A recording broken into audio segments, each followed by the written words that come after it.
Golden Age Radio is starting now. To accomplish that purpose. Subscribe to get future updates. Get ready for some spy thrillers and noir detective mysteries with The Man Called X, Secret Agent K7, Dangerous Assignments, Richard Diamond, Dick Tracy, The Avengers, Whistler, Shadow, Falcon, and Top Secret. You're twice as sure with two great names, Frigidaire and General Motors.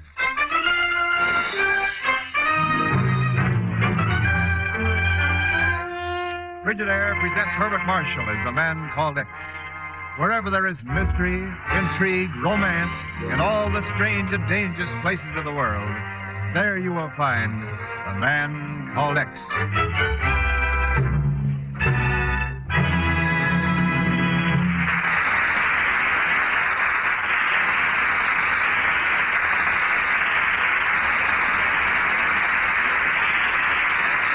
You're twice as sure with two great names, Frigidaire and General Motors.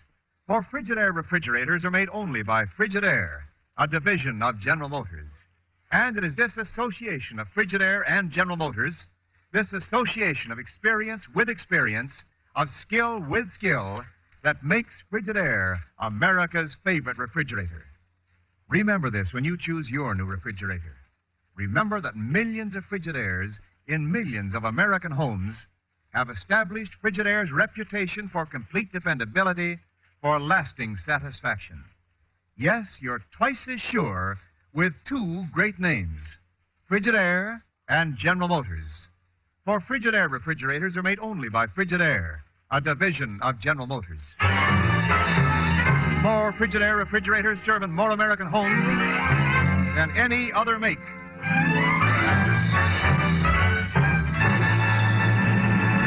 Now, Frigidaire presents Herbert Marshall as Ken Thurston, The Man Called X.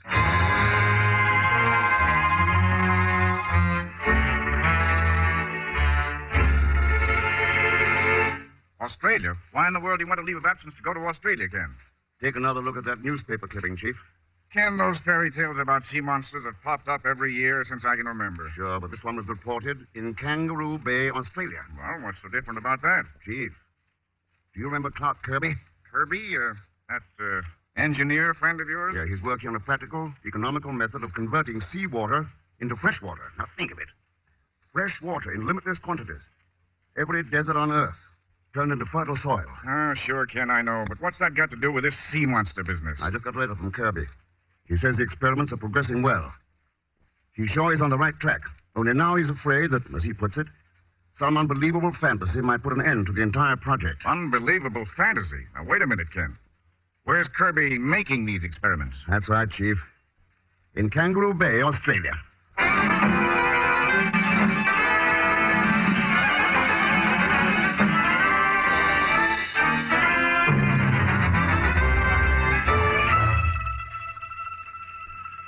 Attention, please. Flight 4 to Chicago, now loading at Ramp C. Flight 4 to Chicago, now loading at Wait Ramp for me. C. Boy, I never thought I'd make it. Tagon, what are you doing here? Miss Brooks at the bureau. She just happened to let slip you were going on a trip. Now, relax. This is one time you're not going with me. Mr. Thurston, I just thought you maybe could use this movie camera. Huh? What makes you think I want a movie camera? Oh, just an idea. Mr. Thurston, have you heard from your old friend Clark Kirby recently? He writes every now and then. Uh-huh.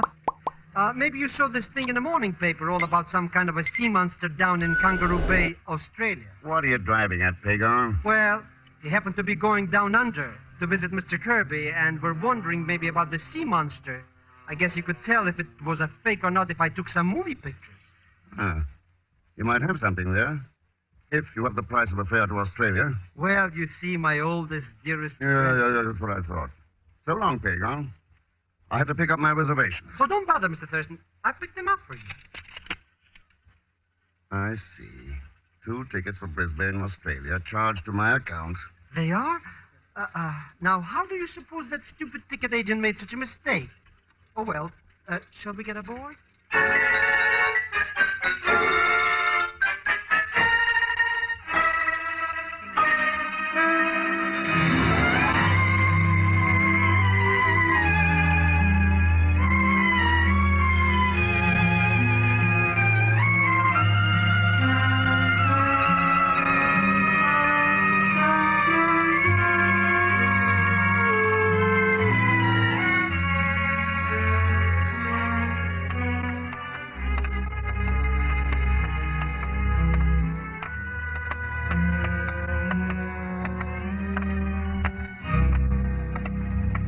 So this is Kangaroo Bay, eh? Boy, what a joint. Nobody's around, not even kangaroos. Mr. Thurston, I thought you sent a wire from Brisbane so Kirby would meet us. I did. Something must have held him up at the laboratory. Let's see if there's a phone in that tobacco shop across the street. Look out, Hickok! Hi there. Hi, yourself. Rather warm to be daydreaming in the middle of the square, isn't it? Or perhaps you're just lost. Can I help? Maybe you can. We're looking for transportation. Why anyone would want to travel around this ghastly place, I can't imagine. But I'll be happy to give you a lift. That'd be appreciated. I'm Margaret Williams. My name's Ken Thurston. And I'm Pagan Zellschmidt. Oh, that handles the proprietors nicely. Hop in. Thanks.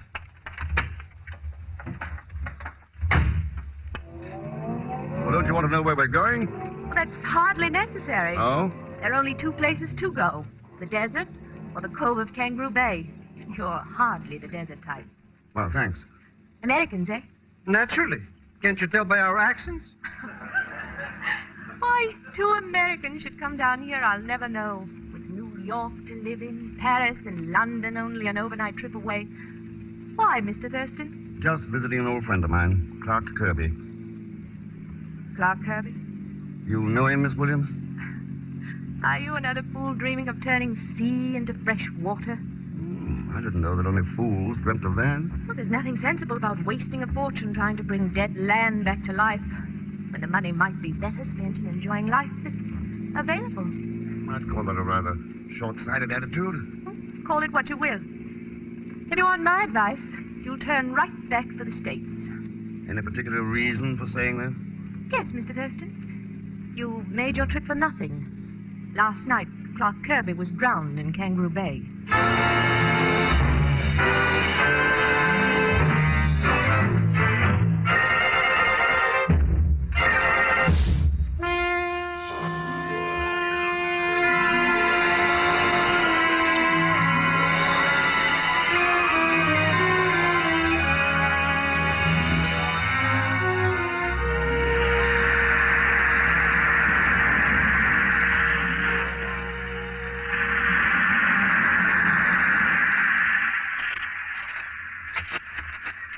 There's Clark Kirby's laboratory, Pagan.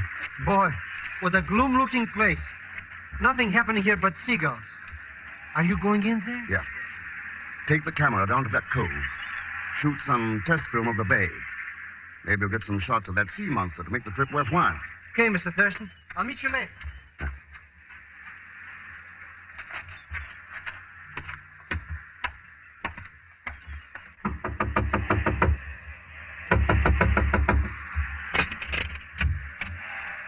Stand right where you are, please. Well, you always greet guests this way? Who are you? What do you want here? My name's Ken Thurston. And I'd like a little hospitality. Without firearms. Ken Thurston. Clark Kirby's friend? That's right. Oh, I'm sorry, Mr. Thurston. Please, come in. No, that's better. I'm George Llewellyn, Clark Kirby's associate here. Please pardon the melodramatics, but I, too, have no desire to be murdered. Murdered? I thought Kirby had drowned. Well, he went for a swim in the bay. He was a strong swimmer. Yet he made only one dive and never came up. His body hasn't been recovered. That doesn't spell murder, Llewellyn. No? I guess not. But after all the trouble we've had here, the possibility our laboratory might close, I guess I just can't think straight any longer. Suppose you tell me a little more about it. Well, didn't Clark write to you about Lee Williams? Lee Williams, who's he? He's a very wealthy man, Thurston. He's the one who's financing our laboratory here. Any relation to Margaret Williams? She's Lee's niece, his only heir, and the one person who's liable to put an immediate end to our experiments. Well, how could she do that? By getting her uncle declared mentally incompetent by the courts, because she feels he's squandering money that's rightfully hers on these experiments. Surely she isn't getting anywhere on that basis. No, but Lee is elderly. His mind's not as keen as it once was. So when this sea monster story... I was wondering when that was coming up. Lee Williams is the only one who claims to have seen it. No one else has. I see. And Margaret figures that his fantastic story or hallucination may be the final proof she needs. Exactly. Certainly one more incident of any kind involving him would be enough. That would mean this laboratory would be closed. And it can't be, Thurston. We're too close. I'd commit murder myself to keep it going. Help! Inside there! Help! Someone's in trouble outside that door. Come on. Help, Llewellyn, help. Good heavens, it's our neighbor, Captain Malquist. It's a bad scalpel he's got. Here, give me a hand with it. Right. Get on that couch. Put him down there. Easy. Easy now. There. Thank you. What happened, Captain? How'd you get that wound? It was a boomerang, Llewellyn. Boomerang. Yes, it was coming here from my house. Someone tried to kill me. You have any idea who it was, Captain? I didn't get a chance to look, but I'm sure it was Lee Williams.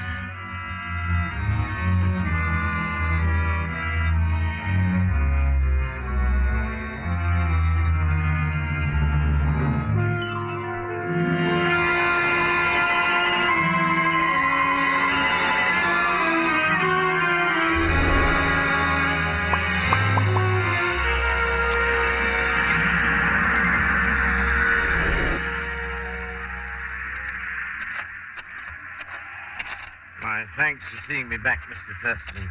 But you didn't have to bother. I was heading for the cove anyway, Captain Malquist. And I wanted to hear more about that attack. Well, I've told you all I can. No reason for it I know of.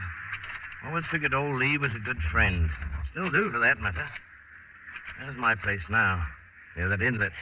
How'd you happen to settle down here to retire, Captain? It seems like a pretty lonely spot. No spot of dry land's too lonely for a man who's been sailing for 30 years. Now I have a little oyster bed down there. Keeps me busy. Finest eating oysters on this side of the equator. So quiet and peaceful here. Or was until the last few days. Yeah? Too bad about Kirby. He was a fine man. I only hope Llewellyn can carry on. I'd like to see those experiments work. It's a great thing. I didn't know you were interested in them, Captain. Mr. Thurston, in my days at sea, I've known too many men who've died of thirst with undrinkable water stretching to the horizon all around them. Now, that's a pretty good reason for having an interest. Best I know. Well, I'll be saying goodbye now. Drop around to my diggings anytime. I'd like to shoot the breeze with you. Goodbye, Thurston. Goodbye, Captain.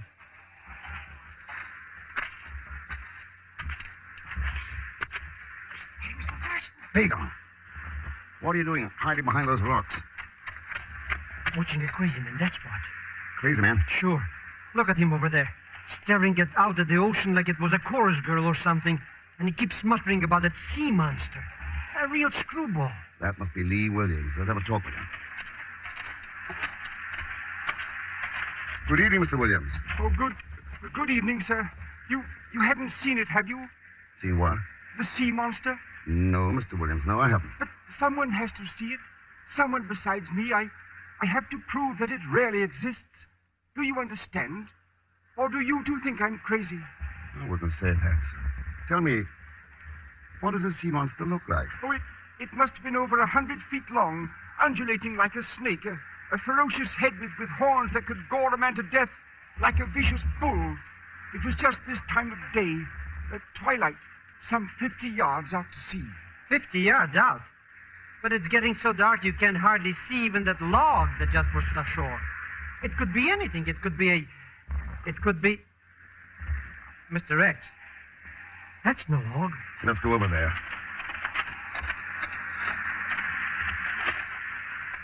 Mr. Thurston. It's a dead man. Yes, Hickok. That's the body of Clark Kirby. But what happened to him? He looks like he was gored to death. Maybe by a bull or by... Yes, my friend. Exactly. Or by some strange monster of the sea.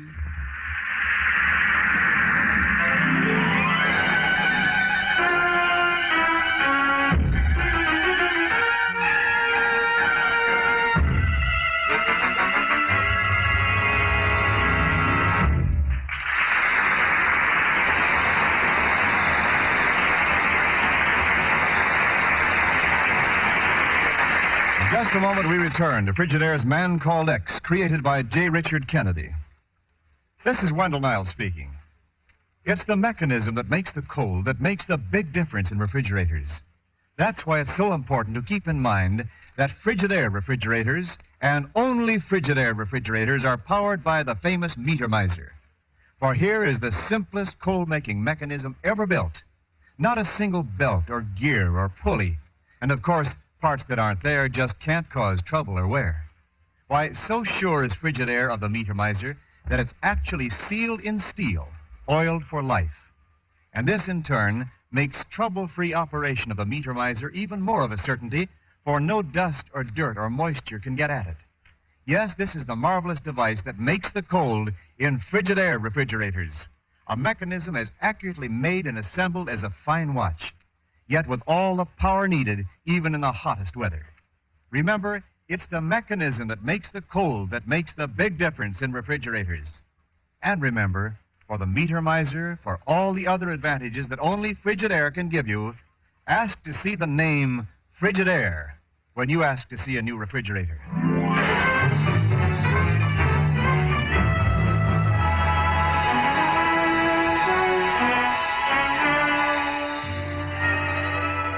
And now to return to Frigidaire's Man Called X, starring Herbert Marshall.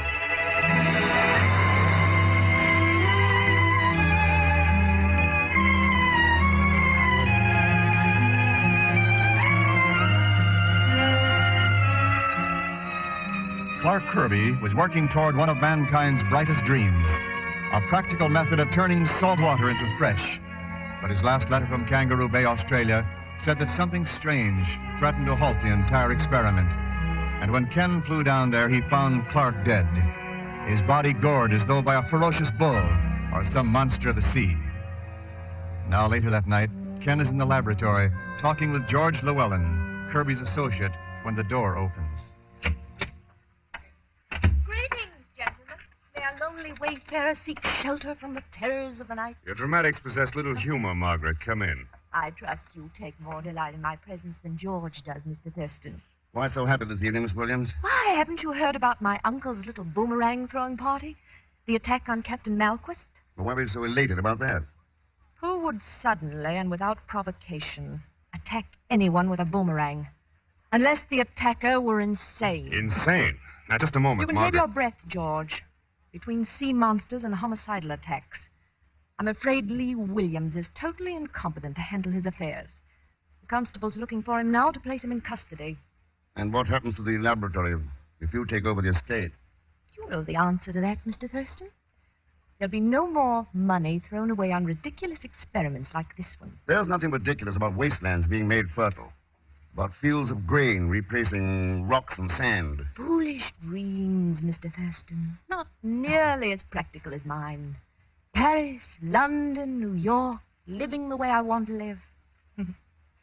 No, you can forget about this laboratory. From now on, it's Margaret Williams first, and flowers blooming in the desert be hanged.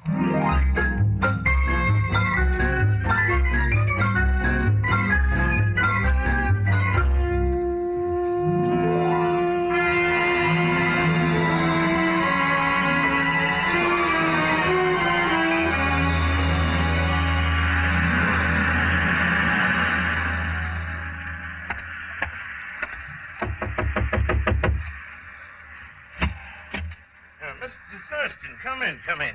Thanks, Captain Malquist. This is a pleasure, Mr. Thurston. Sit down, sir. Sit down. I've only a minute, Captain. I just wanted to tell you that Lee Williams is going to be arrested because of that attack on you last night. Why, that's nonsense, Mr. Thurston. I won't press charges against him. I didn't think you would, but Margaret Williams will. Oh, the insanity hearings again. That's right. She thinks that attack will be the clinching argument. Yes, perhaps it will. And she'll have the money in Clark Kirby's dream. Well, there's nothing we can do about it. I see you've quite a collection of mother-of-pearl articles, Captain. Yes, I make them, Mr. Thurston. Knife handles, buckles. Keeps a man busy during the off-season. Now, look at this one here. Just finished it yesterday. A sea serpent with a horned head. Yes, I made it from poor Lee's description. What do you think about that? Did he really see it? Your guess is as good as mine. Oh, something like that could have gored Kirby to death, couldn't it? And if there was any way to prove it, or maybe that would be proof that Lee isn't crazy after all. Good theory, Captain, except for one thing. Kirby was not gored to death. What? The autopsy shows the horn wounds were superficial. Death was caused by a blow in the head. No sea monster killed Kirby. He was murdered.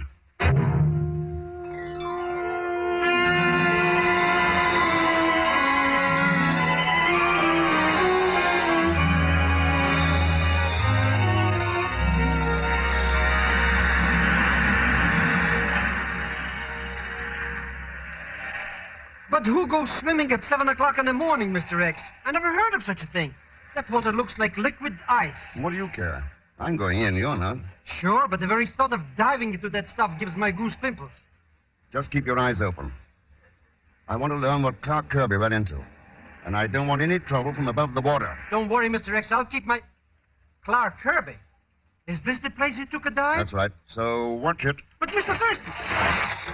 Oh, how can he do things like that? Perhaps he's looking for the spot where the body's buried. Oh, Miss Williams, don't say things like that. Yeah, and where did you come from? I came down here looking for my uncle. He seems to have disappeared. I thought he might be down here trying to see that imaginary monster of his. That story smells like fish to me. Mr. Thurston's coming up now, and as soon as he... Hey, what's going on there? He's not coming up. He's fighting something under the water. Under the water? Hey, the sea monster, maybe. Oh, do something, you idiot. He'll drown down there. Oh, if I only had a gun or something. Come up, Mr. Thurston, come up. Oh, I can't look. Save your tears, Pagan. Mr. Thurston, you're all right. Yeah.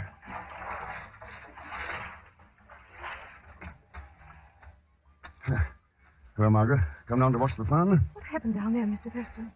Something came out of a bed of grass behind me. Didn't see it, but whatever it was, it gave me quite a bump on the head before it left. And that's what happened to Clark Kirby. Not quite. He didn't come up again, you remember? However, I've learned enough to take your advice, Miss Williams. I'm going back to Brisbane.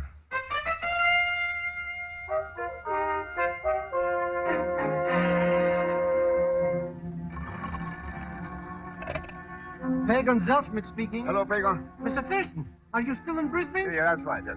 What happened since I left? Practically nothing. That screwball Lee Williams is still missing, and so is my exposed movie film. Some no-good crook stole all of it. Yeah, I know. Look, Pagan, I'm coming back tonight. Have Margaret Williams, George Llewellyn, and Captain Malquist at the laboratory. What do you want them for? Pagan, I'm going to show them the worst monster they ever saw.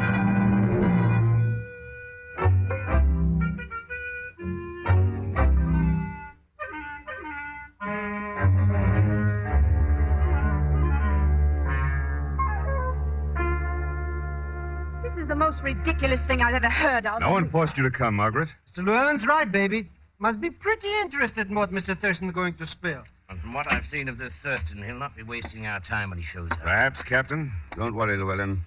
I won't waste it. Oh, you Hello, got here. Mr. Thurston. I see you got here all right. Yeah, everything's set? Oh, sure. The movie projection machine's all ready. Fine. Put this reel of film on, will you? As good as dead, Mr. Thurston. Come on in, Mr. Williams. Uncle. So, old Williams himself. Yes, it is I. Mr. Thurston has been my host in Brisbane these past few days. How sweet of him. And he's going to prove to all of you that I am not insane.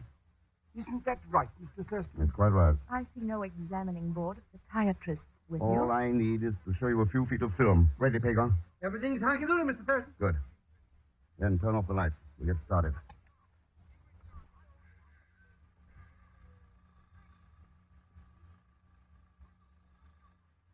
That's some film of that cove along Kangaroo Bay, isn't it? Hey, sure is. That's the film I shot. This stuff some dirty crook stole from me. Nobody stole it. I took it to Brisbane for processing. I must say it hardly seems worthwhile. Lights poor, photography rather amateurish. That's because Pagan shot that film near Twilight, Llewellyn. The same hour of the day that Lee Williams was wandering near the cove. The same hour of the day he looked out toward the sea and saw something. Something strange and weird. Swimming out there in that haze. Something that looked like it might be The sea monster! The sea monster! There it is! See it! The monster! He's right. There is something out there. Hey, Godfrey, it's like a snake, a huge snake swimming out at sea. All right, Pagan. Stop the projector. Turn on the lights. Oh, it was there, right on the film. Just as I saw it that evening. The rest of you saw it too, didn't you? Yes, they saw it, Mr. Williams. But I didn't take no pictures of anything like that. Of course you didn't. It was all a trick. Admit it, Mr. Thurston. It was a trick, wasn't it? Yeah, it was a trick. But I proved that Lee Williams didn't have to be insane to see a sea monster. He saw what all of you just did. A herd of sea cows. Sea cows? Are you serious, Thurston? That's right, Llewellyn. That was an old travelogue shot of a bull manatee leading his herd. It was processed with Pagan's shot to the bay. And those 8 creatures, swimming single file, seen at a distance in twilight. Looks like one giant sea serpent. I should have thought of that myself. I've seen them many times in New Hebrides. Well, that might explain my uncle's hallucinations, Mr. Thurston. But it doesn't explain Clark Kirby's death, or the attack made on you in the cove. No, Margaret. Another kind of monster was responsible for those. One that walks on 2 feet. That sounds strangely like some human being you're referring to, Thurston. If you can call anyone human who killed Kirby, tried to kill me, and was willing to destroy an experiment that could open new eras of prosperity for the entire world. And just to preserve a secret. Secret, Mr. Thurston? It must be a very valuable one. Indeed. Valuable? That depends on how you look at it. Judge for yourselves. Look at that. Mr. Thurston, that's the pearl you tossed on the table. Yes, big on a pearl. The answer to the secret that Kirby discovered. There's a fabulous pearl oyster bed lying in the cove of Kangaroo Bay. Isn't there, Captain Malquist? You'll never prove it. Away from guns now. Captain Balquist. Yes, Margaret, my old friend. Everything he did, even to faking that boomerang attack, was to close the laboratory so that he could have the cove all to himself. But how did you know, Thurston? His mother-of-pearl handiwork gave him away. Thick layers like that are found only in pearl-bearing oysters, and it took someone with a diving rig to stage those underwater attacks.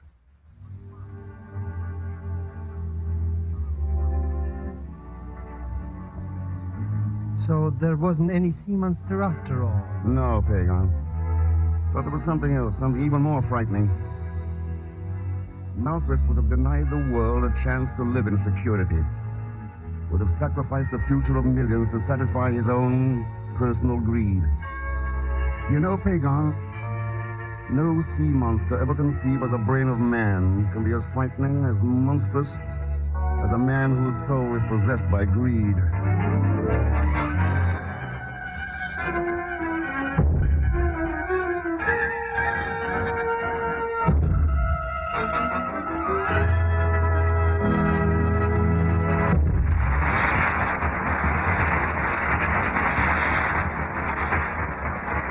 Frigidaire star Herbert Marshall will return in just a moment. Frigidaire's Man Called X is presented each week with the best wishes of your Frigidaire dealer. We invite you to come in and learn about the famous line of Frigidaire electric appliances. Refrigerators, ranges, water heaters, home freezers, the new automatic washer, dryer, ironer, and many other Frigidaire refrigerating and air conditioning products for homes, farms, stores, offices, and factories. Mr. Niles, how does the Frigidaire electric range compare with Frigidaire refrigerator? Lady, it's just as good at making things good to eat as the Frigidaire refrigerator is at keeping things good to eat. It's fast, it's easy to use, it's a beauty. I hope you'll see it soon at your Frigidaire dealers.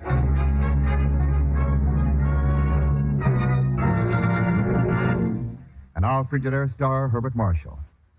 Saturday, September 18th, has been designated as Air Force Day in recognition of the first anniversary of the Air Force as an independent arm.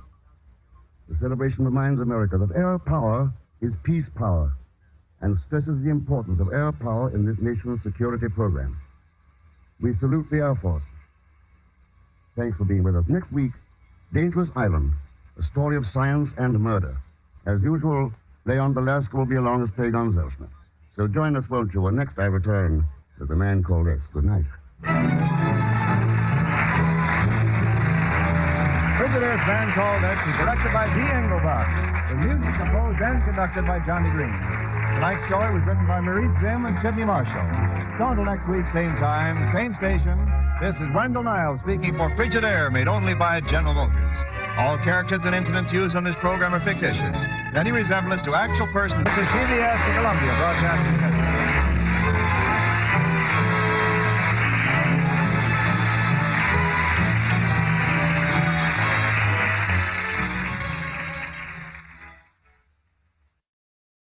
Lost in Brazil invites you on an unforgettable journey, where every moment is an adventure waiting to be discovered. Join us as we uncover the soul of Brazil, one incredible experience at a time.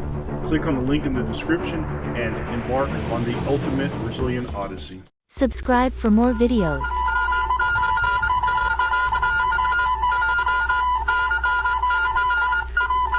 Secret Agent K7 returns.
America's #1 adventurer, K-7, former United States secret agent who operated in 22 countries, on land, on sea, and in the air, brings you a story of today. Here is K-7. Within recent months, many besieged and threatened nations have placed orders for aeroplanes with the world's great manufacturers.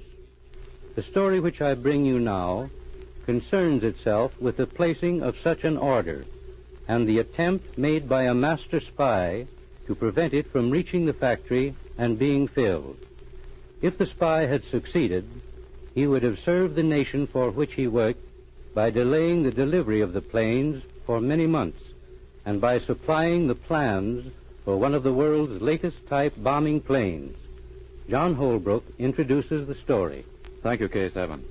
A special courier was sent deep into Asia with the plans for a new type bombing plane. He began his return trip with the plans and an order for $3 million worth of the bombers. Our story opens as he boards a great trans-Asiatic express for a 3,000-mile journey by rail.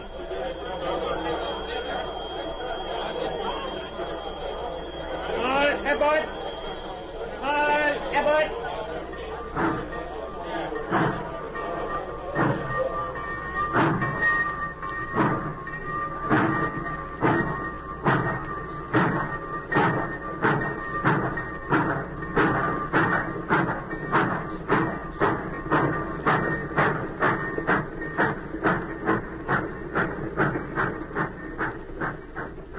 This is your compartment, monsieur. Thank you. Just leave my bags there. I'll put them away. Thank you, monsieur.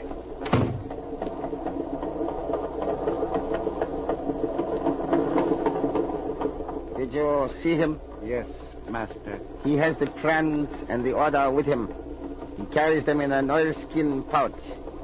Tonight, get them.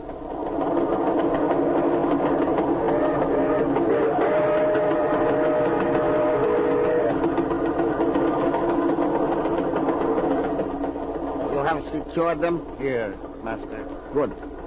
You will leave the train at the next station.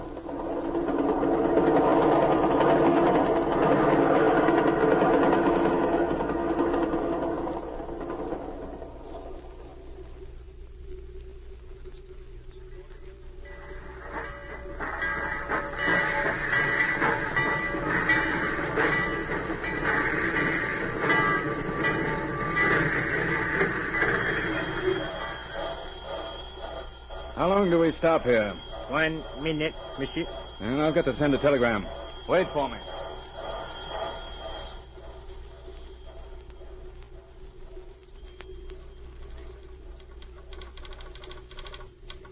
Take this message and send it to the address on this paper. Agent Z. Plans and order have been stolen. Thief still on train. Was advised before leaving to contact you in case of emergency. If possible, fly and board train. Get that out at once. Here's your money.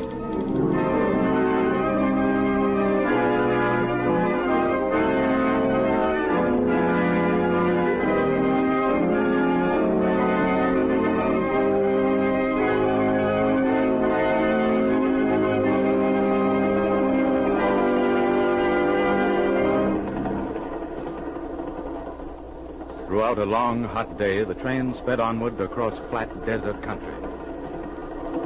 Then, night again. And a second day. Then, a stop. All right, Pat. I've got our bags. Get aboard.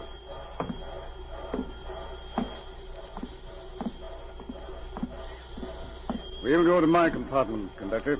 Yes, monsieur.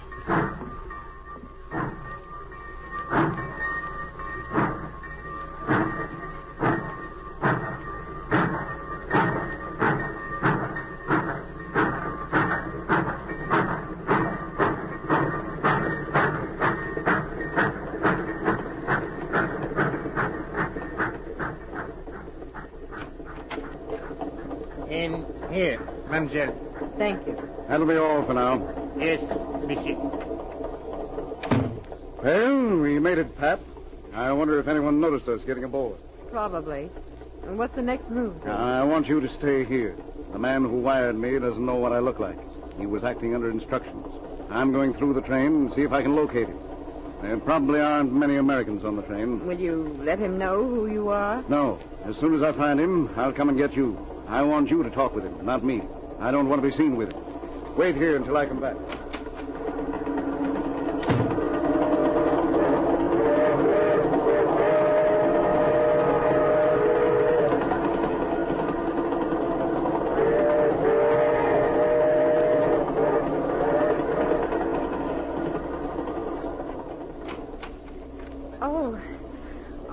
I beg your pardon. I was looking for my compartment. I'm in the wrong car, I guess. That's quite all right, miss. Why, you're an American. So am I. I haven't seen you on the train before. Here, won't you come in? Thank you. And now that the door is closed, I might as well tell you, I didn't blunder in here. I came on purpose. Because I want to talk to you, Mr. Stewart. Who are you? My name is Patricia Norwood. I am the assistant of Special Agent Z. Z and I caught the train early this morning. Well, then Special Agent Z is here. Please, Mr. Stewart, not so loud.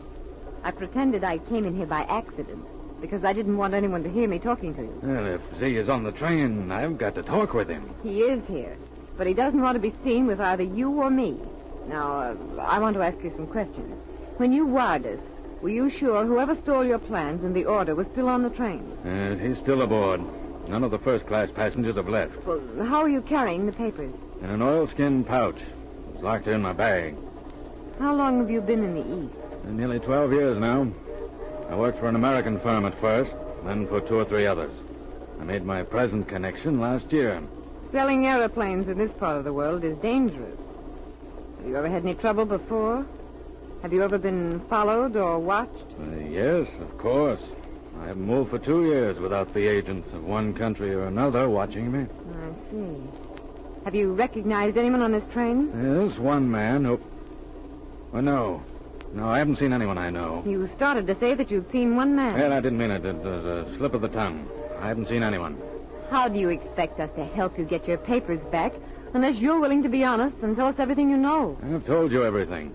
The plans and order were stolen. They're still on the train. That's all I know. All right, Mr. Stewart. If that's all you'll tell me, stay here in your compartment. Z or I will get in touch with you. That's all for now. I'm leaving.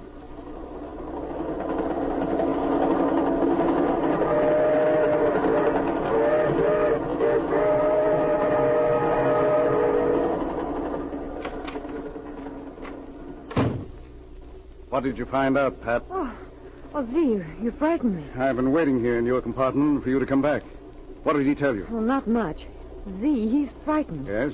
He's afraid of someone. He started to tell me that he'd seen a man on this train, and then he stopped and refused to talk. I think I understand that. I've seen someone, too. Unless I'm mistaken, he started to tell you the doctor... Did you hear those shots? Yes, come on.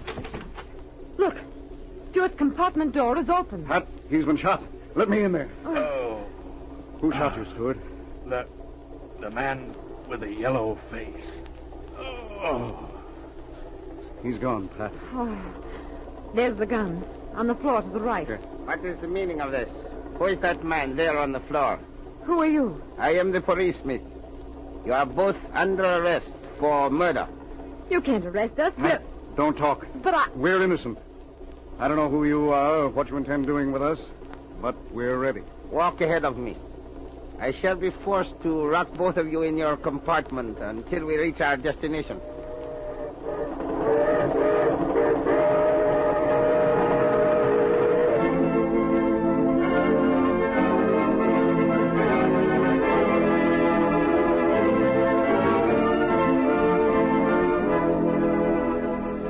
Hours later, the Crack Express pulled into its eastern terminal, a great seaport city. As it came to a stop, Agent Z and Pat stepped to the platform. The man who arrested them was directly behind. My car will be waiting. You will walk quietly to it. I have a gun in my pocket. If you attempt to run... Dr. Matsui, you're under arrest. Put your hands over your head while I search you. K7. I wondered if you'd get my wire in time. What does it mean, Z? Pat, this man is Dr. Matsui, one of the world's most dangerous international spies. I recognized him on the train. He planned to murder Stewart and arrest us for the crime. He wired ahead to have a Confederate meet him here. I bribed a man in the telegraph office and got his wire before it was sent out. Then I sent a message to K7 and explained the whole plot. But he said he was of the police. Well, he only posed as a member of the police. He probably showed forged credentials to the conductor on the train. And the man who is searching him now is really a policeman? The man who's searching him is my friend, the famous K7.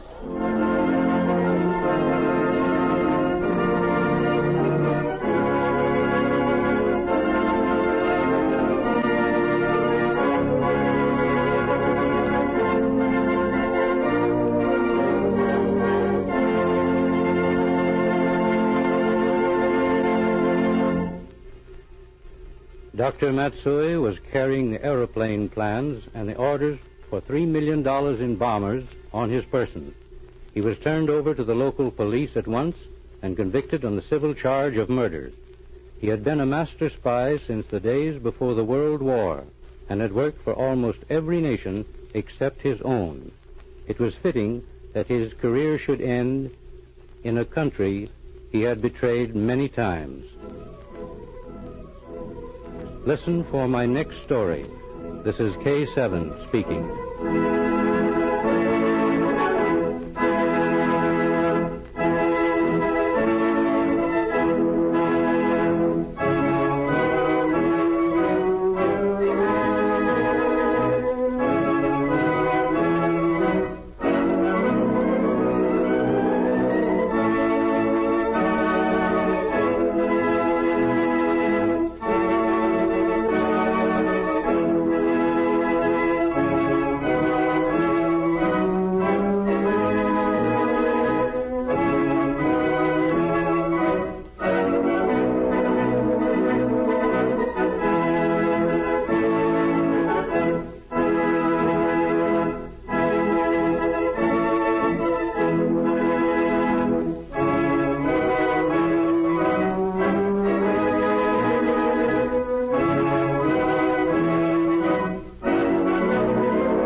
Enjoying the timeless classics on Golden Age Radio? If you're loving the nostalgia and captivating stories, consider supporting our channel with a tip. Your generosity helps us continue bringing you the best of vintage radio entertainment. Simply click on the link in the description. It's National Wheaties Week.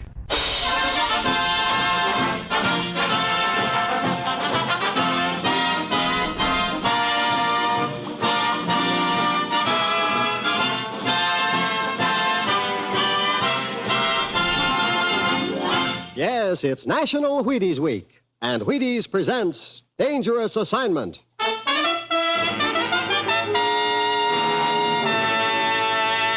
On stage tonight, transcribed from Hollywood, Dangerous Assignment, another in the Wheaties big parade of exciting half-hour presentation.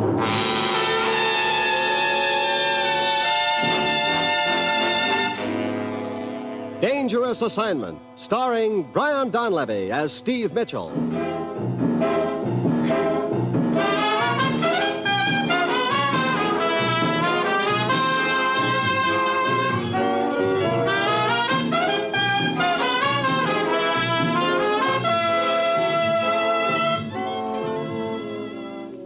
Yeah, Danger is my assignment.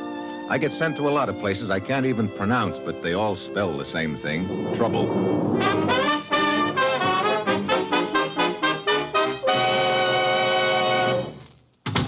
Morning, Commissioner. Steve, ever done any snake charming? Well, I've tried my hand at charming, but I think they'd resent being called snakes. Why? You're leaving for Bombay, India on the next plane. To study snake charming? There's a snake somewhere in this deal. How you get him out of his basket is up to you.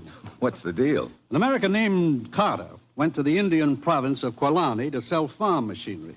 But when the Maharaja's inspector staged a surprise inspection of some of the crates, he found guns and ammunition there instead. Gun running. What some guys will do for a buck. The case against Carter was based on the testimony of a man named S. Gouda. He testified he'd seen Carter dealing with a native agitator, that Carter had opened a crate of guns in his presence and had been paid for them. Pretty convincing testimony. Yes, but right after the trial, this Gouda disappeared. Yesterday, he got word to us that he was hiding down in Bombay. He wants to talk to one of our agents secretly.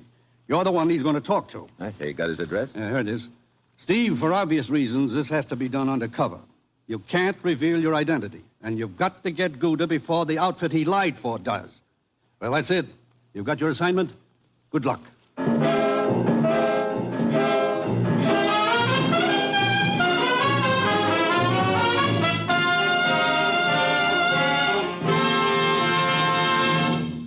Dangerous Assignment will continue in just a moment. Now, here is the Wheaties man, Frank Martin. Here are the simple rules for a happy National Wheaties Week at your house. Go to your grocer, buy some Wheaties, and start your breakfast with them every morning. See if you don't honest and truly feel a difference. See if the vitamins and minerals whole wheat has to offer don't add up to energy the Wheaties way. There's a whole kernel of wheat in every Wheaties flake, you know, a whole kernel. So, won't you join us? Get Wheaties, the whole wheat flakes with the naturally sweet whole wheat flavor. Wheaties. Try them at least once during National Wheaties Week.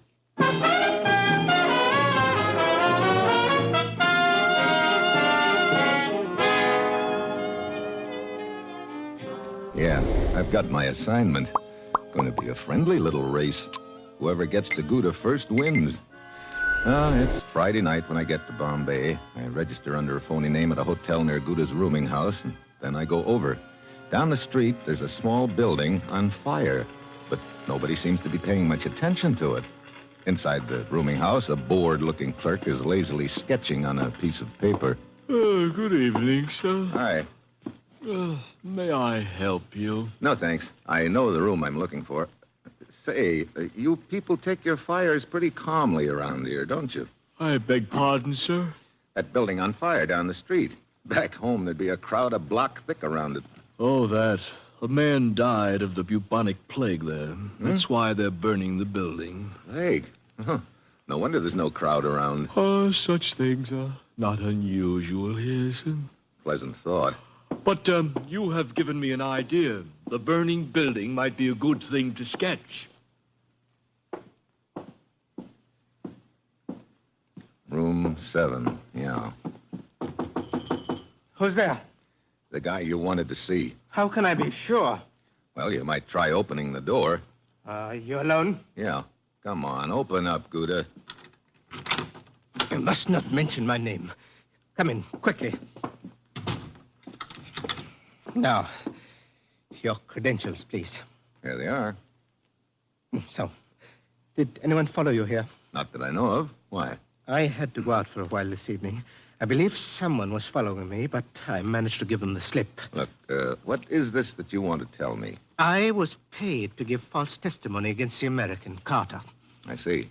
Who paid you and why? They only gave me half the money they promised me. Who's they? The ones who really smuggled the weapons into Kwalani province. They said if I tried to betray them, they'd kill me. But I will have my revenge. If I tell you their names, you must protect me from them. Oh, I'll do what I can. Very well. There are 2 of them involved. The closet!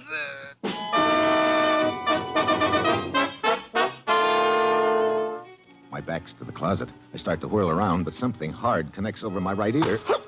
And a million comets explode in my head. The floor comes up at me fast. Very fuzzily, I make out something on the floor beside me. A man's heavy identification bracelet with a peculiar crest on it. I fight to get up on my hands and knees, but I get another clip on the head, and that does it.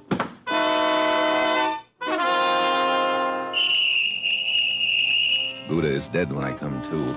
The gun is in my hand. The bracelet's gone, and the police whistles are splitting the air. I hear steps pounding down the hall. So I jam the gun in my pocket and head for the window just as the door opens. Here he is, out in the alley. The clerk, you would have to be out here. Please, quick! Shut up. Please, here he is. Here he is. Sorry, Buster.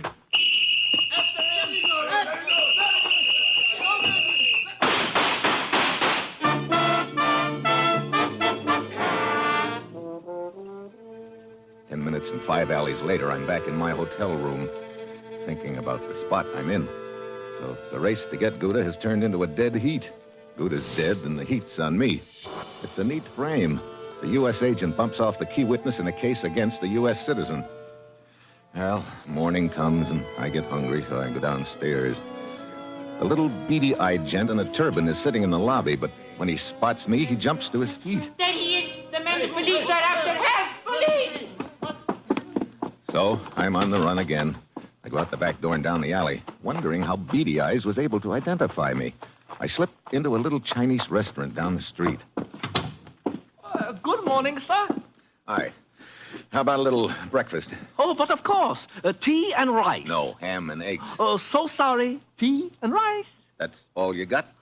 Dried fish? I'll take tea and rice. Oh, here is newspaper. You like to read about big excitement last night? Excitement? Oh, please, sit down. We'll wipe off table. What excitement are you talking about? Oh, it's all in newspaper. We'll turn back to first page. Killing last night, only short distance from this place. Man got away. But I know what he looked like. Huh? How do they know? Oh, clerk at rooming houses, artist student. He draw good picture of killer. What? See, big sketch of killer's face. You see, he looks like his face. Oh, please do excuse me 1 moment. Must see what's going on in the kitchen.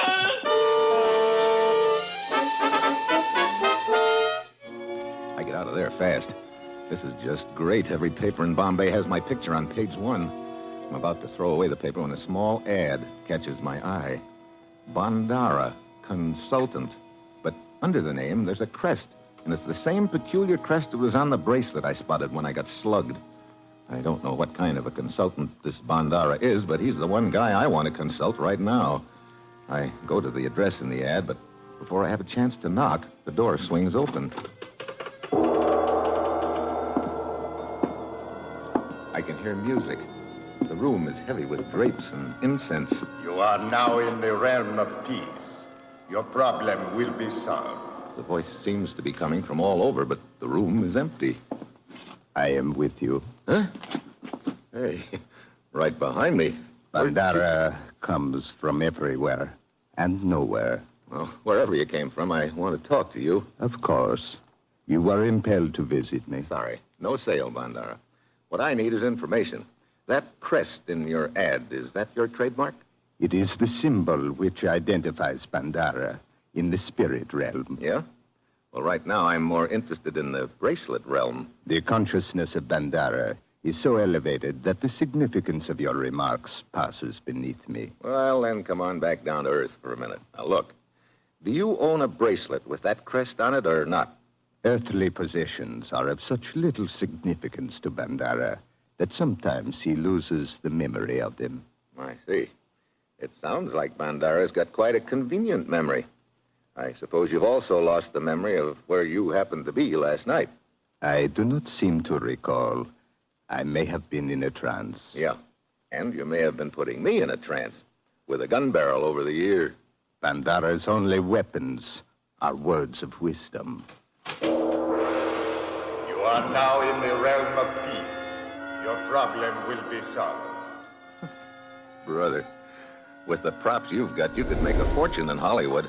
Thank you. Oh, Bandara, I didn't know you were occupied. Mrs. Trevelyan, if you will wait in the other room, I will be with you shortly.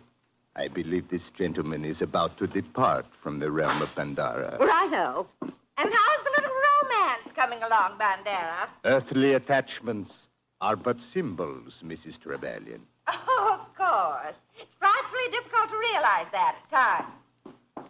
I believe you were about to... Yeah, depart from the realm of Bandara. But don't be too surprised if I return to the realm soon. Outside, there's a girl coming along the sidewalk reading the newspaper. She glances at me and hesitates and gives me another look. Then her eyes flick back to the newspaper. She speeds up and turns into the shop next door. I catch up with her just as she reaches the telephone. Oh. Hang up. Get away from me. I'm not kidding. Hang up. That's better. All set to call the cops, huh? What do you think? Come on, we're going to walk. Where are we going? I don't know. Come on. What good do you think this is going to do you? Pictures plastered on every paper in town. You're an American, aren't you? So what? So am I. So what again? Look, brother, you might as well kill me now, because you're never going to shut my mouth any other way. Why? You're not another American to me. You're just a trip home. I'm tired of this stinking place, and I'm broke. There's a reward out for you. I know that. I can't go back to my hotel. You live alone? Yeah. No. I think you were right the first time. Okay. Come on. We'll go to your place.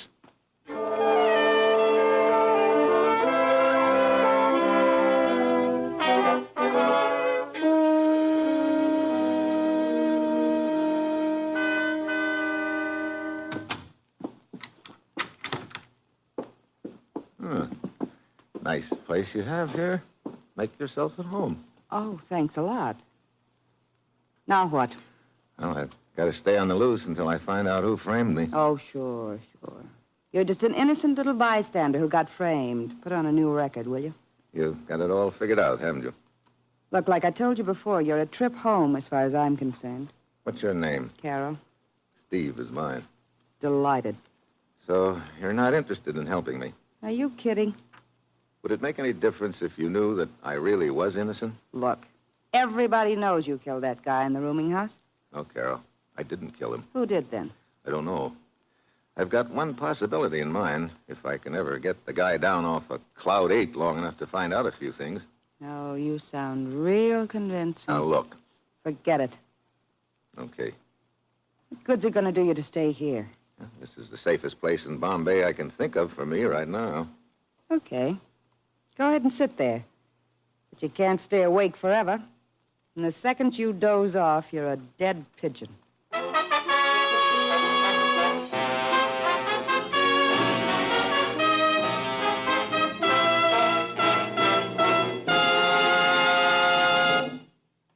Say, did I tell you folks, it's National Wheaties Week.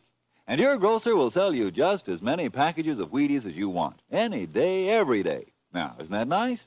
You can celebrate all you want to. And believe me, backstage here, we're sure taking advantage of the privilege. Just to prove it, here's Bob Reif, the talented young man who writes the thrilling stories you hear on Dangerous Assignment. Pull up a Wheaties bowl and join us, Bob. Thanks, Frank. I'll pick up that cue. Sure, I'm a Wheaties man, but isn't everybody? We sure hope so, Bob, especially during National Wheaties Week. National Wheaties Week. What a week. All the Wheaties you can eat just waiting to be bought at the grocery store. Wonderful, isn't it? Seriously, folks, I do think Wheaties are swell, and I hope you're getting yours, because when you buy a package of Wheaties, it tells us you like our show, just like that. So if you want us to know, don't write. Just take home a box of Wheaties from the store. How about that, okay? It certainly is, and thank you, Bob Reif.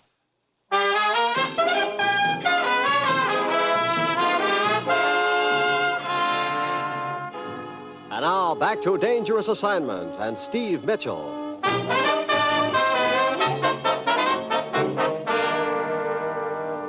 What time is it? A little afternoon. Brother, no sleep for 30 hours. You know, you're a strange guy. I don't get you. What do you mean? I should think you'd be trying to figure a way to get out of town. That's just what I would be doing if I were guilty. If you were... Isn't it? Yeah, I guess so. I mean... Oh, I don't know what I mean. Oh, boy, that sunlight feels good. You know, when this deal's over, I'm going to hit the sack for about a week. I guess you've been through a lot, haven't you? Yeah. Believe me, it's not habit forming. Well, you're safe for the time being. Just relax. Yeah, I'm so relaxed right now anymore. Steve. Steve. Hey, come back here. Almost, but not quite. Let go of me. Let go of that door. Okay. Well, you can let go of me now. Yeah. Yeah, I guess I can. No. No, don't. Hmm? Oh, Steve. Well, I'm so mixed up. you didn't seem to be a moment ago. You were trying your best to get out that door. I'm glad you stopped me. You didn't kill that man, did you? No. I tried to make myself believe you did. I thought I was being so tough about it. I thought I could get enough money out of the reward to get home on. So, what happens now? I guess that's up to you, Steve. I'm not going to try to call the police anymore.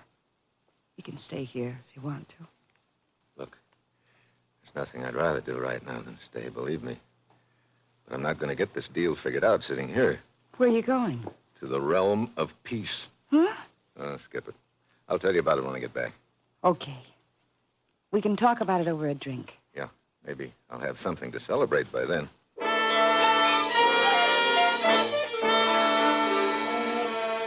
I take the side streets to Bandara's place. On the way, I spot a guy following me. I've seen him before, then it registers. He's the little beady-eyed gent who identified me in my hotel lobby early this morning. I walk by Bandara's front door and turn into the alley. Then I wait. Looking for me, Buster?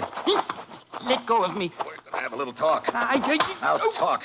You're the guy who was sitting in my hotel lobby this morning. Why? Why, I was waiting for a friend. Who are you? I am Ahmed. Please. Why were you following me just now? But I was not following you. I was just taking a walk. Yeah? How come you were able to identify me this morning? Your picture was in all the papers. I saw it just before you came downstairs. I read about the reward. Yes, again. The newspapers weren't on the streets then. You couldn't have seen my picture. Come on. Open up or else... No. I will tell you how it all came to be. I'm listening. Well, you see, I have a cousin who lives here in Bombay. I came to visit him for the weekend. Quit stalling. But I am telling you the truth. Hold it. What was that? And now this cousin of mine wanted me to... A car full of cops out in the street. So that's why you were stalling. Police, here he is! Okay, you're looking for a reward, huh? Here it is.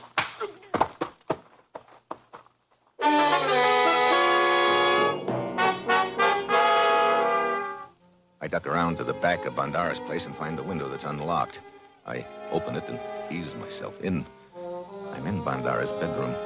It's empty. I start tiptoeing through the room. Then I freeze. There's a painting on the wall. I take a long look at it. Good afternoon. Huh? Well, you specialize in popping out of nowhere, don't you, Bandara? Most people who seek my help specialize in entering through the front door. You must have an electric eye on these windows, too. Those who seek to enter the realm of peace by stealth do not find peace. Well, maybe not, but sometimes they pick up a little information. A little information is a dangerous thing. Well, it's better than none. Strange. I have no consultations at this hour. Who is in charge here? This is the police. Hey. Police? Bandara has no traffic with the police. What do they want with me? You go find out. I'm leaving. I go out the same way I came in, the back window. I know they're closing in on me. Unless I think of something fast, I'm a dead pigeon. Then I spot a battered delivery truck down the alley. The driver is just sliding in behind the wheel when I get in with him. I recognize I you. thought you would. No. Do not get back there. Too late. I'm already back here. Get this jalopy started. Very well. Okay, let's go. Look. What? Down the end of the alley. Cops swarming all over the street. Okay, we're going through. But they will stop my truck. Don't let them look back here. But what will I tell them? That's up to you. So you better think of something real convincing. Because I'm going to be lying here beside this box in back of you. And my gun's pointed right at the back of your head. Halt! Okay, pull up. Get out. We're going to search your truck. But why? We're looking for a fugitive. I said get out. No, you cannot search this truck. What's that? I said you cannot search this truck. So, then the fugitive is here. No, I am carrying a dead man. Let me inspect this dead man. Very well, but this man died of the bubonic plague. What? Get your truck out of here at once!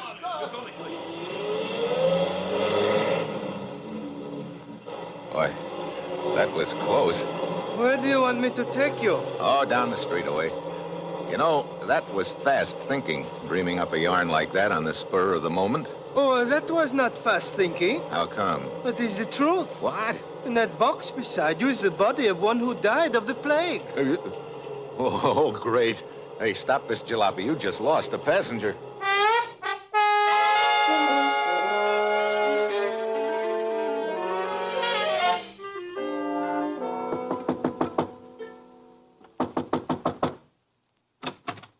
Steve, Hi, Carol. I'm so glad you got back all right. Here's that drink I promised you. Thanks, Carol.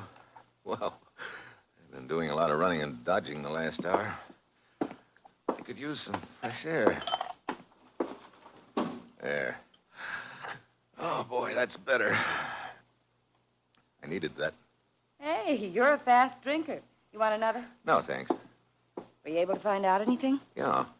It looks like the deal's starting to fall into place. Oh, I'm glad. Where's this realm of peace you said you were going to? A place owned by a guy named Bandara. You think he's involved in the killing? I did think so, but I don't anymore.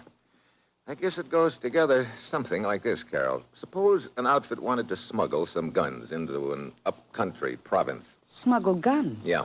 Just bear with me. I'm thinking out loud. So these gun runners smuggle them into the province in crates of farm machinery. When the plot is discovered, it's a pretty easy thing to frame Carter, the owner of the company, who doesn't know what's been going on. Oh, you're leaving me way behind. Yeah. The gun runners pay a guy named Gouda to testify against Carter, but they don't pay him enough. He tries to double-cross them, so they kill him, right while I'm talking to him. Then they frame me, and on me, the frame looks good. A U.S. agent knocks off the key witness against a U.S. citizen. You're a government agent? Yeah. Gouda told me there were two people involved in the gun running. I think I know who one of them is. Who? A little gent named Ahmed who's been following me around, trying to sick the cops on me. And the other... What's the matter? What's this on your dressing table? Why, a jewel case. Why? That's what I thought it was. Steve, don't. Well, what do you know? A heavy bracelet with Bandara's crest on it. I guess I should have thrown that away, shouldn't I, Steve? Yeah. I thought you were unconscious when you hit the floor. I didn't think you'd seen it then. It broke when you clipped me, didn't it? How'd you find out about me, Steve? I saw a painting of you in Bandara's bedroom. Then I remembered one of his suckers kidding him about a romance. I put two and two together, and they added up to you. Bandara gave you his bracelet. You were wearing it last night when you killed Gouda and slugged me. I'm sorry you found out, Steve. I knew you had. I saw it in your eyes when you walked in a minute ago. And I'm sorry. I wasn't kidding about liking you. I guess I kind of liked you, too. That's why it was so hard for me to do what I did. What do you mean? That drink I just gave you. I poisoned you, Steve.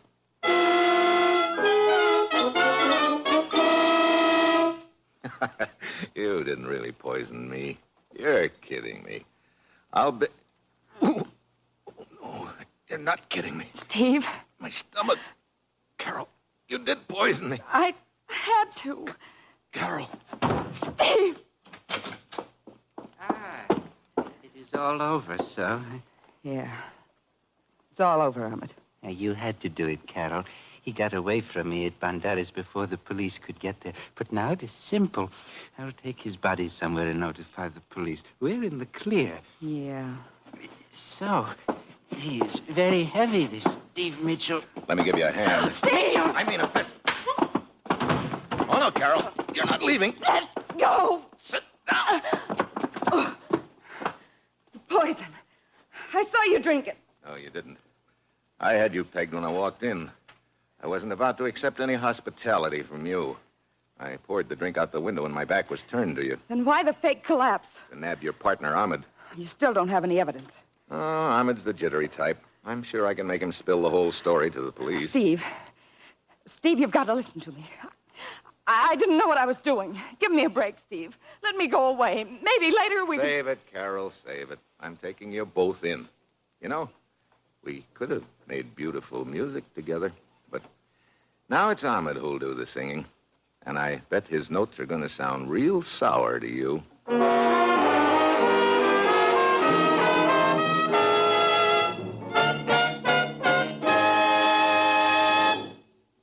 A fine National Wheaties Week performance.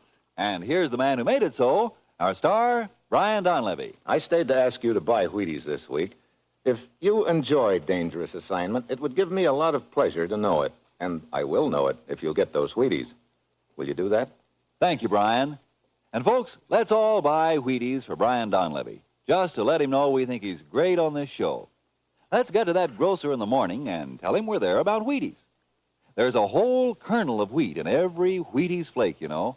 Yes, a whole kernel of wheat in every Wheaties flake. No wonder I keep saying, see how Wheaties at 7 can help at 11. Breakfast of Champions.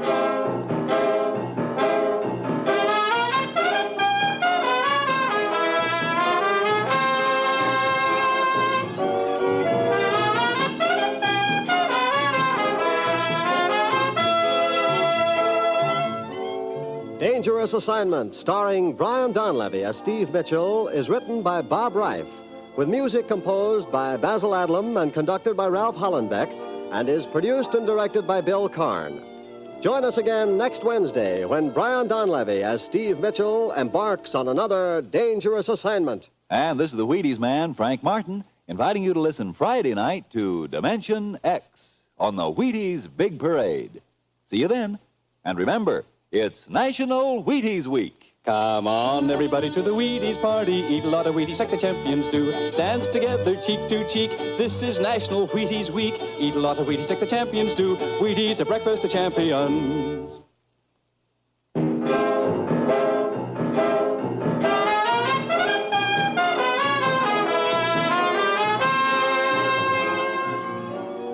We can prevent the overwhelming number of forest fires which each year blacken vast areas of our precious woodlands. Full 9 out of 10 forest blazes are man-made, caused by carelessness. Only you can prevent forest fires. When traveling in the woods, crush out all cigarette, cigar, and pipe ashes. Break matches in two before throwing them away. Carefully douse campfires twice before leaving them. Another 30 million acres will burn this year unless you are careful.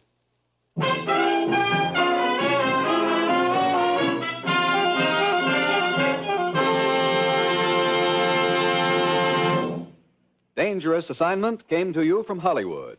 3 chimes mean good times on NBC.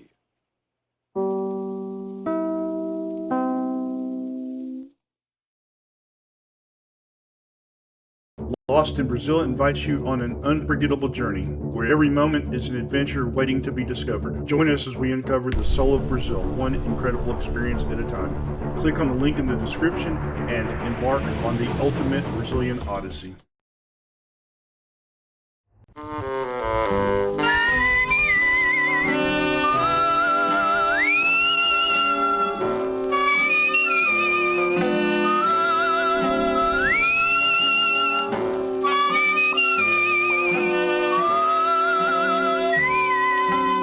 Here's Dick Powell, transcribed as Richard Diamond, private detective.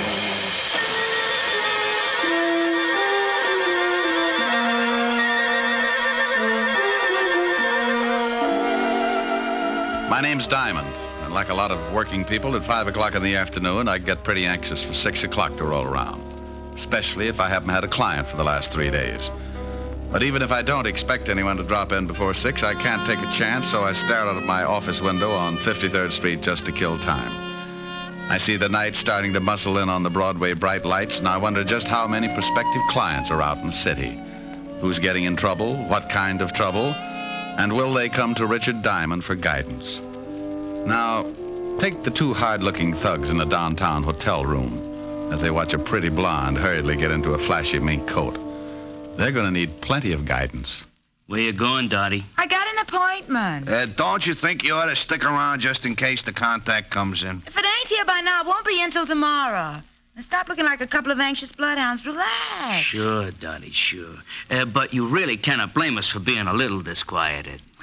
Don't she look classy, Al? Hey, who you gonna roll tonight, dollface? Your grandmother. Or ain't she out of Alcatraz yet? Hey, I don't like no cracks about my family. Well, what are you gonna do, Stan? People stop by the zoo every day. Now, please, no legamaki. Yeah, no, look, yeah. You keep running off at the mouth like that, baby, and you'll be spitting out all your teeth. Yeah, well, when you kick off, Stan, don't try to sell your body to science. I'll never get both heads in that bottle. Why, you little... Please. I'm gonna hit... Please, please. Leave us, Dottie. And Stanley, you shut your big mouth before I shove my foot in it. Go on, Dottie. I think you had better make a hurried percolation. What? Beat it. Oh, Al, why didn't you let me mess her up a little? She's always acting like she's got a family background. I do not know whether her family had anything to do with it, but it is a very nice background to gaze at. Now shut your ugly face and let us start tailing her. Tailing her? What for? I think she is up to something. Yeah, well, sure she is, but I don't want to get booked as a peeping Tom. Stan, you are a melonhead. I think she is going to try a cross. Florida has never been late with the numbers before. You think she's going to pick up the bundle and skip? No. I just want to see what she does with her evenings. Oh, well, I can tell you that. Stanley, please. You arouse my irascibility. Oh, I'm sorry, Aloysius.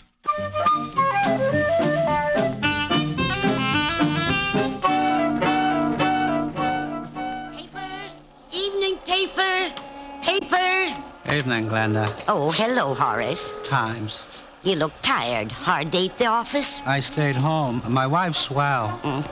Here's the Times. Yeah, thanks. Good night, Glenda. Good night. Papers. Evening papers. Have you got a late edition? Why, yes, right here, dearie. You got it? Yeah, in the purse. Put it down on the counter and look through the paper. Okay. Paper! Evening paper!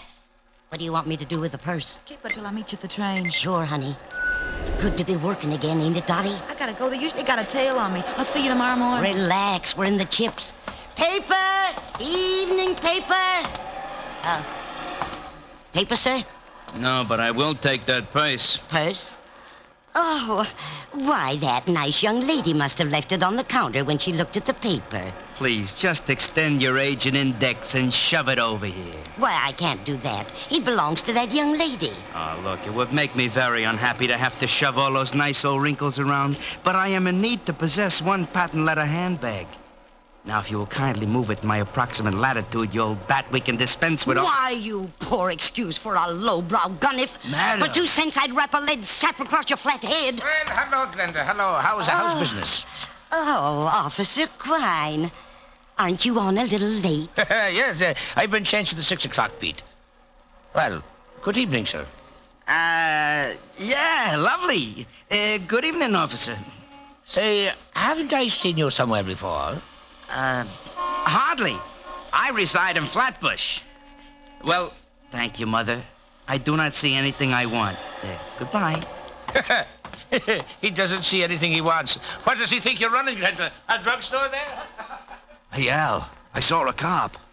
I am proud of you, Stanley. Huh? Now let us hurry around this corner. What, you think Dot and the old dame are cooking up something together? Stop here so we can watch the old dame. Stanley, to put it in your words, yeah, I think they are cooking up something. Oh, you figure she slipped the old girl the numbers? Your perception astounds even my Hey, observe. Oh, yeah.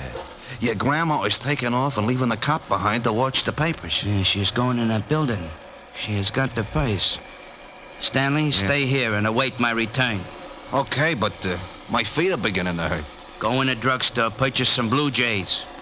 I shall be right back with the purse.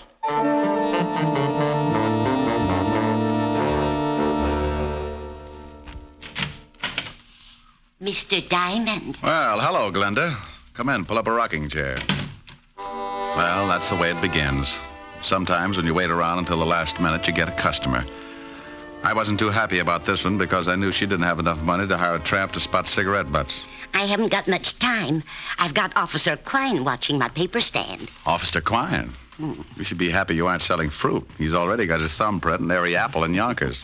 Mr. Diamond, I found this purse. Found it, Glenda? Oh, you know me, Mr. Diamond. I'm going straight now. I remember a snake that said that once. He broke his back. Honest, I haven't been doing that kind of business since I got out. Well, what can I do for you, Glenda? I'm broke. Oh, it's not a touch. I want you to find the owner of this purse and return it. Why don't you give it to Officer Quine? Well, there's no money in it. And with my record, he'd sure run me in for purse snatching. No money, huh? Oh, no. No, I didn't touch a thing. Just took a peek, maybe. Oh, yeah. A young girl left it on my counter. If you find her, you can ask her. I didn't touch a thing. Okay, I'll see what I can do. Oh, thank you, Mr. Diamond. Goodbye. Keep your nose clean. Oh, I will. She'd keep her nose clean, all right. And a glass of gin. I'd known old Glenda ever since she started working bunco rackets and got put away for 2 to 5. I was sure she'd lifted the dough from the purse, but I opened it and went through it anyway. I was just kicking myself for telling her I'd try to dig up its owner when the door opened and an ugly-looking mug wearing alligator spats walked up to my desk. You should be ashamed, looking at someone else's purse. It's a bad habit, like not knocking on doors. Oh, it said on the door to come in. How long did you have to wait before someone came by to read it to you? May I please have the purse? Oh, is it yours? Yes. Well, I didn't notice the wedges. Give up high heels? You are a very poor comic. Now, may I have the purse, or must I make you bleed? Oh, it's like that. Well, sure, here it is. Thank you. And something to go with it. I caught him with one that made my arm feel good clear up to my shoulder. His eyes rolled back, and he went down faster than the celluloid collar on the flagpole. I looked at the black purse and started getting that lousy feeling again. I'd gotten into something, and it was beginning to smell already. So I called the 5th Precinct Police Station and an old friend, Lieutenant Levinson. Homicide, Sergeant Otis. Hello, Otis. Let me talk to the lieutenant. Is this Diamond? No, it's platoon number 3 of the Brownies, 300 strong. Now let me talk to the lieutenant. Hey, what are you going to do with all those tired jokes when you run out? Give them away to idiots. You want to start a collection? Nuts. Lieutenant Levinson. Hello, Walt. Diamond. Oh, wait a minute. Otis! Yeah, Lieutenant. Where'd you put the bicarbonate? Top drawer, Lieutenant. Oh, hold it a minute, Rick. Get me some water, Otis. Yeah, Lieutenant. Go ahead, Rick. I can stand it for a second. If you didn't get so excited, you wouldn't have to take that stuff. Here you are, Lieutenant. Never need this stuff until you call. Now, who's dead? Nobody, but there's a guy in my office lying on the floor. He's dead. He's got to be. No, he isn't, Walt. I just belted him in the mouth when he tried to get rough. Wait a minute. He's trying to wake up. Groan for the nice policeman. You hear him, Walt? Okay, so some guy got tired and went to sleep on your floor. What do you want me for? Hold it a second, Walt. He's getting a little too active. What did you do? Kissed him good night. What did you do that for? Well, I've seen him somewhere. I think he's wanted. Oh, well, hang on to him. I'll send the wagon down. The door will be open. I'll fix it so he doesn't get away. Wait a minute, Rick. Where are you going? Well, about 5 minutes ago, an old dame hands me a black patent leather purse and asks me to find the owner. Right afterwards, this cultured gorilla wanders in and says the purse belongs to him. Oh, what's in it? Nothing much. A compact, book of matches, and a handkerchief. Smells nice. No money? No? Oh, I got to stop by Helen Ash's for a minute, and then I'm going to find out what makes this purse so valuable. Say hello to Helen for me. Sure thing. Bye, Walt. Be a good boy. Goodbye.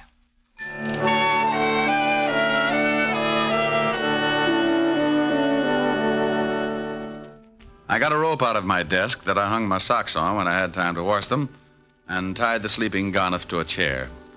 I didn't know much about pocketbooks, but I knew someone who did, so I headed for 975 Park Avenue and a beautiful redhead named Helen Asher. Oh, good evening, Mr. Diamond. Good evening, Francis. Is Miss Asher in? Yes, sir. She's in the study. Shall I announce you? No, just dig up something that'll get me back on my feet. I'll let myself in. Yes, sir. Mr. Diamond. Yes, Francis? If you'll pardon me for saying so, sir, I just love the way you talk. Well, thank you, Francis. Eaton, 98. Majored in Sloyd. Oh, my goodness, you're pulling my leg again. Anyone home? Rick, you got here. Hi. Hi. Well, since when did you start carrying a purse? Like it? Matches my complexion. You idiot. Take a look. Whose is it? Gotta find out. It's worth something. One guy already tried to get it the hard way. Cigarette? Well, thanks. It's got some initials on it. D.K. There's nothing valuable in it. I know. That's what I can't understand. Got a match? Here's some in the purse. Thanks. Here. Adams Hotel. Flophouse with sheets. Compact's never been used. My darling.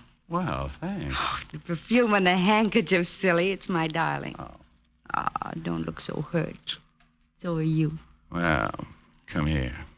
Rick. Here's your drink, Mr. Dam. Oh, my goodness. Oh, that's all right, Francis. I was just trying to convince your boss we should take in the wrestling matches. Why, Francis, you're blushing. Oh, pardon me. Miss Asher's residence? Yes, sir. One moment, sir. It's for you, Mr. Dam. Oh, thank you, Francis. I'll see if the dinner is ready, Miss Helen. Hello? You get right down here. What? Lieutenant Levinson. Get down here to the station, Diamond. You're in trouble. Diamond? Wait a minute. Slow down. Not dead, huh? My stomach starts getting back to normal, and you have to knock some guy off. Knock some guy off? I don't know why I should waste time with explanations. I ought to just send Otis over there with the wagon, but I like your girlfriend too much. What are you babbling about? I thought you said the guy in your office was still kicking. What? Yeah, somebody made a punchboard out of his chest, and I like you for a suspect. Now get down here. Wait a minute, Walt. Somebody shot him? Yeah. If that wasn't what killed him, he died of fright when he saw the bullets coming. Now, I'm not talking anymore till you get here. Make it 10 minutes or I'll have a warrant out for you. Oh, swell. Rick, what's the matter? Oh, that crazy Walt Levinson's got me in line for a murder rap. I gotta go down and square myself. Murder? Rick! Yeah? I'll see you later, baby. But, Rick... I can't wait. I'll get back as soon as I can. If we were married, this wouldn't happen. Rick, you forgot the purse. Francis? Francis! Yes, Miss Asher? Francis, Mr. Diamond forgot this purse. See if you can catch him. He's gone to Lieutenant Levinson's police station. Yes, Miss, I'll do my best. Rick just has got to stop this foolishness. Oh. How did you get in here? Who are you? I come in a back way, lady. Where's the shamus? You get out of here. No, just relax, baby. One yell out of you and you get hurt pretty bad. What? Where's the shamus? He went down to the police station. Okay. Where's the purse? I saw him bring it in. I don't know. Oh, come on, baby, or do I shake it out of you? You stay away from me. You... Hood? What? Where's the purse? I told you I don't know. No, stay away. Okay, but you're making it tough on yourself. Stay away. You stay away from me.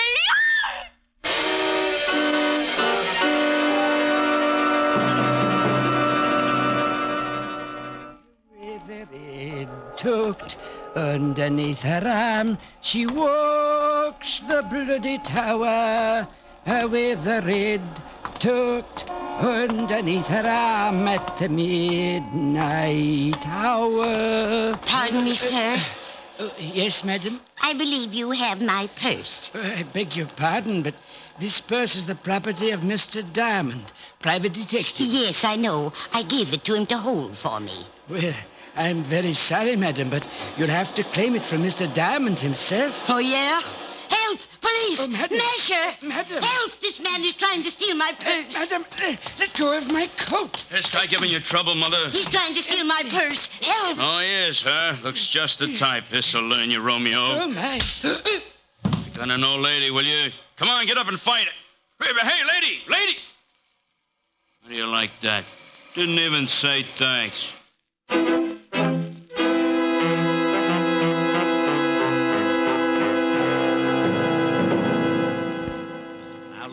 I don't care what you say. You told me you had a guy in your office. When my men got there, they found him tied in the chair with 3 bullet holes in his chest. He was making noises when I left. Some guys do that when they get shot. Oh, stop being an idiot. You know I didn't kill him. Yeah, I know it, but what do I tell the commissioner? That I let you go because you're a friend of mine, used to be on the force? No, but you don't have to act like I rubbed out the whole West Side. Well, I'm mad. I want to retire in 5 years, and I want to do it with a healthy stomach.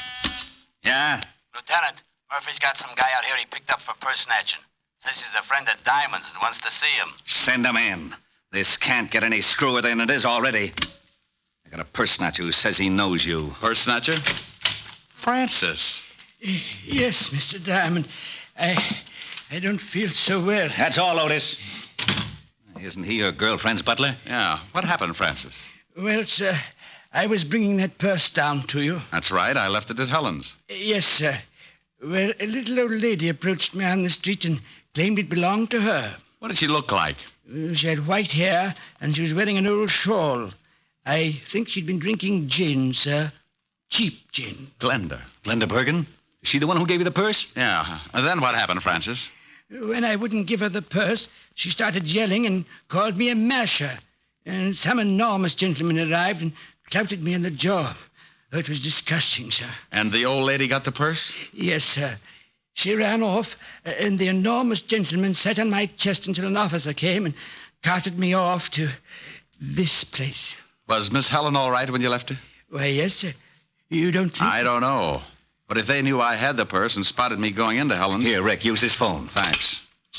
Don't you see, Walt, this whole thing has something to do with that purse. Purse, schmurse. I've still got a stiff on my hands. Oh, my goodness. Yes? Hello, honey. You all right? Oh. What's the matter? Hi. Please come home. What happened? A man broke into the house looking for that old purse. I told him I didn't know where it was, and he started slapping me. You did, huh? Yes, and I need comforting. Well, honey, I've still got something to do. Lock all the doors until Francis gets back, and I'll be over as soon as I can. All right. Did you get the purse? Francis will tell you all about it. Bye, baby. Bye. Rick. Some louse shoved Helen around. Francis, get over there and take care of her. It's all right if he goes, isn't it, Walt? I guess so. Otis, I'm releasing the guy that was picked up for purse snatching. And don't say, yeah, Lieutenant. Okay, Rick. Oh, thank you, sir. Step on it, Francis. Miss Asher needs someone to take care of her. Yes, sir. Walt, give me 2 hours to find out what this is all about. Are you going after Glenda? Yeah.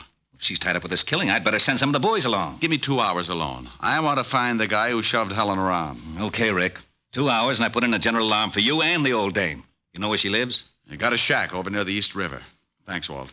Otis, let Diamond go and bring me a tablespoon and some water. And Otis, shut up.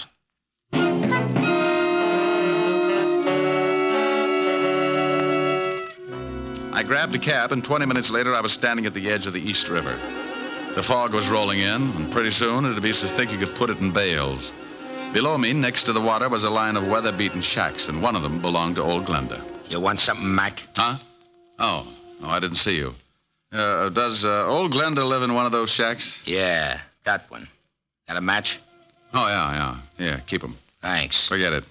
No, wait a minute. Huh? Let me see those matches.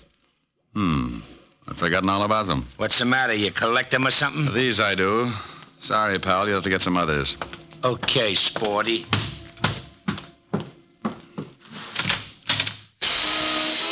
The inside of the shack looked like a hardware store after a good earthquake.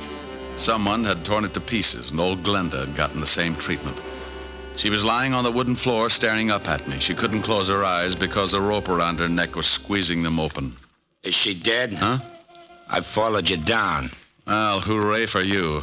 The next time you sneak up on somebody, you're liable to end up with a skull fracture. Just wanted to see what was going on. Is she dead? Unless she can breathe through her feet. She's been strangled. Gonna call the cops? No. I thought I'd rub her wrists for a while. Now, here's a buck. Call Lieutenant Levinson at the 5th Precinct and tell him what's happened. Sure. Got a nickel? Yeah, here. And tell him I've gone over to the Adams Hotel on 28th Street. My name's Diamond. Good for you. Now step on it.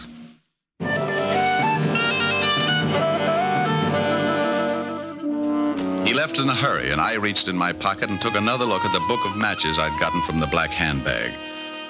They were from the Adams Hotel on 28th Street, so I went over there fast. The sleepy night clerk showed me the register, and I found what I was looking for.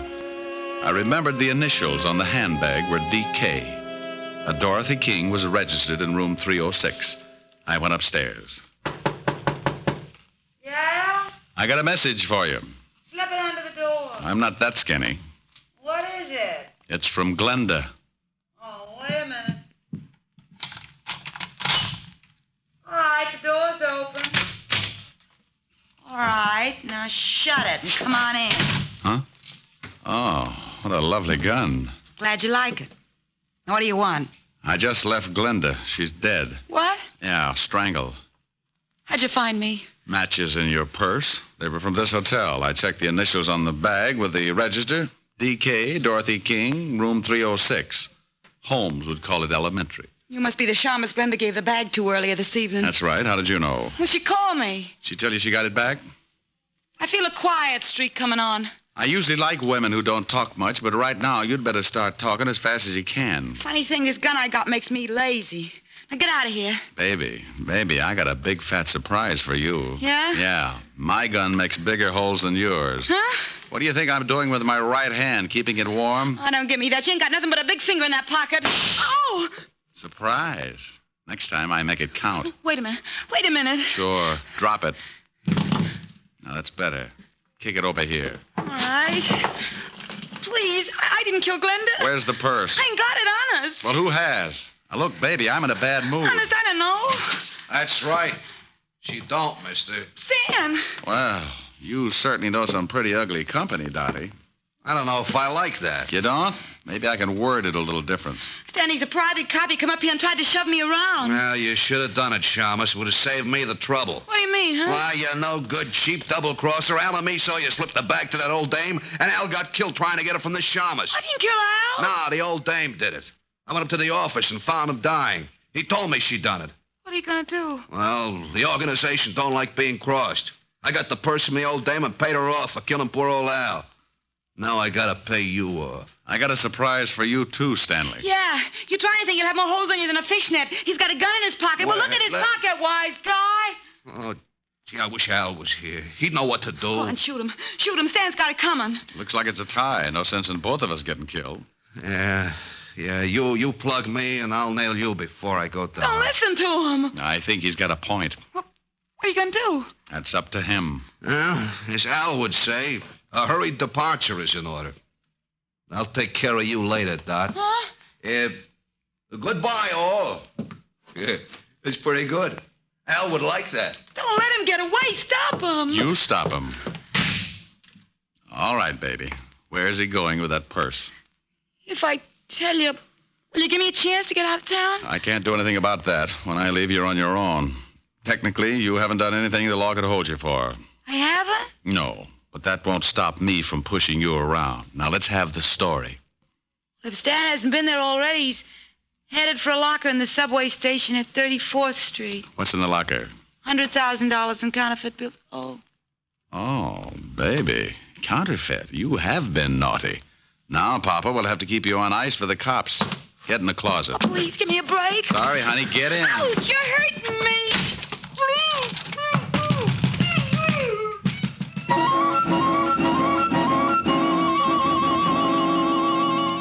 I went down to the night clerk and told him to tell Lieutenant Levinson when he got there about the blonde in the closet of room 306. The subway wasn't far, but Stanley had a head start and he was in a hurry. I ran the rest of the way. I went down the steps. A train was just pulling out when I spotted him. He'd just taken a bundle out of one of the lockers, and as he turned to go, I walked up behind him. Hello, Stanley. What? What you got in the box? The Shamus. Here, you take it. Oh! He tossed the package in my face and started running for the exit. But a crowd of people blocked his way, and when he saw me come up with my gun, he changed his mind. He turned and vaulted the turnstile, and I ducked behind the row of lockers. He had a gun, too. I tried to get a clear shot at him, but there were too many people. And then the frightened little guy did a stupid thing. He jumped down on the tracks and started running up the tunnel. Oh, look at that fool man. He's jumped down on the tracks. Stanley, come back here. You can't get anywhere that way. You said it, Mac. He's running uptown on the downtown side. Here's a corny line. Stop or I'll shoot. You won't get me. Stan, look out. There's a train coming. Look out. No!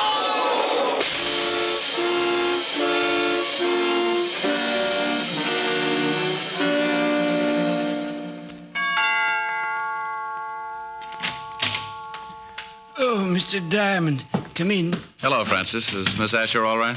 She's better, sir. She's lying down in the study. How's the jaw? Oh, I feel better, sir. This ice bag is helping the swelling. I'll be in the pantry if you need me, sir. I'll try not to. Hi. Hi. Well, poor little baby. Yes. Poor little baby. You're lucky he didn't knock you out. Oh, I'll get it. Francis is nursing his face. Asher residence? Let me talk to Diamond if he's there. He is. Rick? Mm-hmm. Now you listen to me. I've been chasing your conquests all over town. I end up down in the subway station and notice get stuck in the turnstile. Don't you think it'd be nice to let the police department in on something once in a while? Oh, sure. Right now, I'm at 975 Park Avenue, nursing a beautiful redhead back to health. Oh, did you find the blonde in the closet? Yeah, I got the whole story from her. You want to hear it? I guessed most of it. She was fencing for a counterfeit ring, and she tried to cross them.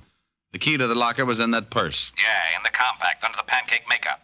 She and old Glenda used to do a duet together before they both got sent up. When the blonde got out, she started working for a counterfeit mob. They'd stashed the dough in different subway lockers around town and used her to make the contacts. So she figured she could use the 100,000. Well, nothing like being in business for yourself. She was afraid to pick it up herself, so she slipped the purse to Glenda like she'd just forgotten it. Ricky. Yes, dear? Are you listening to me? I just stopped. Bye, Walt. What? Now, wait a minute. What is it, baby? I want some sympathy. Sure. What would you like, lover? Sing something. Oh, come on, baby. We can do without that. No, I want you to. I'm sick. An invalid should be pampered. Let me rub your head or something. Afterwards. I want you to sing. Oh, but it's late, baby. Well, then sing softly. Sing me to sleep. Oh, honey. I'll get mad and you'll have to buy me a present. Okay. Lullaby and good night with roses bedight. That's wonderful. With lilies bedecked. Hey, you at the board in your consoles! Shut up, I'm trying to sleep! Well, what is that? Oh, it's that grouchy new neighbor. Oh, it is, huh? Mm-hmm. Hey, you want something, bud? Yeah, shut your big bazoo! Oh, is that right? Powder your face with sunshine. Oh, no! Put on a great big smile. Make up your eyes with laughter. You will Please, Rick. Yeah, okay. That guy gets shell-shocked if you fried potatoes. Rick. What is it, baby? Come here. Oh. You do need pampering.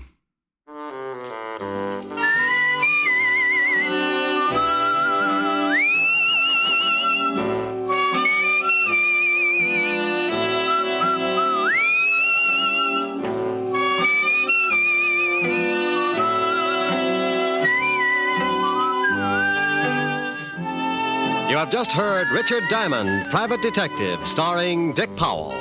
Helen was played by Virginia Gregg, Lieutenant Levinson by Ed Begley. Also in our cast were Wilms Herbert, Betty Lou Gerson, Jane Morgan, Jack Crucian, Hy Averback, Herb Butterfield, and Wally Mayer. Music was under the direction of David Baskerville. Richard Diamond is written by Blake Edwards and directed by William P. Rousseau. Now, this is Eddie King inviting you to be with us again at the same time next week, when we will again bring you Dick Powell as Richard Diamond, Private Detective. This program has come to you transcribed from Hollywood. This is NBC, the national broadcasting company.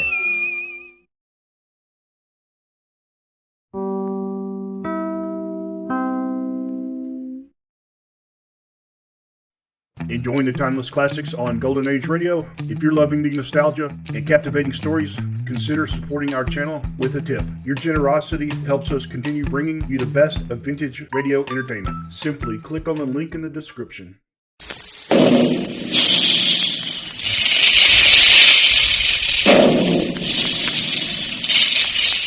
Calling all adventure fans, calling all Dick Tracy fans, stand by. Here comes Dick Tracy now.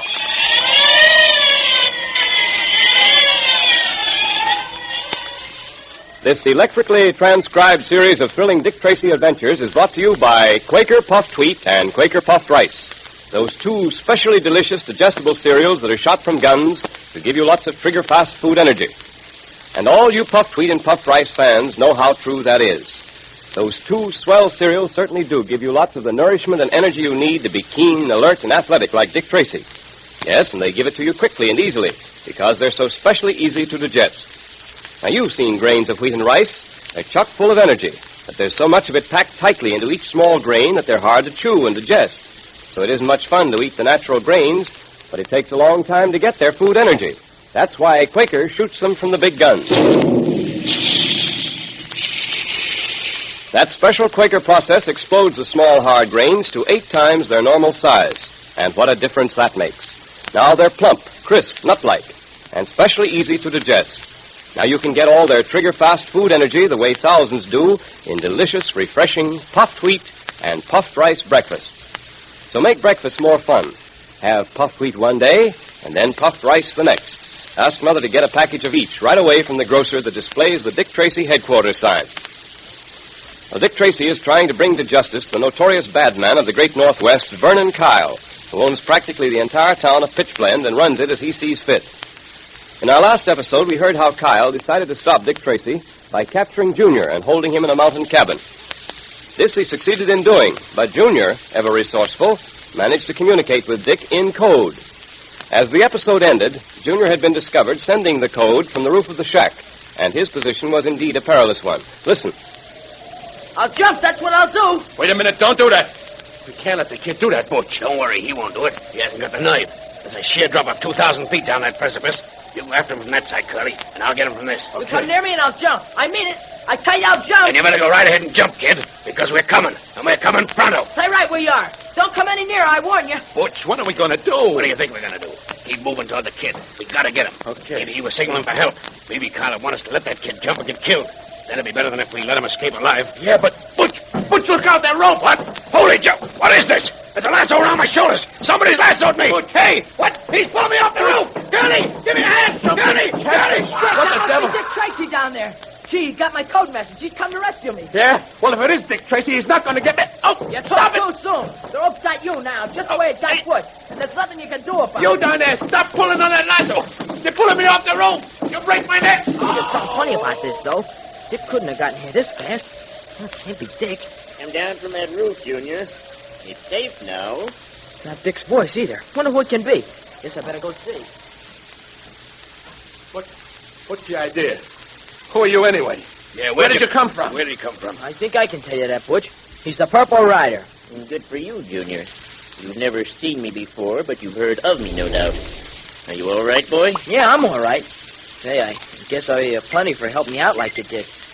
You came just in time. I'm glad I did, Junior. Fortunately, I happened to be riding by on my way down to Pitchblende from my own little hideout up in the hills. Yeah, I'll say it was fortunate. It wasn't too much trouble after that to lasso these two gentlemen and pull them down from the roof. Cut out all the gab. What are you going to do with us? Don't be too impatient. What are you going to do with them, Ryder? Something your friend Tracy doesn't approve of, Junior. What do you mean? I'm after Vernon Kyle for my own reasons and in my own way. First, I intend to remove Kyle's men one by one. Finally, I shall remove Kyle. And then, my young friend, we'll have no more lawlessness and terror in the Yukon. What are you hiding behind that purple hood for? Take it off. Let's see your face. Don't be too curious, and never mind what I look like. I'm not going to waste any more time with you. Come on, let's get this over with. Wait a minute, buddy. Listen, we weren't going to hurt the kid. We had orders to watch him. Watch him? By forcing him to the edge of the precipice? You got us all wrong. It's like Butch says. The kid got away from us. We wanted to get him back. We didn't want to hurt him, honest. Just two interested friends, eh? We ain't making this up. We knew the kid wouldn't jump, and we had to get him back. Forget it. The Yukon will be well rid of you two. Come along, Junior, and see me hang these rogues. Now, wait a minute. You can't do that. That's murder. Whoever you are and whatever your reasons may be, I know you're not a murderer. Perhaps you're right. Very well, friends. I will not hang you by the neck. I'll hang you by your belts. By our belts? The guy's out of his head. Not quite. As a matter of fact, I'll demonstrate I'm not only sane, but a man of my word. I said you men would hang. And hang you will, by your belts. Stand still, Butch, while I tie this end of the rope to the back of your belt.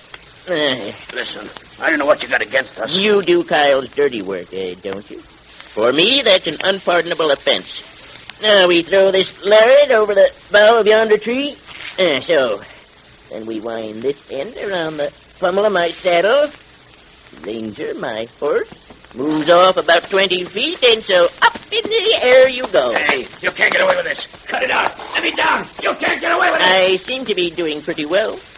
And now, Curly, you're next. Hey, listen, have a heart. And now we pass the rope through the back of your belt. And so over the limb of that tree, and can I get up, Ranger? Hey, I'm going up in the air. Let me down. Let me down. No, not for some time, my suspended friends. What are you going to do with them, Ryder? I don't mind telling you that, Junior. I have two other members of Kyle's gang at my hideout. It's about a 2-hour ride from here.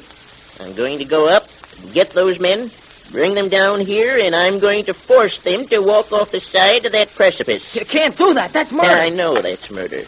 You call it murder. I call it justice. Justice? But you can't condemn these men without a trial. You can't take the law in your own hands. Up into the saddle with you. I'm not going with you. I'm not going to do Don't it. let your usual good sense desert you. I said you're coming with me. All right. Put down the gun and I'll go. I said you were a bright kid. Up with you. Come on. There. Come on, get up, girl. Come on.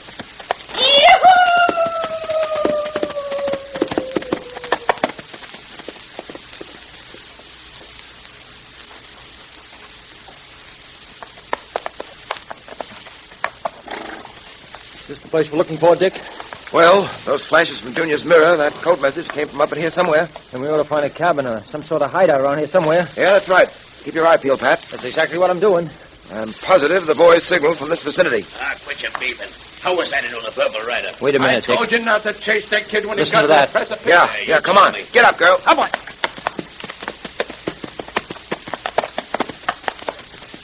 Here we are, Dick. There's a cabin. Well, I'll be a cross-eyed owl. Look at those two hanging in midair. They're two of Kyle's men. Look, Curly, it's Tracy. Yeah, I see him. Yes, and you're going to see a lot of him from now on, and I'm not sure you're going to like it. Where's Junior? What have you coyotes done with that boy? Let us down from here and we'll tell you. The kid's safe, I'll tell you that. One moment. Wait a minute, Dick. Let me do it. Let me get them down. So you want to be cut down, eh, Butch? Okay. Hey, wait, don't. There. Hey.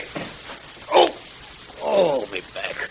Oh, couldn't you let me down easy? Did you have to cut the rope? All right, go next, Curly. Listen, Pat. Have a heart. That's a 15-foot drop. Don't cut that rope, Pat. Listen. Sorry, I'll have to cut it, Curly. Wait a minute. Don't. Oh. All right, get up. Now answer me. Where's Junior? He ain't here, Tracy. Well, where is he? Well, we don't know. Now, listen, I'm warning you. Talk fast. Where is he? Look, Tracy. He went away with the Purple Rider.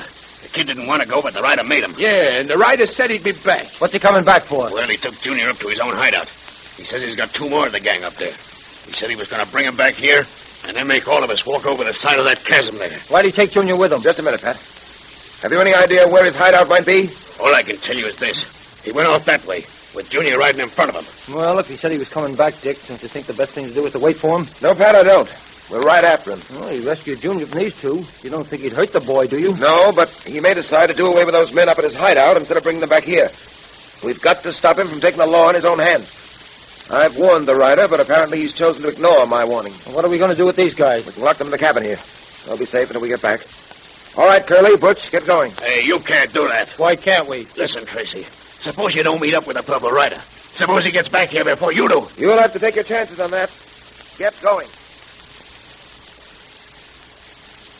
Well, Junior, I've got Shorty and his pal tied up outside. I'm ready to take them back to Kyle's hideout with us. Hey, now, wait a minute, Purple No, Rider. we haven't the time to wait. You're taking the law in your own hand, convicting these men without a fair trial.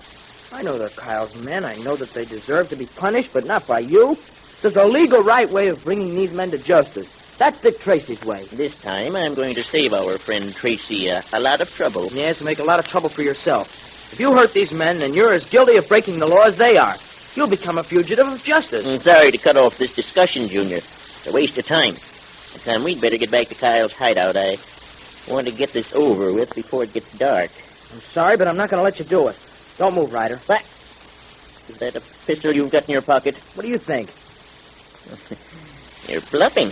Oh, no. Don't you believe it. And what's more, I'm a very good shot. Yes, I suppose you are. I shouldn't have left this extra gun around loose. Drop your guns, Ryder. And remember, don't try anything. I've got you covered, and I can shoot fast. All right. I only have one gun. There. What are you going to do with me? I'm afraid I'll have to turn you over to Dick Tracy. Come on, let's get going. We're returning to Pitchblende right now. Go on, Ryder, move. Wait a minute, I said move! All right. All right. I'm going. Has Junior the upper hand, or has the Purple Rider a trick or two he may play yet? Well, Junior certainly turned the tables that time. And now he's going to step out of his thrilling adventure to take charge of a very special meeting of the Dick Tracy Secret Service Patrol, brought to you by Quaker Puffed Wheat and Quaker Puffed Rice, the delicious quick energy cereals that are shot from guns. So stand by, all you boys and girls, because here comes Junior now. The meeting will now come to order, and Dick Tracy has a special assignment for all patrol members. Here, Mr. Quaker Man, will you read it to all the boys and girls, please? Why, certainly, Junior. Attention, patrol members. It says, to all officers and members of the Dick Tracy Secret Service Patrol, Wednesday, April 20th, has been designated Official Patrol Badge Day. On that day, it is the duty of every officer and member of the patrol to wear the badge of the highest rank to which he or she has been appointed for the entire day. Signed, Dick Tracy, Commander-in-Chief. Official Patrol Badge Day. Say, that's a great idea, isn't it? It certainly is, Junior. Now, of course, lots of the patrol members wear their badges every day anyhow. But Dick wants all patrol members to wear their badges on the same day as a symbol of the united strength of this great national organization that stands for law and order. Gee, you wear your badge all day on Wednesday, won't you? And to be sure, all the patrol members you see tomorrow should be sure to wear their badges on Wednesday, too. And we'll make a real showing for Dick Tracy. And if any of the boys and girls aren't members of the Dick Tracy Secret Service Patrol yet, tell them what a great thing it is to be a member. A pal of Dick Tracy's. And tell them how to join, won't you? And if you aren't a member yet, join now. Now listen, you just get 2 Quaker Puffed Wheat or Quaker Puffed Rice box tops, and then print your name and address on a plain piece of paper. Now, if you're a boy, write the word boy. And if you're a girl, write Girls Division at the top of the page. And put it in an envelope with your 2 Quaker Puffed Wheat or Quaker Puffed Rice box tops and mail it to Dick Tracy, Box L, Chicago. Then Dick sends you your secret code book, patrol pledge, and official badge. Get yours now. And remember that Quaker Puffed Wheat and Quaker Puffed Rice are the 2 specially good-tasting cereals that give you lots of trigger-fast food energy because they're shot from guns. So enjoy a big dish of puffed wheat one day and then puffed rice the next for a delightful change. Ask Mother now to get you a package of each from the grocer's. Calling all adventure fans, calling all Dick Tracy fans. Stand by for another exciting electrically transcribed Dick Tracy adventure tomorrow at this same time. There goes Dick Tracy now, and that is all.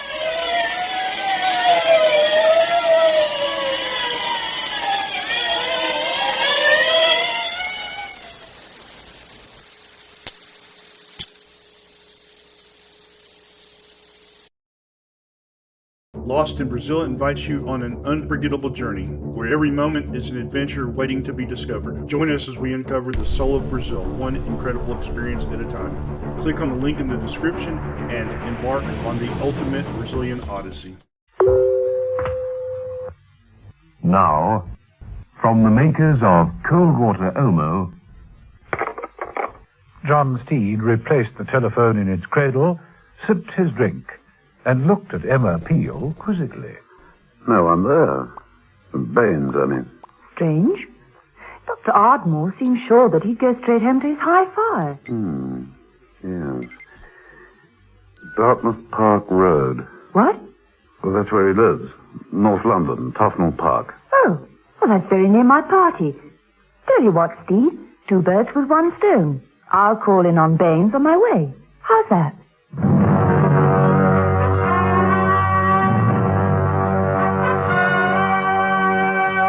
The Avengers.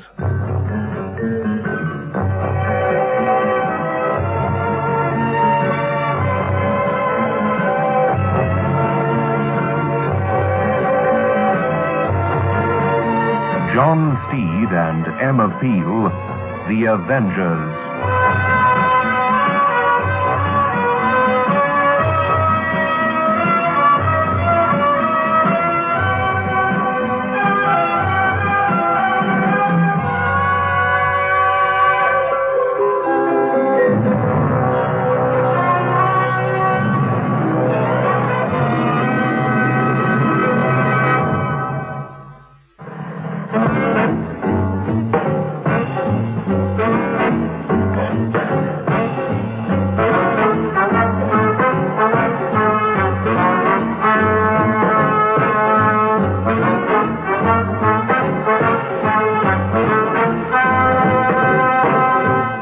Episode 2 of this story, in which John Steed and Emma Peel ponder over the question of who shot poor George Oblique Stroke XR40.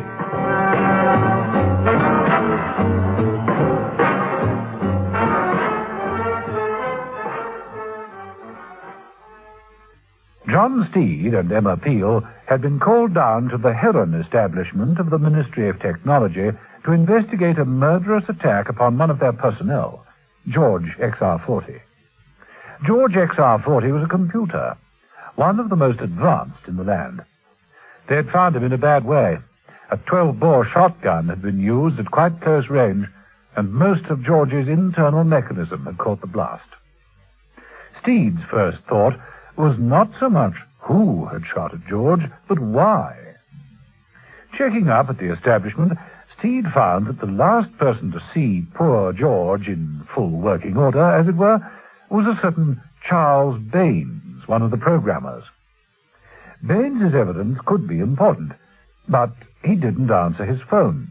He should have been at home. Indeed, he was. He was lying slouched by an easy chair, an upset cup of cocoa seeping into his shirt, mixing with the red stain of blood that spread across his chest. Charles Baines was dead. Charles Baines had been dead for some time. Yet he wasn't alone in the room. A young man was searching frantically through the hi-fi equipment, turning out long playing records from their racks, tipping tapes onto the floor, becoming more frantic as the minutes sped by.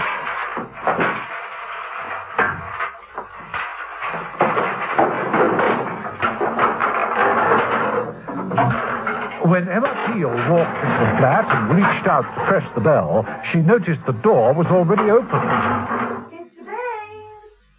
Mr. Baines! Mrs. Peel entered the room, took in the whole confused scene at a glance, and the light went out. The young man attacked. Foolish young man. Mrs. Peel threw him across the room. He staggered against the many turntables, clutching at switches which started all sorts of tapes into action.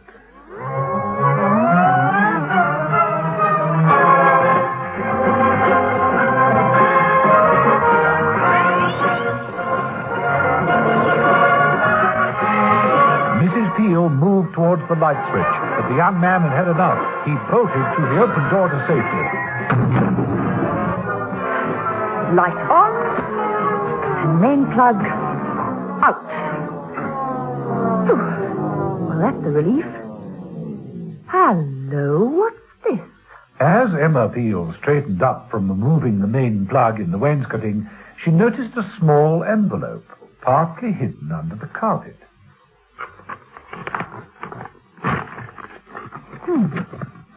A reel of computer tape, and written on the label, XR40. This has to be it. Oh, dear. What a mess this flat is. Honestly, Mr. Baines, if you could see the state of your hi-fi equipment right now, you'd just die.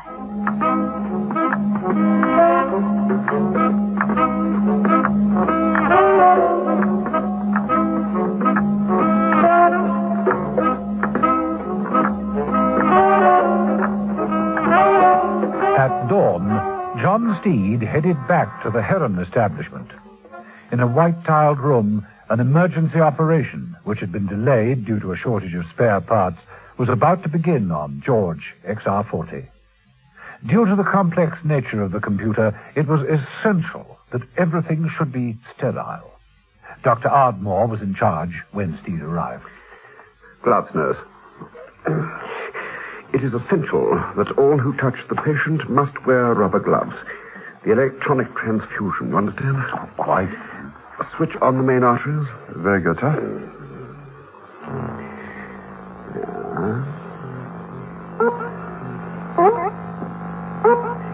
Light a little nearer. Thank you. Oh, it's nasty. We have to open him right up. Cutters.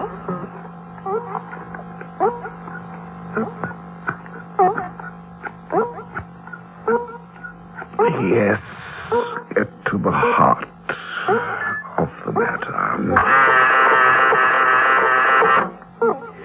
That's better.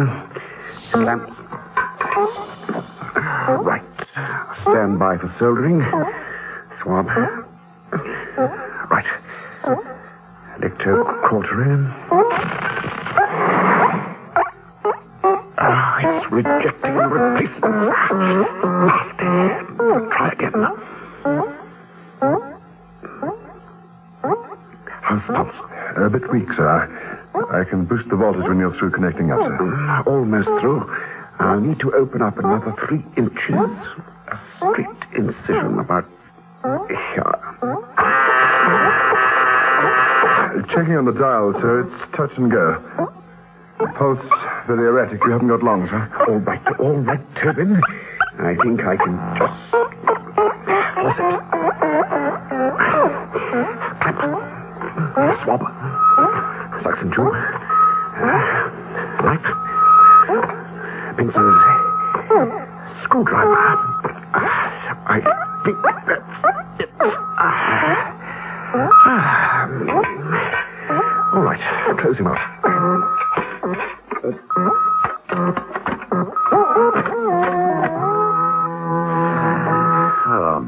Brilliant piece of surgery, old chap. Touch and go, Steed, touch and go. Thank goodness it was George and not one of those digital types. Any chance of a brief word with the patient? What? Good gracious, no. This is only the emergency operation. We still don't know if we can pull him through. A shock to a mechanism as delicate as this. Right, yes, I understand. You'll have to check the memory circuit, sir. Oh, yes, very well. Switch over to pure AC. Half power to start. Yes, sir. Responding. Pulse rate normal. Full power. Right. We are checking on memory now. This should be interesting, Seed. Could be useful. XR should repeat the last thing he was working on. It should come from him in the form of a tape to recall. From the mouth to the brain. Here, this button. When I press it, so.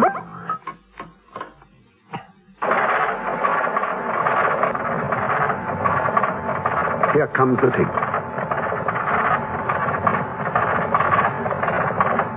What does the tape say? Incredible. Read it for yourself. Help. Help. Help. Help. Help. Help. Help. Pulse rate. Failing. Can't hold it, sir. Open him up. Quickly, man.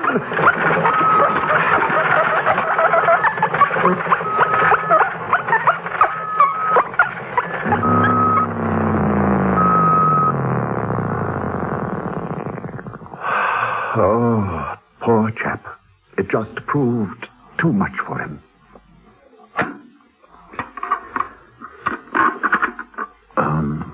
Dead? Coma.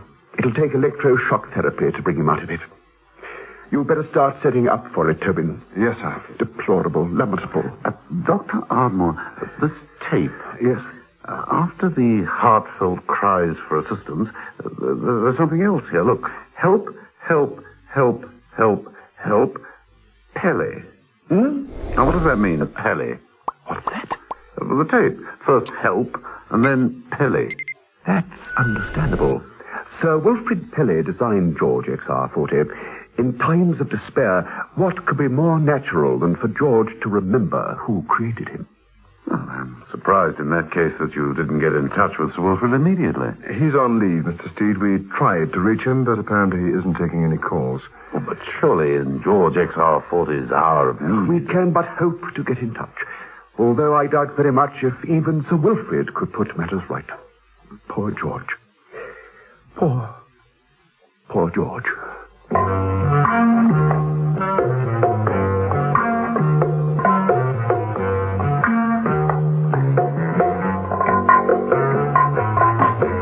Some little time after that, Mrs. Peel arrived, clutching the tape that she'd found in Charles Baines's apartment. Her first thoughts, of course, were for poor George. How did the operation go, Steve? The operation was a success, but the patient was a failure, I'm afraid. Oh. too bad. Ardmore did a good job, but the patient is in a coma. Every part of the mechanism is now defunct. They're going to try again later with electroshock treatment. I see. What's with Baines? Someone got there first. A young man with a shotgun. I should think in the middle of the third movement. Huh? Oh, hi-fi. Beethoven's fifth. In the middle of the third movement. Before that dramatic run of lilting chords? Just before.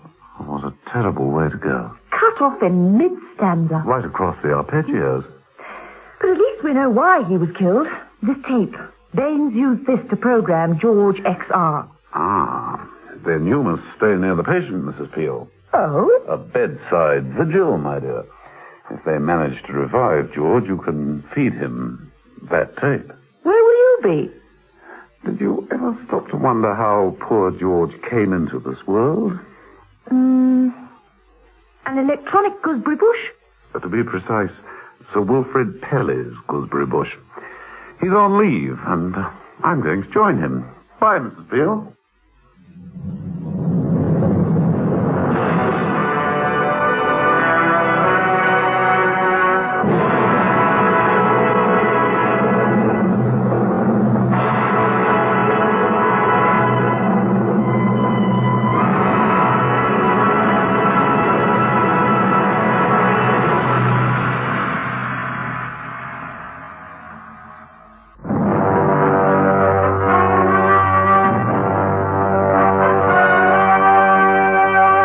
Avengers.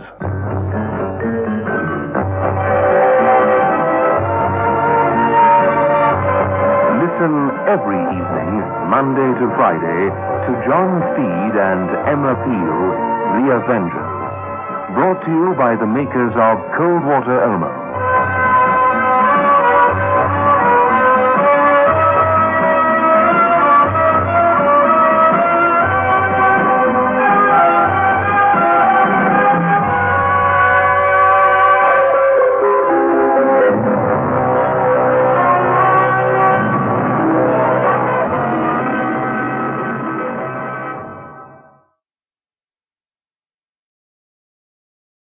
Enjoying the timeless classics on Golden Age Radio? If you're loving the nostalgia and captivating stories, consider supporting our channel with a tip. Your generosity helps us continue bringing you the best of vintage radio entertainment. Simply click on the link in the description.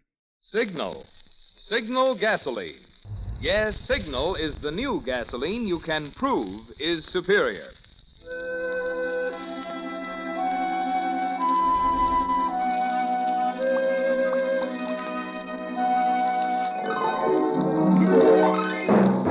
The Signal Oil Company and your neighborhood Signal dealer bring you another curious story by The Whistler. Tonight, Death Wears a White Robe.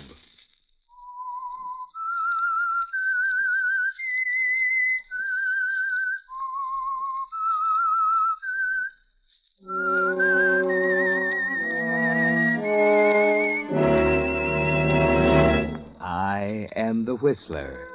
And I know many things, for I walk by night. I know many strange tales hidden in the hearts of men and women who have stepped into the shadows. Yes, I know the nameless terrors of which they dare not speak.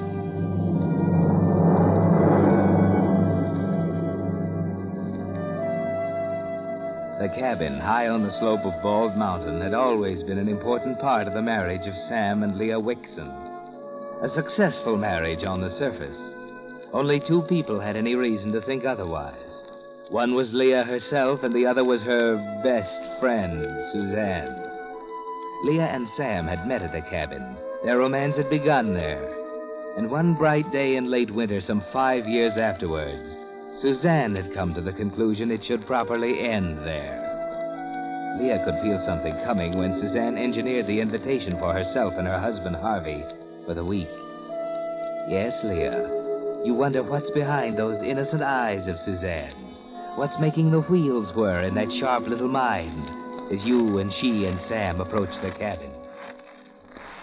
Lucky there's a crust on the snow today. Never make it otherwise. Well, these snowshoes are fun. Suzanne, darling, do let Sam carry that suitcase. Well, he's already carrying yours and his. I'm not crippled. There's an idea, Leah. On what? On how to win men and influence them. Well, if I were the strong, rangy type, I'd carry one for you, dear. You know I'm not athletic. Well, a strong, rangy type definitely has her points.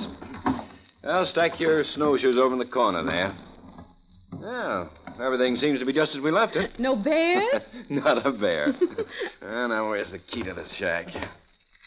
Oh, what a beautiful spot.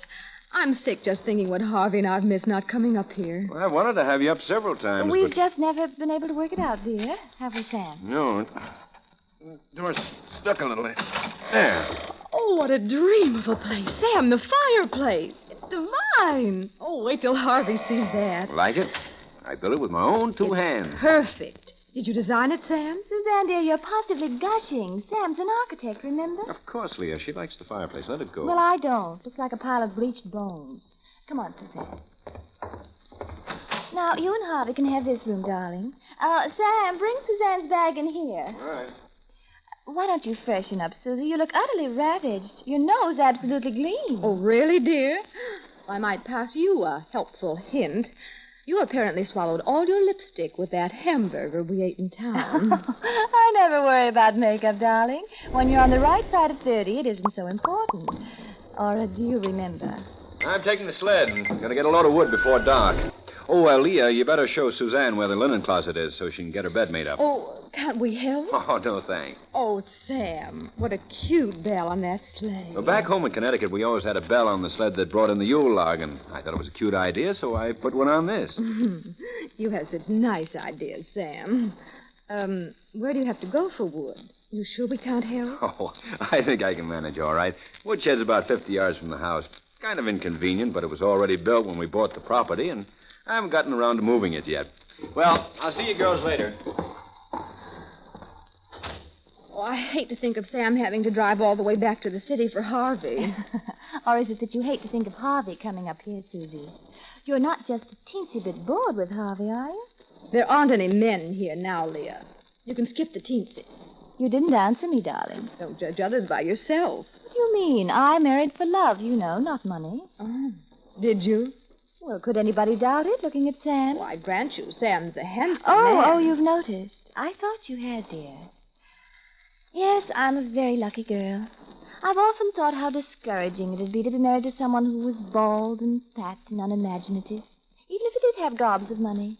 You're referring to Harvey? Oh, darling, I think Harvey's cute. In a pudgy sort of way. By the way, does he still take bicarbonate?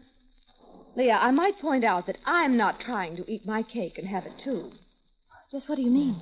I'm talking about your Red Cross activities. Oh? Those evenings you donate to good works. Patronizing the arts. What are you talking about? Shall I come to the point? Or would you like to fence for a while? You're not being clever, dear. Well, I'll try to be more specific. I'm referring to the movie type you picked up at Sandra Gilman's. The pianist. Picked up? I hardly know him. Leah, you're actually blushing. I can see it clear through that Westmore number 12. I've nothing to hide. Your taste isn't bad at that. He is fascinating and talented. Musically, of course. But I should think you'd worry a little of Chopin after 6 months. It has been 6 months, hasn't it? You wouldn't dare. Wouldn't I? Oh, listen, Suzanne, it's all over, believe me. There was nothing between us. I know I was foolish. I just didn't realize what was happening. Uh-huh. Sam would understand all of that, of course. You're not going to say anything, Suzanne. You can't. Sam would think all kinds of things. He wouldn't understand. He'd walk out on you, wouldn't he, Leah? He isn't the kind a woman can make a fool Yes, of. yes. Don't you see it'd wreck our marriage? You wouldn't do that, Suzanne. You couldn't gain anything by it. We've been friends too long for that. You can get off your knees now. I hate you. Of course you do. You always have. You're just trying to get back at me. You've been waiting for a chance like this ever since Sam and I were married. You love him, don't you? You've been in love with him for years. I didn't say that. But it's true. And you think this is your opportunity. But you won't tell Sam what you found out. You won't. Do you understand? Why, darling, you're so terribly dramatic. How could you stop me? I don't know. But I will, Suzanne. I will if I have to. Have to what, Leah? There's just the two of us here. And I'm the strong, rangy, athletic type. Remember?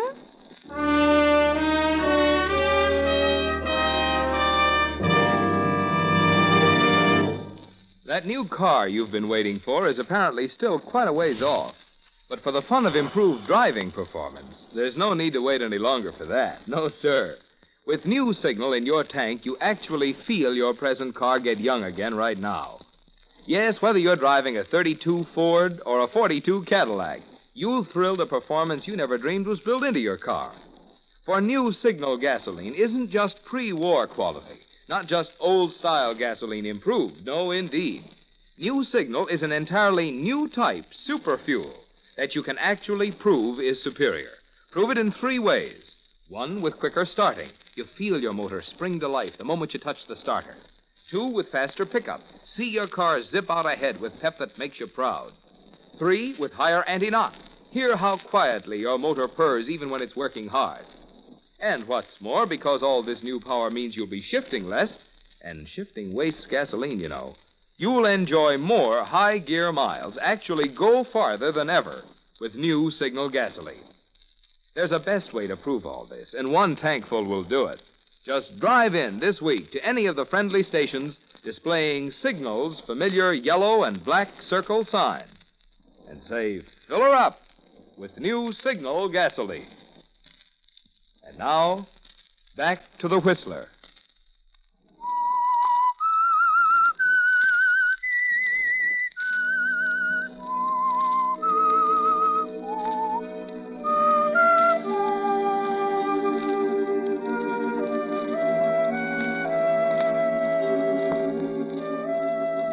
Well, Leah, you thought you'd managed the musician pretty cleverly, didn't you? And he'd seemed so important to you for a while. But now, with the prospect of losing Sam staring you in the face, it's different. He'll walk out, you're sure of it. You know him too well. Suzanne holds you in the palm of her hand, Leah. The moment she chooses to open her mouth, Sam is gone forever.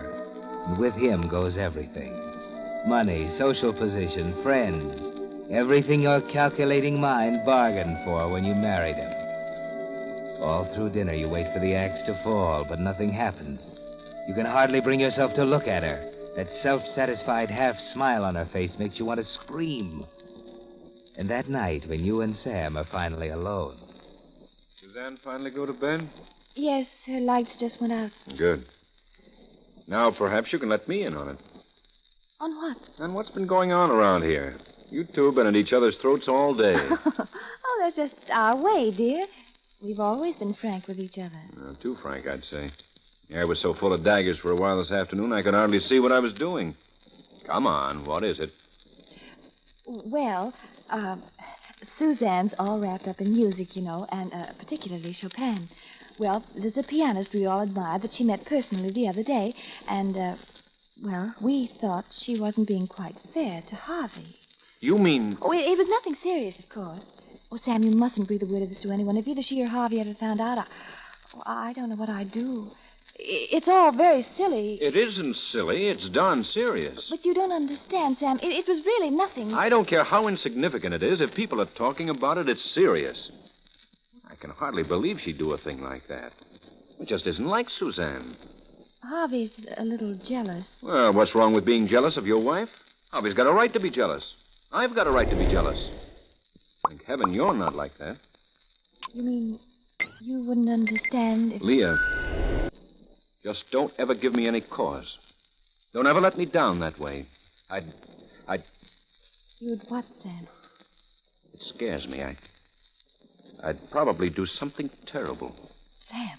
Just remember that, Leah. Don't ever give me a reason. Promise me. All right, Sam. I promise.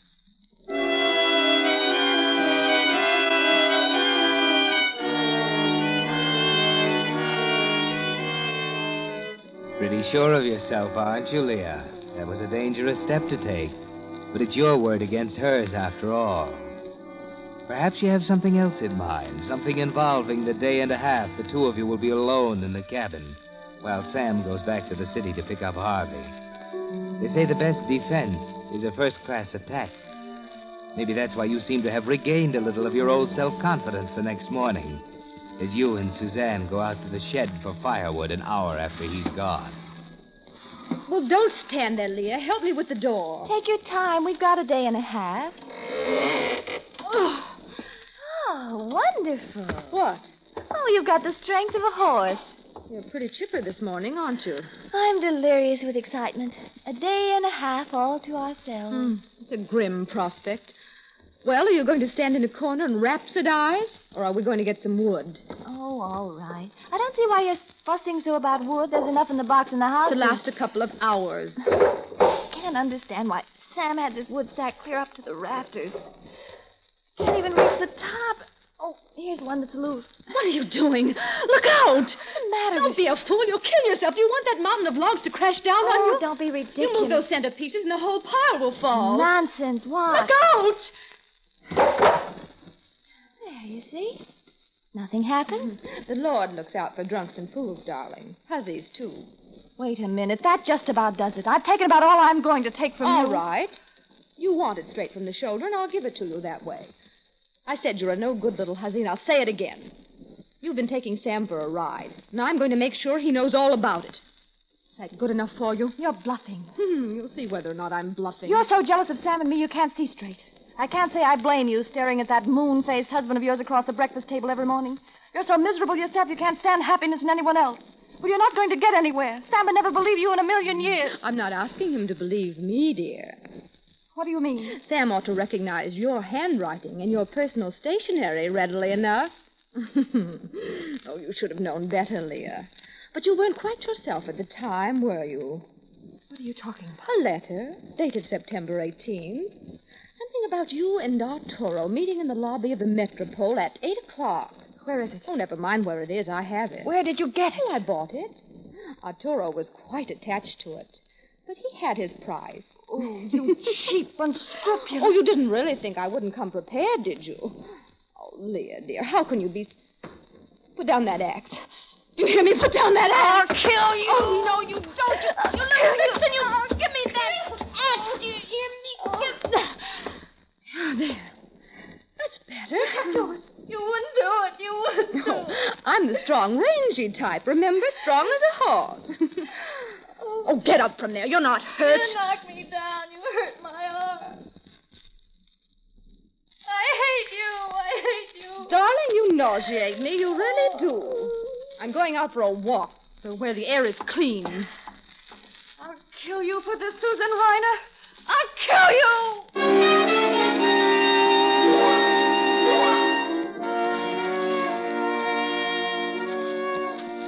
And you could do it, couldn't you, Leah?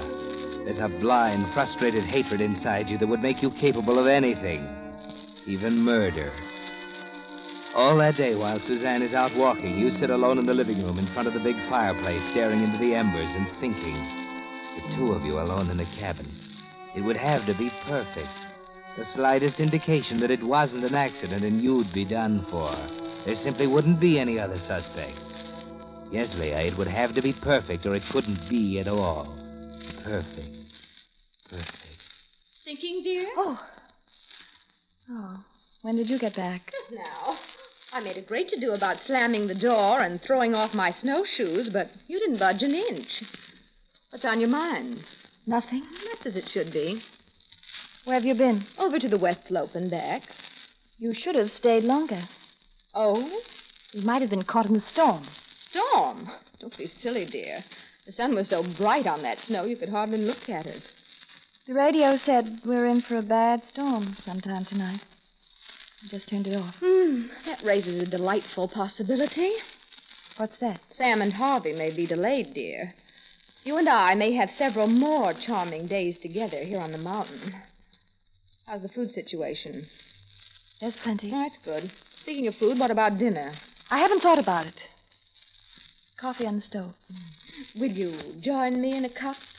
Thanks, no. Oh, shame to waste that gorgeous fire, isn't it, dear? If Arturo were only here... Suzanne, will you stop it? You've made yourself perfectly clear. I know what you're going to do, and I know how you're going to do it, and there's nothing more to be said. I can't stand this jabbing and picking any longer. I can't stand it. On second thought, I'll make my own coffee. It's safer that way.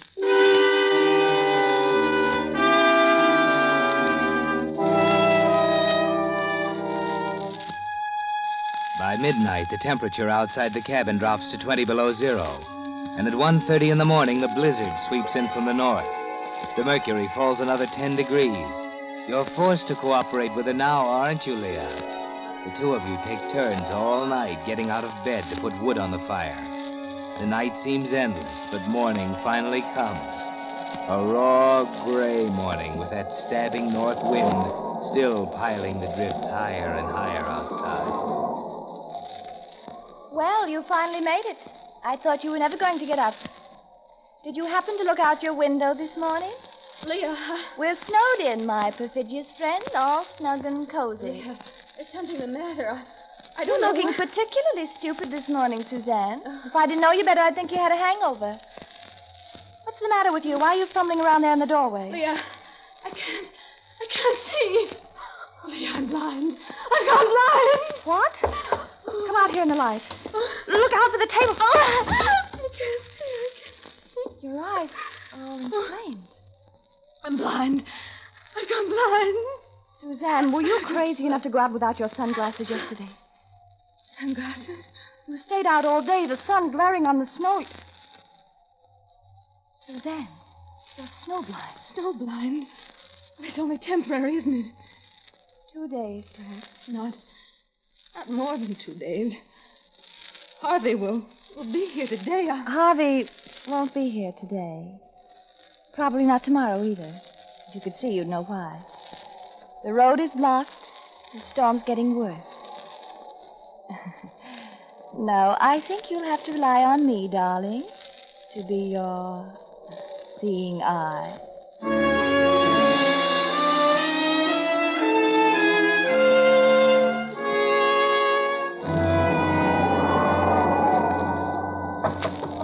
Suzanne, unlock the door. You'll have to come out of your room sometime. You'll freeze to death in there. Well, you do have a large mouth, Suzanne, but it doesn't extend as far as you've daubed that lipstick. You're cruel, Leah. You'd like to see me like this. You think it's funny. It will go away, though. You said so yourself. I'll be all right tomorrow. I'll be able to see tomorrow. I'm not afraid of you, Leah. Afraid of me? Oh, well, why should you be? Let me guide you to a chair by the fire, darling. Don't touch me. I can get there. I can feel my way. Oh! Better let me help you, darling. No. I'll just sit right here. Well, now, what are we going to have for dinner, huh? How about a couple of nice poached eggs on toast and a steaming cup of coffee? I don't want anything. Oh, but it's all cooked. Here. Smell good? I don't want any. Well, you haven't eaten since last night, dear. You've got to have food. Look, you're shivering. Take it away, Leah. You're cold, darling. Couldn't you possibly force just to swallow this hot coffee down? Do you a world of good. Here, smell. Good? All right. I'll take the coffee. That's better. Here, I'd better warm it up from the kitchen. You know, I never really explored this cabin until today. There are all kinds of interesting things in the cellar. Sam's really quite a trapper, you know. All his equipment's there, the scrapers for the skins, the frames, the traps. There you are, dear. I put sugar in it. And a big box of some kind of arsenic he uses to cure the hides. Arsenic? Ah, gets rid of the vermin. Come on, dear, drink up. Do you good. No, I don't want it. Take it away. Oh, Suzanne, you're priceless.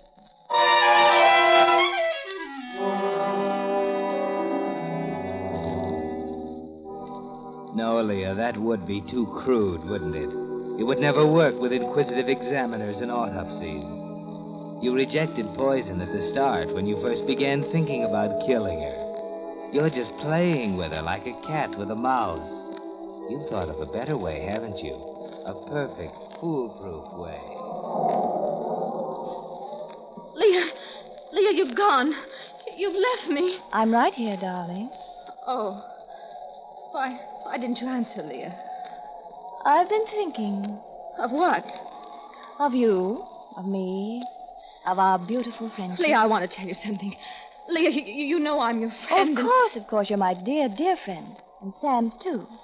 especially Sam. It's not what you think. Leah, Oh, every spare me, darling. I'm not interested in listening to you unburden your soul, even when there's no other entertainment available. But, Leah, I want you to know this. There's nothing I want to hear from you. Where are you going, Leah? I'm getting our coats and snowshoes. Our what? Our coats and snowshoes. We have to get another load of wood. Unless you want to sit in here and freeze to death. I can't go outside. I can't see. And I can't pull that loaded sleigh alone. We'll get along. I'll guide you. If you fall down out there, you won't hurt yourself. The snow is soft. Very soft, Suzanne. It even gets warm after a while. Here's your coat and mittens and a scarf for your head. I won't go out there. I won't. Listen to that wind. We couldn't find our way through that blizzard. I could get to that woodshed blindfold. Come on, put on these things. I can't. But you will. You will. No, There. Now, put on these mittens. No. Oh, Leah. Leah, you hold my arm. You won't let go of me. I'll hold your arm. And when we get outside, you can hold on to the rope. Ready? Come on, then.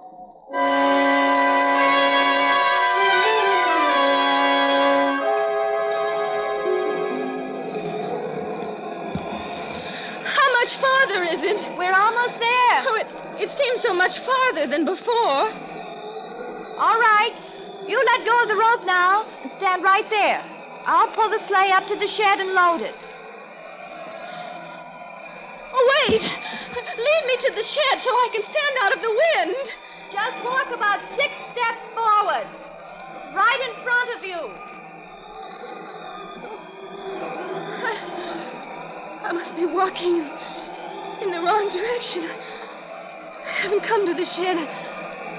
Leah! Leah! Answer me, Leah! Where are you, Leah? Are you in the shed? I don't hear you. I don't hear the bell, Leah. Oh, Leah. Leah, you're leaving me. You're leaving me out here to die. Oh, Leah, come back, please. Oh, please, Leah, please come back. Come back. Oh, which way? Where did you go? Where did you go? Answer me! Answer me! Oh, Leah, listen. Leah, what I said about telling Sam, I won't. Honestly, I won't. I was never going to. There isn't any letter. Oh, you're my friend, Leah. I'm not in love with Sam. I'm not in love with him. You're my best friend, Leah. You believe me, don't you? You believe me? Answer me, Leah. Answer me!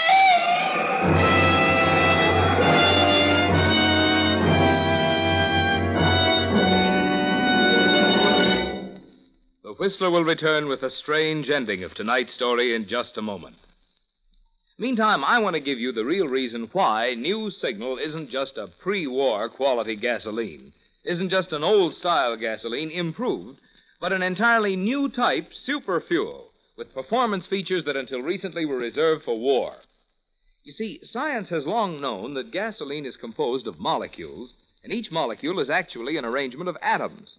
But until recently, gasoline molecules were left just as nature made them.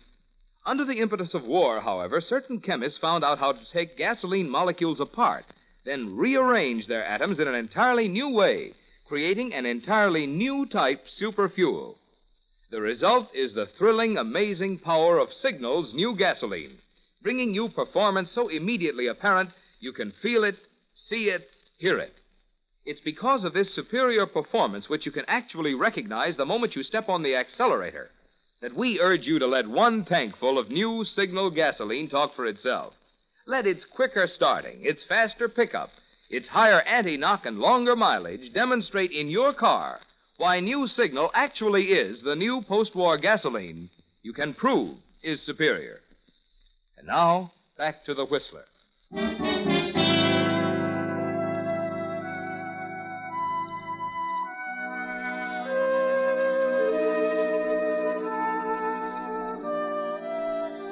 That one was perfect, Leah. It can't miss. You had an argument, and she walked out of the house, said she was going to Cedar Village, that she couldn't stand you anymore. You tried to tell her she'd never make it, but she insisted on leaving, and that's all you know. Yes, it's perfect. No weapons, no blows or marks, just her frozen body, 200 yards from the house, far enough so you couldn't have heard her over the storm. You can't hear her now anymore as you pile wood into the sled. She's probably staggered further in the wrong direction. Well, you'll need plenty of wood, Leah. Make it a full load, enough to carry you through tomorrow. There you are. Pile it high. One from the side.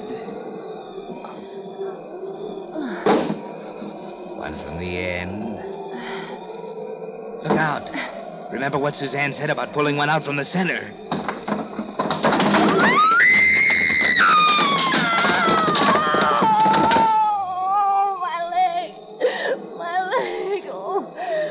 Broken. I can't move. Suzanne! Suzanne! Oh, please, God, let her hear me. Suzanne! The door. Oh, don't let the door go shut. She'll never hear me. Suzanne! Over this way, dear. You've got to hear me. We'll both die. The door. No! Suzanne! Suzanne!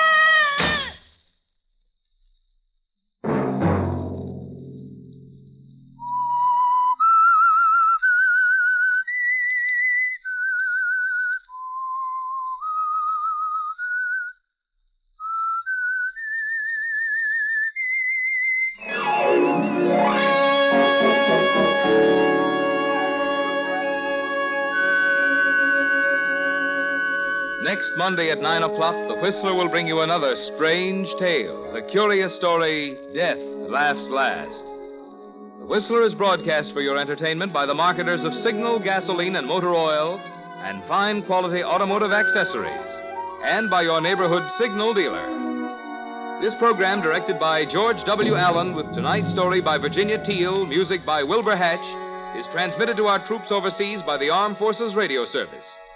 This is Marvin Miller speaking and suggesting that you try new Signal. The new gasoline you can prove is superior. This is CBS, the Columbia Broadcasting System.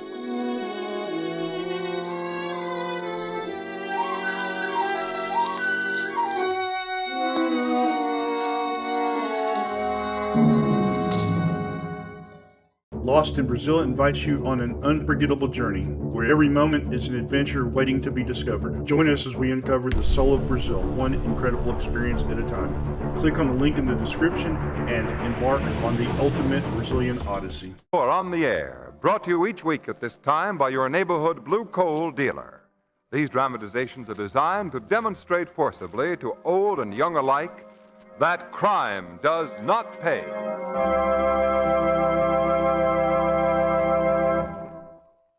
This is no time of the year to let your coal supply get low. Sudden changes in temperature and war conditions may delay transportation and keep your order of coal from getting to you when you'll need it most. Fill your coal bin now and help relieve transportation facilities for war supplies. Your friendly blue coal dealer is able to take care of you now from supplies on hand. But this condition may change at any time, especially since this fine home fuel is so rapidly gaining new users. New users who have found you get more dependable heat plus real economy with blue coal. Yes, it's wise to be prepared. Call your friendly blue coal dealer tomorrow.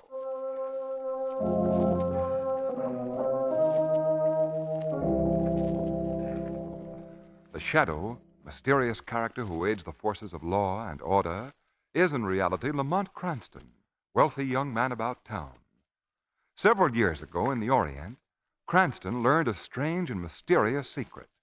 The secret of hypnotic power to cloud men's minds so that they cannot see him. Cranston's friend and companion, the lovely Margot Lane, is the only person who knows to whom the voice of the invisible shadow belongs. Today's drama, The Thing in the Swamp.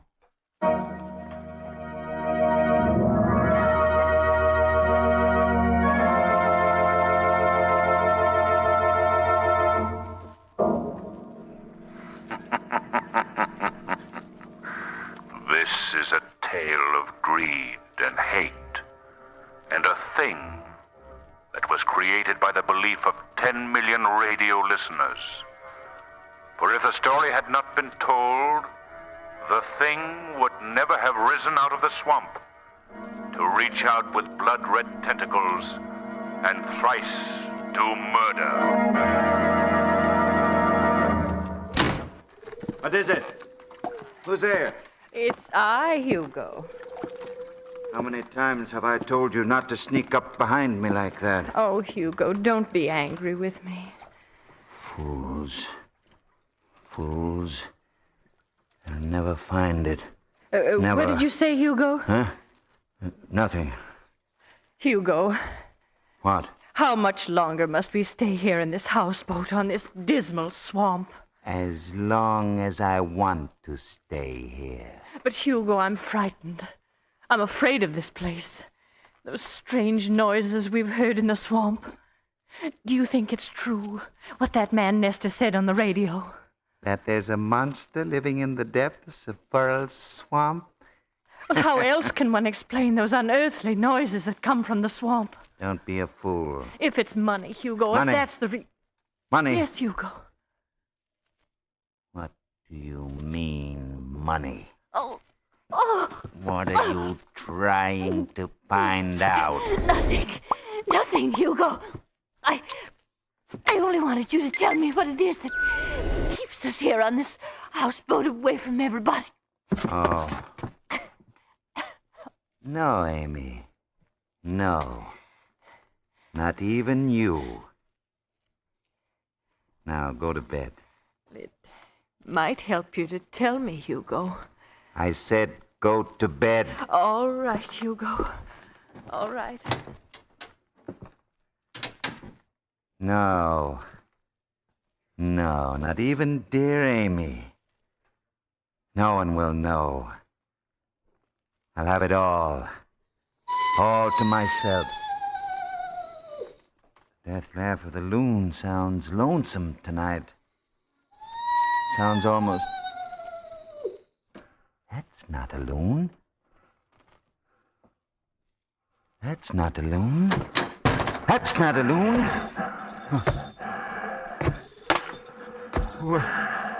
What are you? What do you want? Stay away from me. You're not a real person. You're an animal. A thing apart from ordinary men. Your huge, ugly head. I'm scaly body. Sure you don't find me pretty. Now tell me, Hugo. Where is the money? Where have you hidden it? No. I won't tell you. No. You'll tell me, Hugo Menchino. You'll tell me. No. Amy! Amy, come here! You've talked enough, Hugo. I thought I heard you call me, Hugo. What? Oh!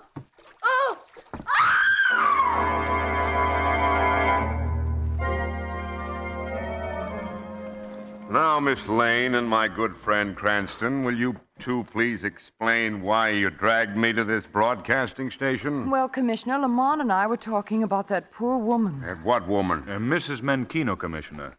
The woman whose husband was carried off their houseboat into the swamp by that monster. Oh, that.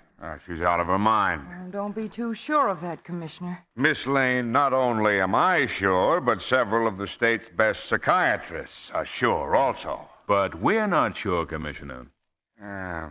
I hate to tear myself away, Cranston, but I'm sure you'll understand. Leaving before Mr. Nestor comes? Nestor? Oh, yeah. Now, what's Heaven's Gift to radio commentators got to do with my being here? Well, you remember the story Mrs. Menchino told of that thing in the swamp? You just mentioned that. Phony story. Very phony. Well, Peter Nestor, radio's teller of strange tales, told of this exact monster living in the same swamp in his broadcast 6 weeks ago. Even the description that Mrs. Menchino gave the police of that monster tallied perfectly with Mr. Nestor's story. Coincidence. And, by the way, Commissioner, isn't Menchino the missing cashier of the National Bank that was robbed of so much money about 5 years ago? Well, it does happen the police have been looking for Menchino for questioning for some years now. But that has absolutely nothing to do with this monster story. Lamont, let's hear what Mr. Nestor's saying on his broadcast. Okay, Margot. I'll turn on this radio. You won't hear much. The program's just about over. And that is the story, ladies and gentlemen. The statue, carved in granite and silhouetted against the sky, may be seen to this day. Well, the program's over. And now, a preview wait. of next week's program. You may recall that my strange tale for my program just 6 weeks ago dealt with the legend of the thing in the swamp. Lamont, he's talking about it again. If you have read your newspapers lately, you know that a woman has reported that her husband has been carried off by a monster who exists in the murky waters of Furl Swamp. And next week on my broadcast, I'm going to the exact spot where the monster is reported to have struck and attempt to give you an on-the-spot description of him. Don't forget to tune in next week. You have an appointment with danger. An appointment with the thing in the swamp. Good night. At the end of the broadcast, turn it off, Lamont. Right. Well, Commissioner, what do you think now? I think I'd like to talk to this Peter Nestor. How about a story, Mr. Nestor? All right. What do you I'll say? give you reporters a story later. Pardon me, the page boy said you wanted to see me? Mr. Nestor? Yeah? I'm Commissioner Weston. This is Miss Lane, Mr. Cranston. How are you? How do you do?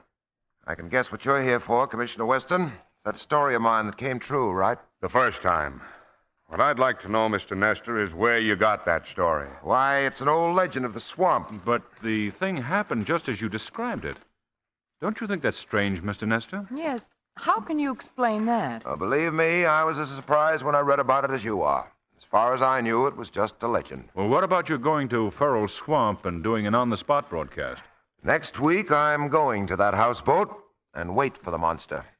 If it comes, I'll describe it over the air to my audience. Mr. Nestor, do you mind if I come with you? Not at all, Mr. Cranston, but I'm very much afraid we'll find the monster's a myth. That the woman who reported her husband's death had listened to my broadcast and that her unbalanced mind had seized upon the idea. I'm not so sure, Mr. Nestor, because I believe that the so-called legendary monster is more than imaginary now.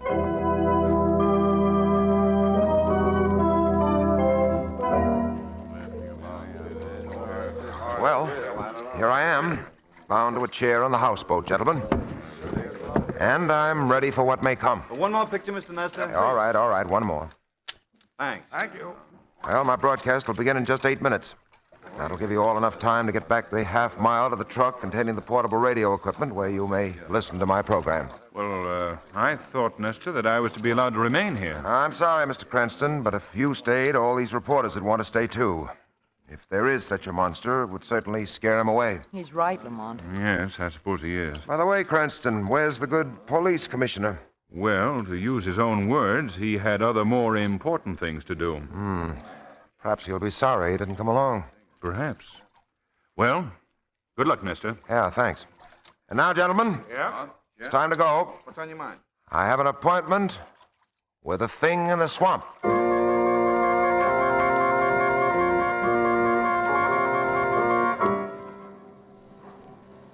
Lamont, I wish we'd gone inside the transmitter truck with the others.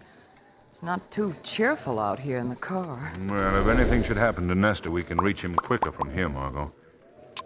This car radio takes quite a time to heat up. Nestor should Here be... I am, alone on there the he is. haunted houseboat of the missing Hugo Mancino, bound to a chair, waiting for our monster to come. It's not too comforting to remember that Hugo, living with his wife on this very houseboat where I am now, met his death by this monster just 10 days ago. His body is supposed to be at the bottom of the swamp. Tonight, I shall attempt to describe this monster to you. Now, the police have claimed that this thing doesn't exist. I not only say that it exists, I say it will visit this houseboat tonight. Now remember, listeners, I'm tied from head to foot. My only contact with the outside world is this microphone propped up beside me. In front of me is the open door of this doomed houseboat, where I can see the swamp in which our monster is supposed to live. Nothing has disturbed the waters of the swamp up to... Wait, I see something. Lamont, do you think... I think we ought to hear what he has to say. Rising from the waters outside the door. Oh, no. Oh, no. Lamont. The laugh's on me. Do you think he sees anything? He's a good storyteller, Margot. You've Let's got to see believe me. Wait a minute. Monstrosity. Good as Nestor is, he couldn't make up the sounds of those head, chains. Claws covered with seaweed. And I can't get away. I can't. No, stay away from me. Stay away. Lamont, what is it? That's what we're going to find out.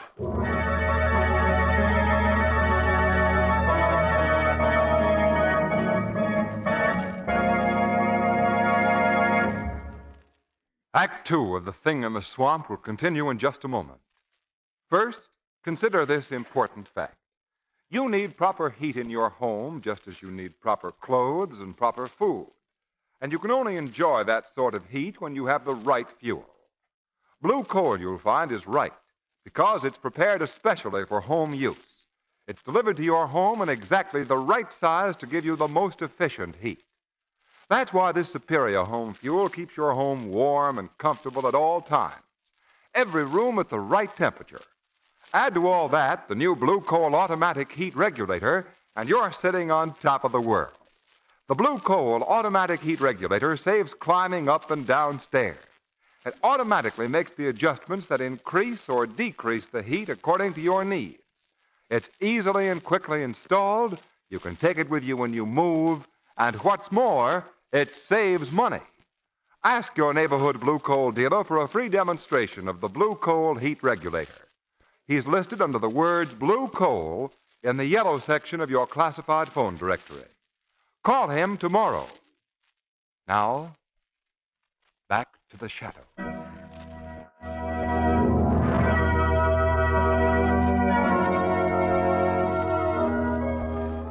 Now that we've gotten rid of the reporters and everybody else, Cranston, Miss Lane, what is this all about? Well, Commissioner, we were listening to Nestor's broadcast in my car. About a half mile from here. Well, everything was going fine on the program until... Miss Lane, I heard the broadcast.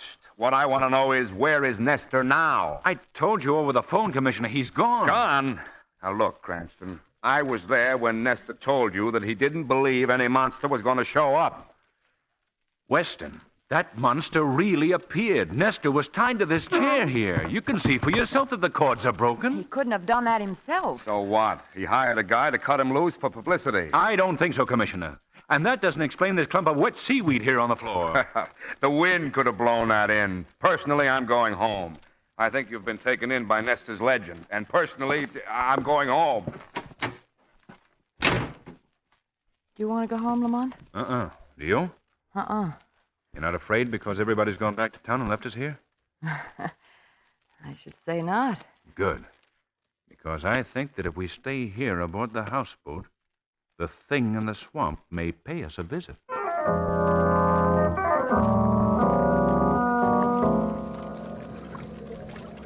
Cops and the reporters are gone now, Rocky. Yeah?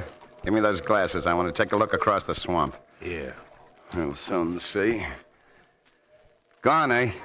There's still a car parked near the houseboat across the swamp there. That guy Cranston and his friend Miss Lane are still hanging around. What do they want?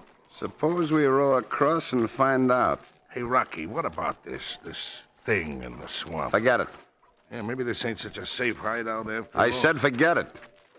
What's the matter, Nick? Are you turning yellow? No, Rocky, no. I don't think Cranston and Miss Lane are going to stick around long if the monster shows up. I don't like this, Rocky. I don't like it at all. You'd like a cut of the National Bank robbery money, wouldn't you? Yeah.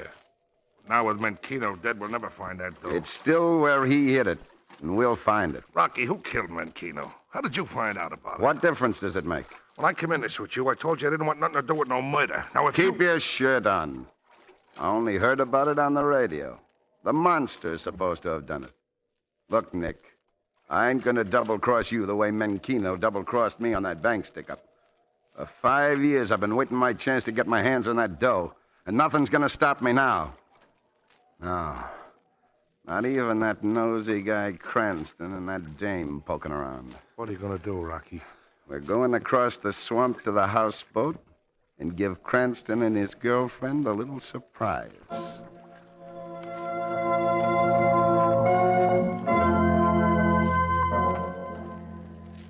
Lamont. Yes? What time is it? You just asked me that 5 minutes ago. Well, it seemed like 5 hours ago. How much longer will we have to wait for that thing? There's no telling, Margot. It's the suspense of waiting that's so deadly. You're right, Margot. I think I'll take a look over this houseboat. Perhaps the answer to this whole mystery is right here.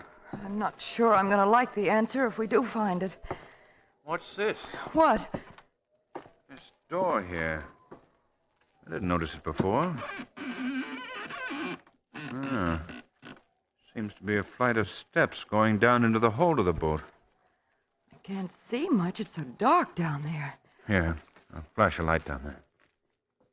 I don't see a thing. Let's go down. All right. Seems to be a lot of water down here. What is it, Margot? Rats! The place is full of them. Let's go up again, Lamont. You go up, Margot. I want to take a look around. All right, Lamont. I'll wait for you on deck. All right. There. I wonder if I'll find what I'm looking for here. Let's see what's under the sacking here. Good heavens. Those claw marks on his throat. I could almost believe that legend about the monster. Margot! Margot!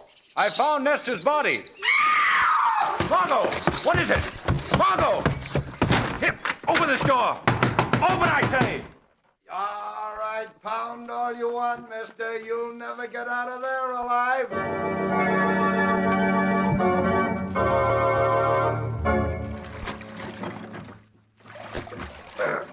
I don't like this, Rocky. I don't like it. Just keep rowing and let me manage this. What about this dame here in the boat? What are you going to do about her? Maybe you killed her. Maybe I have. Rocky, I told you I don't She's only unconscious. She's okay. Yeah. When she comes to, she's going to start yelling. We got to let her go. She won't yell. That guy you locked in the hold of the houseboat. He can break out of there, Rocky. The wood is so rotten. Look, I'm getting sick of your griping. I tell you, he won't break out. Before we left, I opened up the seacocks. He's probably drowned already. Look back. You see how low the boat sunk in the water? We're going back, Rocky.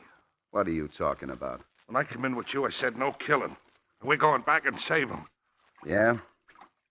You're looking into the barrel of a gun, Nick. I think you've been around me long enough to know I'll use it if I have to. Okay, Rocky. You win. That's better. Just do as I say and we'll get along. She's coming, too.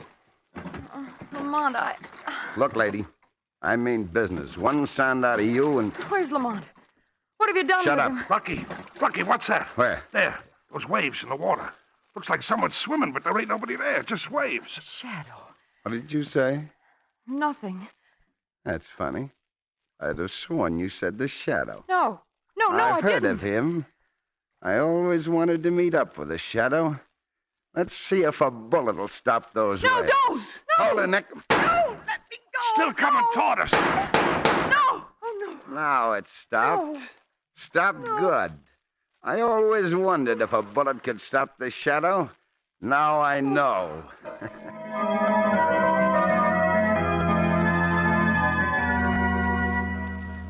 Oh, Lamont.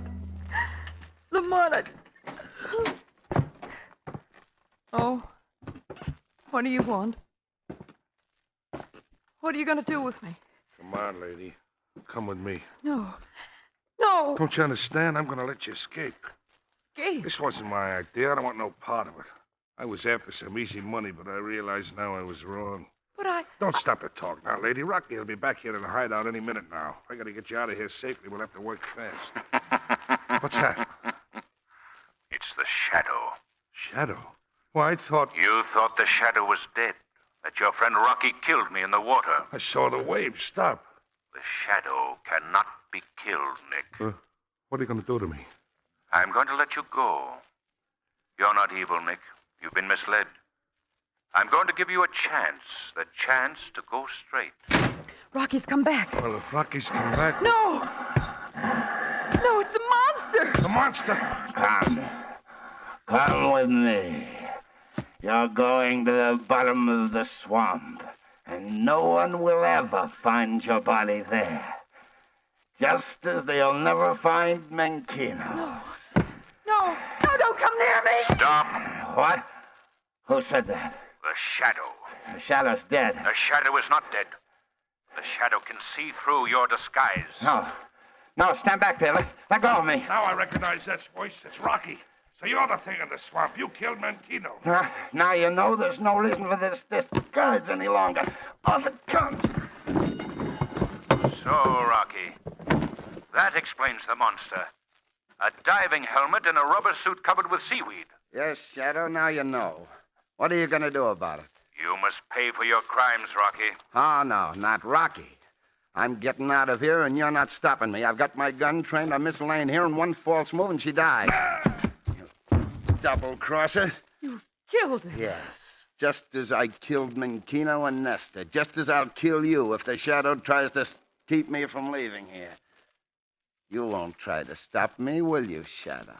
You can't escape justice, Rocky. Oh, yes, Shadow. I'm clever. You'll have to admit that. Not clever enough to find the money stolen from the bank. The money that you and Mankino stole together. You're wrong, Shadow. I've found the money, and I have it outside. Mankino couldn't hide it from me. And now, Shadow, Miss Lane and I are leaving. Tried to stop me, and she'll... Well, you saw what happened to my double-crossing friend, Nick. Come on. No, you don't, Rocky. Oh, my gun! You knocked it out of my hand. What's the matter, Rocky? Lost your courage and bravado? When you lost your gun? Shadow, give me back my gun. Give it back No, to me. Rocky, you'll never have the opportunity to use it again. You'll never kill again. But you don't understand. I had to kill Mankino. He tried to cheat me out of my share of the money. I had to do it. The money which you and he had stolen from the bank? I helped him steal it. It belonged to me, too. You have a twisted sense of right and wrong, Rocky. There's only one place for men such as you. The police will see to it that you pay your debt to society. Your days of killing are over.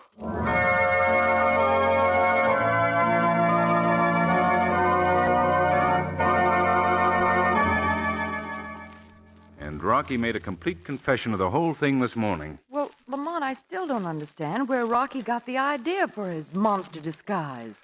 Margot, strangely enough, he got it from Nesta by listening to the tale of the thing in the swamp on the radio. He procured a diving helmet with a portable oxygen tank, covered himself with seaweed, and brought Nesta's legendary monster to life. Well, what purpose did he have in doing that? He's been trying for 5 years to find out where Mankino hid the money. He knew that Mankino was almost stubborn enough to die rather than tell, and Rocky thought that he might scare it out of him. But why did he kill Nestor? He wanted to build up the story of the thing in the swamp so as to scare people away from the hiding place of the money until he found it. He thought Nestor's death would do that. Oh, one thing led to the other. Yes, Margot. You know, I've just had a weird thought. What? In a way, Nestor was killed by a monster that he himself brought to life in the minds of 10 million listeners. So actually, he created a monster that destroyed him.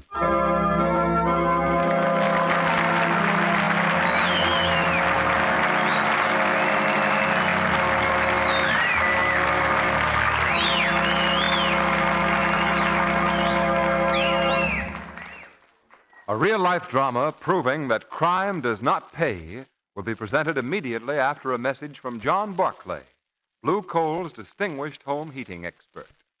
Mr. Barclay. Thank you. Friends, an important part of furnace operation is refueling, fixing the furnace. Now, here's the way to do it right. First, shake the grates gently until you see a red glow in the ash pit. But don't allow red coals to drop through the grate. Second, take a hoe and pull the live coals to the front of the firebox so the fire slopes downward from the front to the rear. Then put the fresh coal to the rear of the furnace. But don't cover all the fire. Leave a spot of live coals in the front. You need these to ignite gases arising from the fresh coal. Finally, remove ashes from the ash pit and set the dampers. Close the check damper and open the ash pit damper. Of course, with the Blue Coal automatic heat regulator, the dampers are automatically adjusted for you. Yes, folks, the right way is the easy way, and the easy way in this case is the economical way. Your blue coal dealer is always glad to help you with your home heating problem at no charge, no obligation. I know you'll be pleased with the friendly help you receive. Call him tomorrow. Thank you.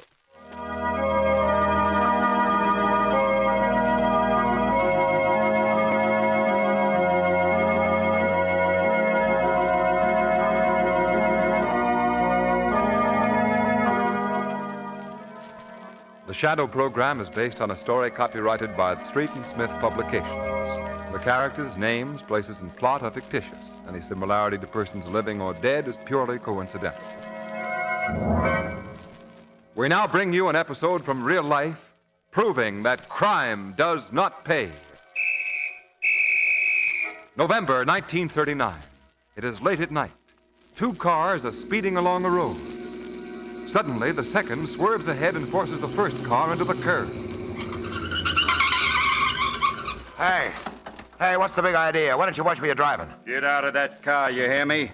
Get out of there. Put away that gun. Get out of there with your hands in the air and quick. Okay, I'll get out and I'll teach you not to point guns at people, too. Oh, so you're tough, eh? Well, how do you like this? Dead. That's how Albert Getty handles wise guys. The dead will haunt you, Albert Gatty, and all the guns in the world can't save you.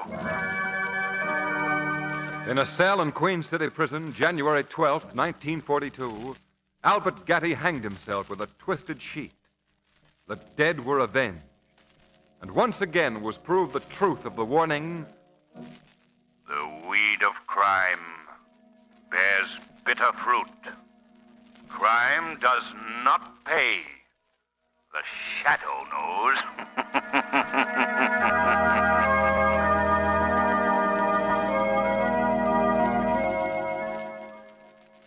Next week, same time, same station, your friendly blue coal dealer brings you another strange and thrilling adventure in the Shadow's daring battle against the forces of evil.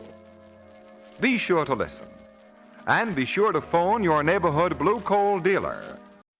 Enjoying the timeless classics on Golden Age Radio? If you're loving the nostalgia and captivating stories, consider supporting our channel with a tip. Your generosity helps us continue bringing you the best of vintage radio entertainment. Simply click on the link in the description. Hello? Yes, this is the Falcon speaking. Oh, Paula. I'm glad you called. Oh, you'll have to cut me out tonight, Angel. I'm all jammed up. Some girl just learned that things have been kind of slow for me lately, and she's planning to give me the business.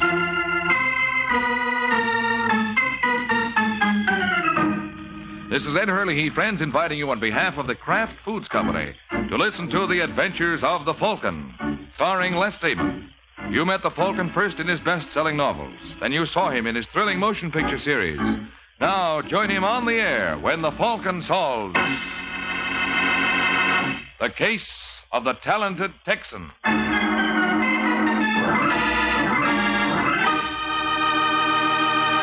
Before the Falcon solves today's case, I have a question for you. Have you tried Velveeta lately? Isn't that the finest cheese food you ever put in your mouth? That rich yet mild cheddar cheese flavor is good. Really good eating.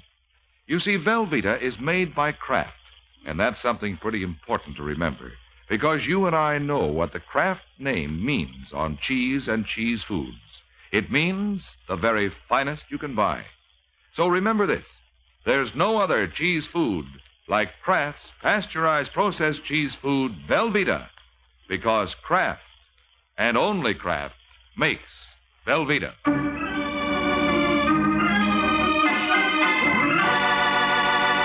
Now, the case of the talented Texan.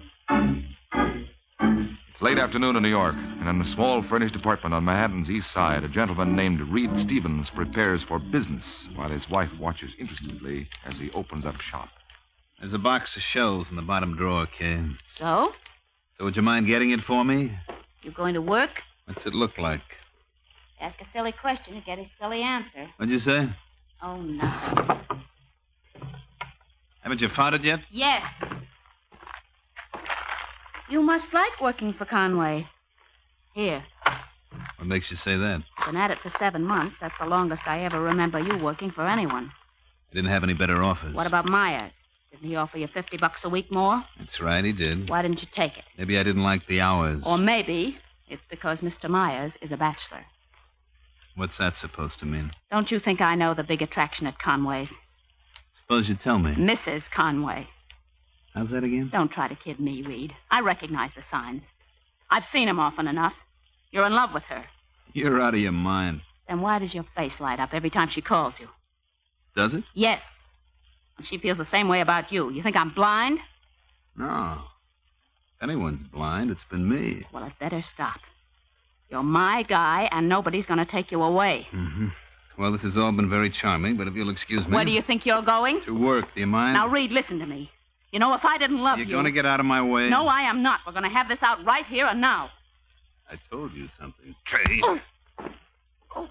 I have Conway calls. Tell him I'm picking up his missus first, then I'll pick him up at the club. Have you got that? Yeah, I got it, Reed. I got it the first time.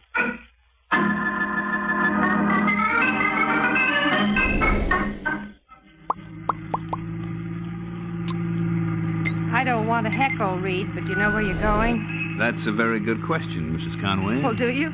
You passed the club 20 minutes ago. If you intend to pick up Fred there, you're doing it the hard way. What are we stopping here for? I'd like to talk to you, Lois. Lois? You know, my wife said something very strange today. About us? Mm-hmm. Yeah, she thought there was something playing. What made her think that? Feminine intuition. Don't ever sell it short. And she was right? Well, no, as it happened, she was wrong, but that's your fault. I went for you the first day I saw you at the club. 7 months ago? 7 months ago. We wasted a lot of time, Reed. You're right, baby. We got a lot of time to make up for.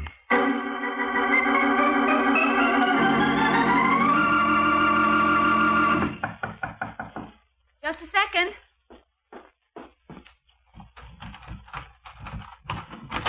Yes? You're Kay Stevens, aren't you? That's right. My name is Fred Conway. I know. I'm flattered. May I come in? Well, Reed isn't home. That's why I picked this time to call. Oh. Won't you sit down? I believe I will. Would you like a... Not a thing, thank you. I have everything I want. Or perhaps I should amend that statement. I had everything I wanted. I don't follow you, Mr. Conway. Please call me Fred. Your husband does. Well, Reed doesn't like me to take liberties. Obviously, what's sauce for the goose isn't sauce for the gander. I don't understand you. Of course you do, Kay. You're a smart woman. I'm sure it won't come as any shock to you that Reed has been seeing my wife for 5 weeks now. Well? Well, what do you propose to do about it? Nothing? Nothing? This may be a new experience for you, Mr. Conway. Fred. But it is an old story in this department. Oh, have there been others? Dozens. And Reed always comes back to me. Did it ever occur to you that one day he may not? What do you mean? Someday he might meet the one woman who can keep him interested. Who knows? It could be Lois.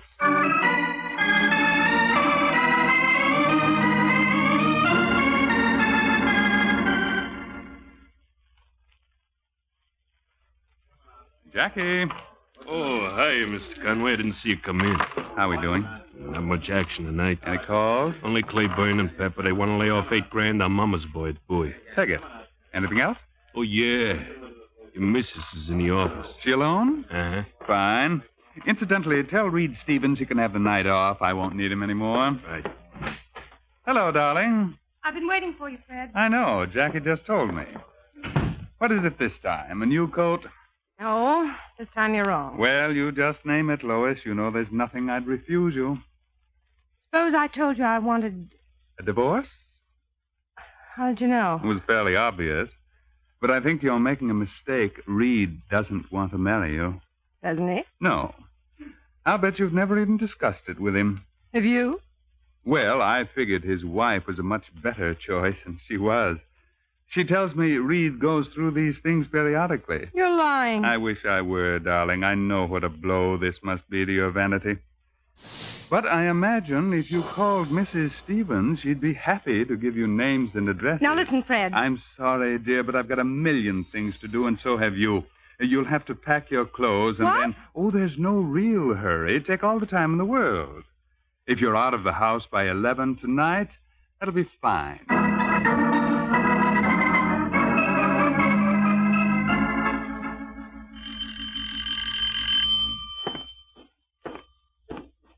Hello, I guess you must have been expecting someone else. What do you want? You Reed Stevens? That's right. I want you. Now, look, mister. Just call me Tex.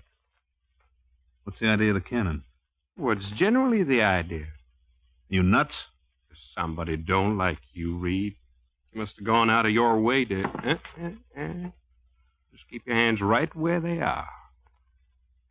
Hey, it's a nifty-looking solo you got there. Mind if I see it? Boy, that's what I call a beauty. But it set you back. Now listen, Tex. Sure wish I could afford one like it. Yeah, don't think much of your shooting iron. Too clumsy. Look at all the effort you got to use to pull the trigger. I guess I was wrong. It don't seem to take any effort at all.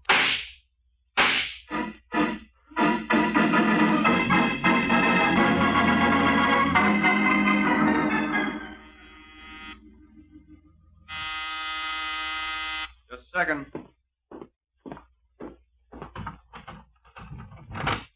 Yes? I'm looking for Michael Waring. Come in. Well, I'm afraid there must be some mistake. Are you Mr. Waring? That's right. I mean, are you a private detective? I got a license that says so. Well, where's your office?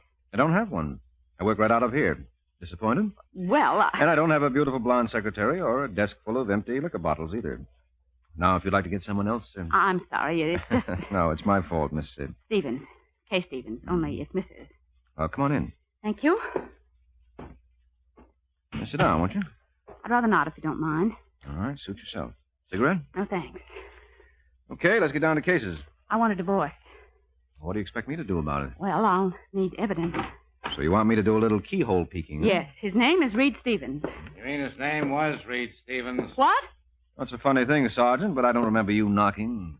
Come to think of it, I don't remember that either. What do you mean my husband's name was Reed Stevens? Well, don't you always use the past tense in connection with a deceased? What are you trying to say? He's been murdered, Mrs. Stevens. No. Yes, nobody knows that better than you. Where is he? Where is he? I've got to see him. You will. Care to join us, Mike? Is it a pinch? It is indeed. I'm so glad your apartment is only 8 minutes from headquarters. Whenever we have a homicide, I can always stop here first. And very rarely have I been disappointed. All right, folks, let's go.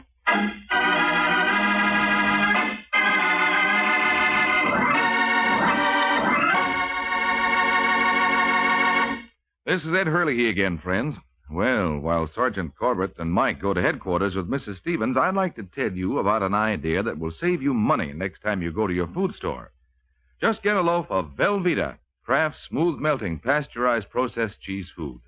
You can melt Velveeta for a golden smooth cheese sauce that'll do wonders for leftover bits of meat or seafood or vegetables. And it's so easy to make. Just melt a half-pound of Velveeta in the top of your double boiler. You needn't cut that half-pound piece of Velveeta up at all, because it melts so easily and smoothly without any lumps. Then simply stir in a quarter cup of milk, season, and there you have a fine-tasting cheese sauce with a grand, rich, yet mild cheddar cheese flavor. And this delicious sauce adds fine nourishment to those leftovers, too, because Velveeta is so rich in important food values from milk. It's digestible as milk itself, so even the smallest youngsters can enjoy it. Whether you melt golden Velveeta for a wonderful cheese sauce or slice it thick for hearty hot or cold sandwiches or snacks, make Velveeta your handy helper, Mother. Get a 2-pound loaf tomorrow and enjoy America's favorite pasteurized processed cheese food, the one and only Velveeta, made by Kraft.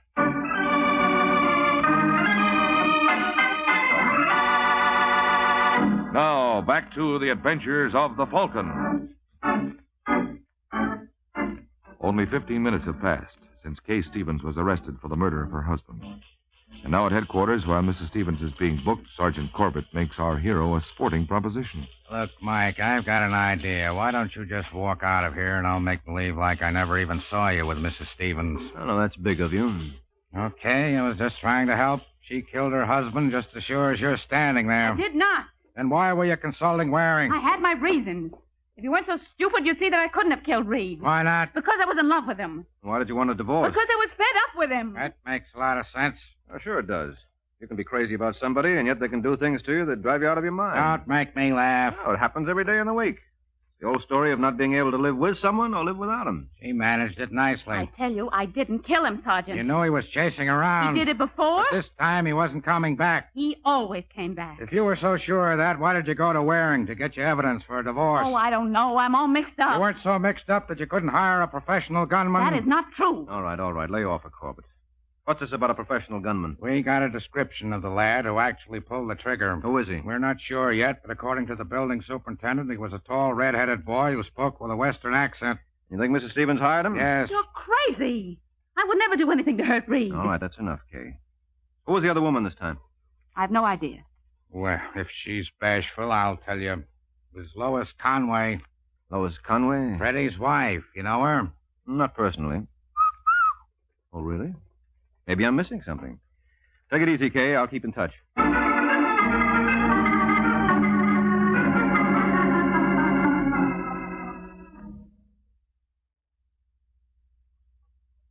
Call for Mrs. Lois Conway. Call for Mrs. Lois Conway. Right here, boy. Hello, Mrs. Conway. Hello, bellhop. Well, how could you tell? I thought I did a real professional job. Who are you?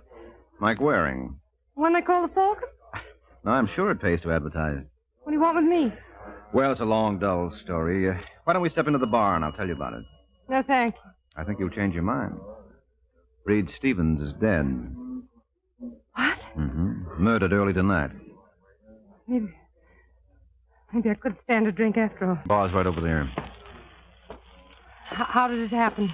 A professional gunman paid him a visit in a little hideaway Reed rented on East 58th Street. They catch the man? No. And they don't know who hired him, huh?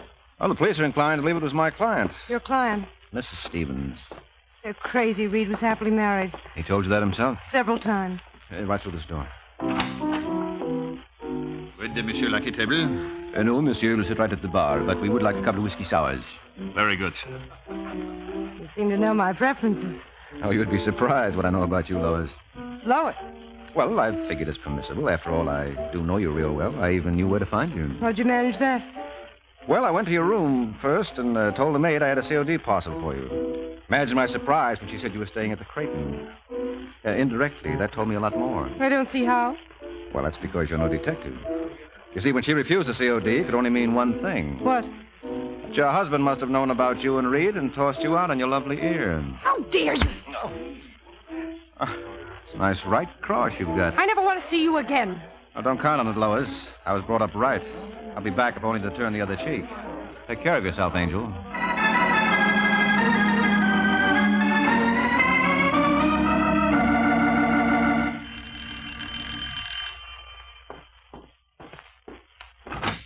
Hello, Conway. Waring. I dropped by earlier tonight. So the maid told me. Come in. Thanks. Take off your coat. No, I don't think I'll be staying long. You hear about Reed Stevens? Yes, too bad, wasn't it? Yes, especially for his wife. I'm working for him. Don't tell me they think she killed him. They certainly do. Well, that's absurd. From what I know, they're a very devoted couple. Mm-hmm. Oh, would you have any idea who done it? According to the papers, it was a gunman for hire. Yes, but the question is, who picked up his tab? I can't believe it with Mrs. Stevens. No, neither can I. Did he have any enemies? Present company accepted. Just what is that supposed to mean? Well, after all, he wasn't one of your favorite people. Oh, maybe not a real favorite, but I liked him. Even after he walked off with your wife? You're mistaken, Mike. Nobody ever took anything away from me. Mm-hmm. Well, when Reed did, he certainly didn't get to keep it for long. Jackie. Yes? This is Mr. Waring. Well, glad to know you. Don't be too glad. I find him highly objectionable. I see. All right, never mind, Jackie. I can take a hint. Lucky thing I didn't remove my coat, eh, Conway? I knew I wasn't going to get to stay long.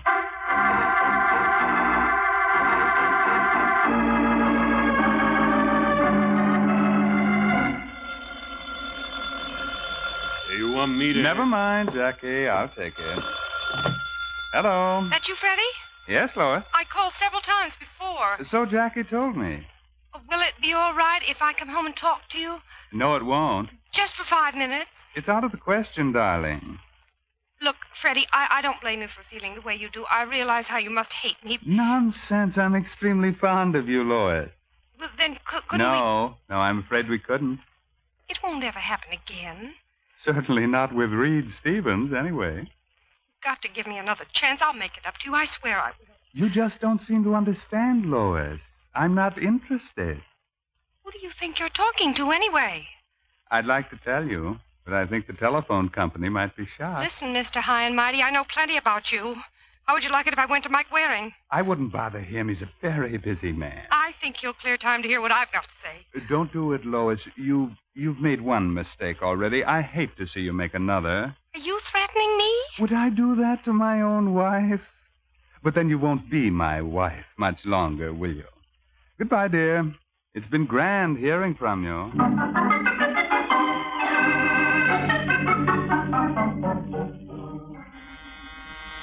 Come in.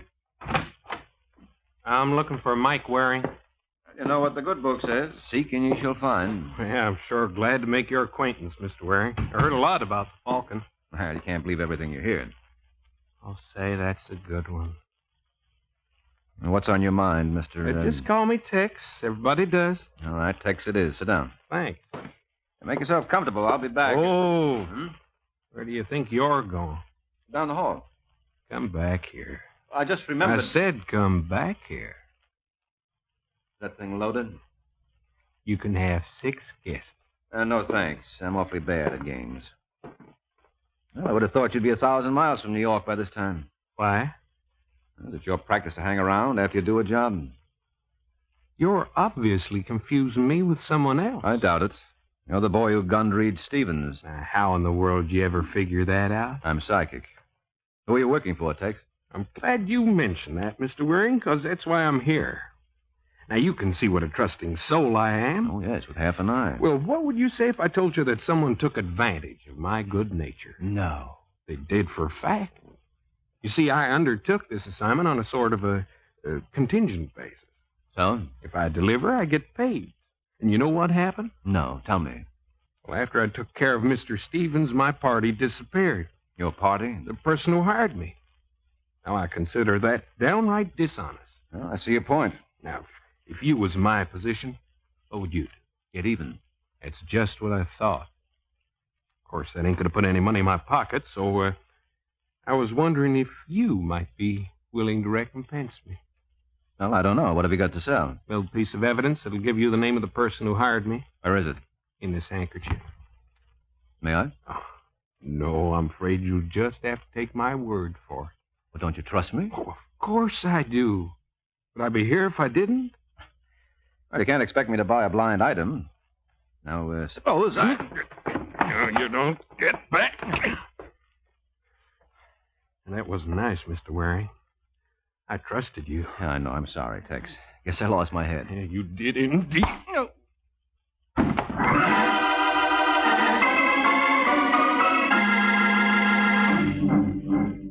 Oh. Good morning, Mr. Waring. What? You must have made quite a night of it. No, where's my head? Must be around somewhere. Oh, don't try to get up. No, I don't think I can make it. What happened? Well, I had a visitor. Our friend from Texas? How did you know? The elevator boy gave us a description. It tallied with the other. That was Tex, all right. What did he want with you? He said he had some evidence to sell. Seems he never got paid for gunning Reed. That's modern civilization for you. You can't trust a soul these days. Well, that was his feeling, too. What was this evidence he had? I don't know. He had it wrapped in a handkerchief. In this handkerchief? Where'd you find that? In the hall. Look what was wadded up inside. Empty cartridge shell. Yeah, from one of the babies that killed Stevens. What? You heard me.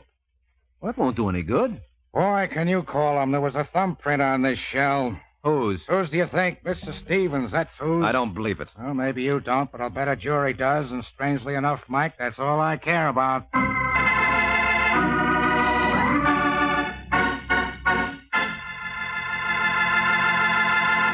This is Ed Hurley again, friends. Well, Mike seems a bit skeptical, doesn't he? He wants proof. And if you want to prove to yourself how delicious Velveeta is, you try this. Fix toasted sandwiches of Velveeta, Kraft's delicious pasteurized processed cheese food, and serve them with relishes and your favorite beverage. You can be sure those sandwiches will taste good, because Velveeta has such a fine, rich, yet mild cheddar cheese flavor. And they'll be nourishing, too, because Velveeta is rich in important food values from milk. So make Velveeta your handy helper, Mother, for company snacks and sandwiches, and for the many ways you'll fix it for the family. Get Velveeta in the handy half-pound package or the economical 2-pound loaf. Just be sure you get genuine Velveeta.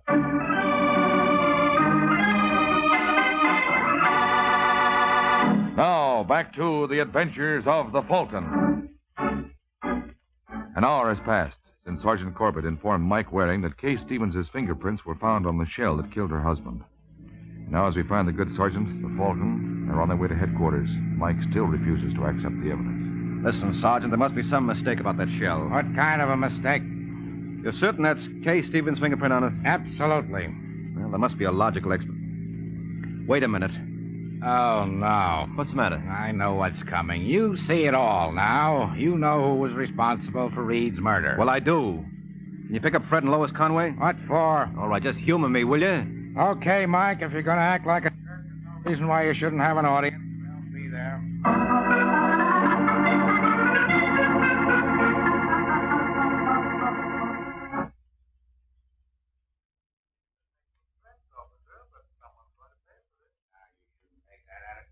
Conway, as a public spirited citizen, you should be happy to cooperate with the police. Mr. D.A. Are you responsible for this, lawyer? You think I'd be here if I were? Who's in charge here, anyway? Hey. You know what's going to happen to you, Sergeant? Don't think it out of him, Conway. This is all my doing. Oh, it was. What's the idea? Idea is that we're trying to determine who was behind Reed Stevens' murder. Well, why isn't Mrs. Stevens here?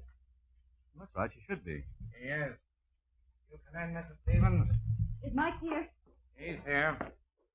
Okay. Think you know Mr. and Mrs. Conway? We've met. Good, then we can begin.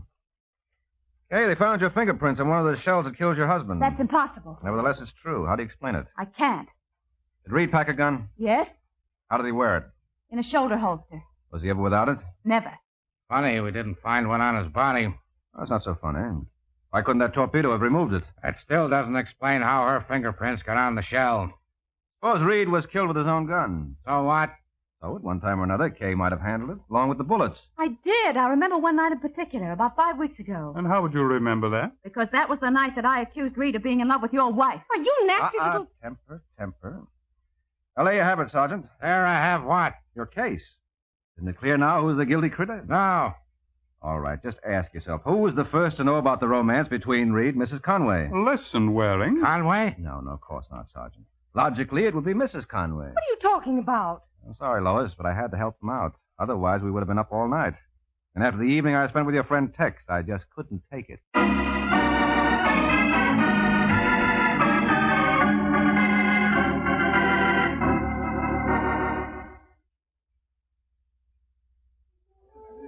Well, that's all there was to it, Kay.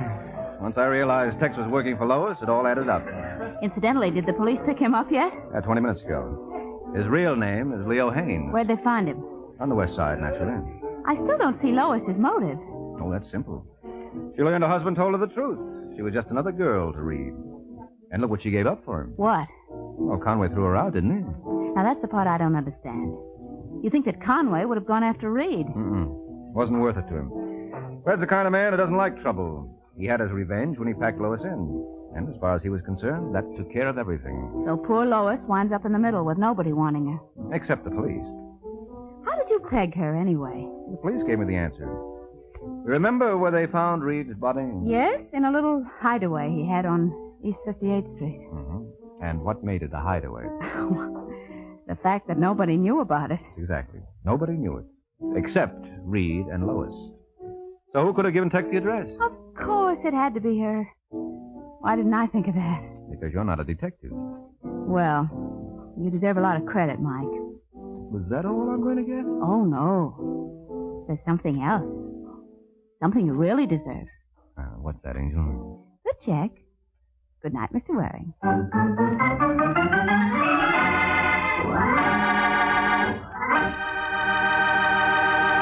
Ever find yourself at a loss when you need a hot main dish in a hurry? Well, don't let that happen to you. Always keep a package or two of Kraft Dinner on your pantry shelf. Because with Kraft Dinner, you can make delicious macaroni and cheese in just 7 minutes cooking time. Tender, fluffy macaroni with perfect cheese flavor all through it. You see, every package of Kraft Dinner gives you a special quick-cooking macaroni and just the right amount of Kraft grated to sprinkle in for wonderful cheese flavor. And Kraft Dinner can be your answer to today's high prices, because every package makes 4 servings at a cost of just a few pennies each. Tomorrow, get a package or 2 of handy, delicious Kraft Dinner.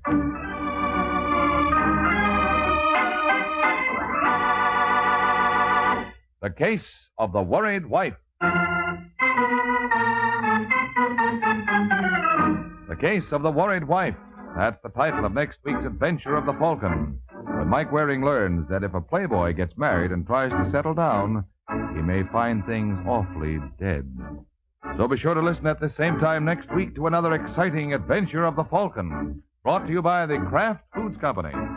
The Adventures of the Falcon are based on the famous character created by Drexel Drake, produced by Bernard L. Schubert, written today by Eugene Wang, and directed by Richard Lewis. Music was by Arlo. Les Damon was starred as the Falcon, with Ken Lynch as Sergeant Corbett. Be sure to hear the great Gildersleeve next Wednesday evening over most of these stations. In next Wednesday's broadcast, Gildy comes face to face with an hilarious problem and solves it in a way that will keep you laughing for days. Remember the show, the time, and the place, the great Gildersleeve next Wednesday evening over most of these stations. Check your local newspaper for time of broadcast.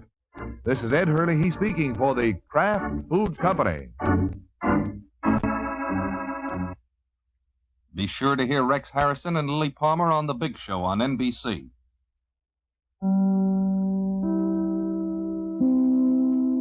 Lost in Brazil invites you on an unforgettable journey where every moment is an adventure waiting to be discovered. Join us as we uncover the soul of Brazil, one incredible experience at a time. Click on the link in the description and embark on the ultimate Brazilian odyssey. Until now, this story has been top secret.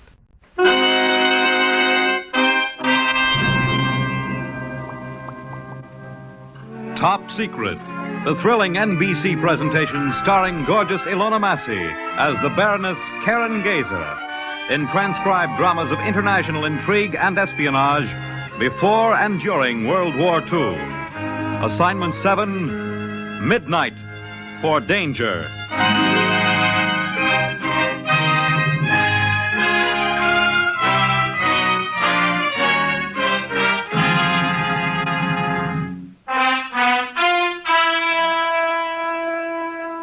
When I began Assignment 7, I did not know that a watch, a thick, rather ordinary, quite cheap Swiss watch, could hold the secret not only of time,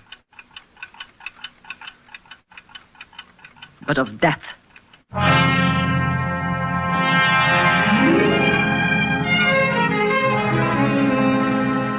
It is an axiom of spies that the best place to hide a needle is not in a haystack, but in a needle shop.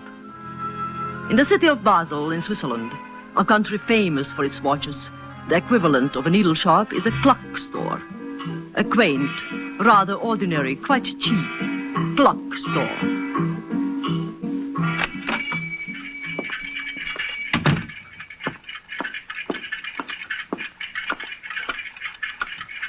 Could I be waited on, please? Fräulein, excuse me. I did not hear you. Come in. I'm interested in a watch in your window. Certainly, Fräulein. Which one? That one. Ah, that is a beauty. Fräulein has excellent taste. No, the one beside it. This one? Yes. But, Fräulein, this is a man's watch. I am aware of that. May I ask why you fancy this particular watch? Because of the time it tells. Which is? Exactly correct. Where? New York City. But it is exactly 1 o'clock. So at last you have come. Yes. Who are you? I'm the Baroness Karen Gazer, formerly of Vienna. My name is Jura, Erich Jura. Before we talk, can we get the signal business straight? That white clock will always be in my window. Yes. When it is set at 5 o'clock, you may come in. 12 o'clock means danger. Break contact. 5 o'clock, all clear. 12 o'clock, danger. And break contact. If I break contact with you, is there anyone else I can call? Yes, a man named Paul Hammerlein. Yes. He's young, strong, speaks perfect German. I'll write down the telephone number. Oh, never write anything down. Tell it to me. 2007. Again, please. 2007. Oh, Fräulein, for weeks now I have been waiting for... Wait, can you recommend a safe place for me to stay? The hotel is too public. At the house of my cousin. Her name is Meltzner. Meltzner? 73 Missionsstrasse.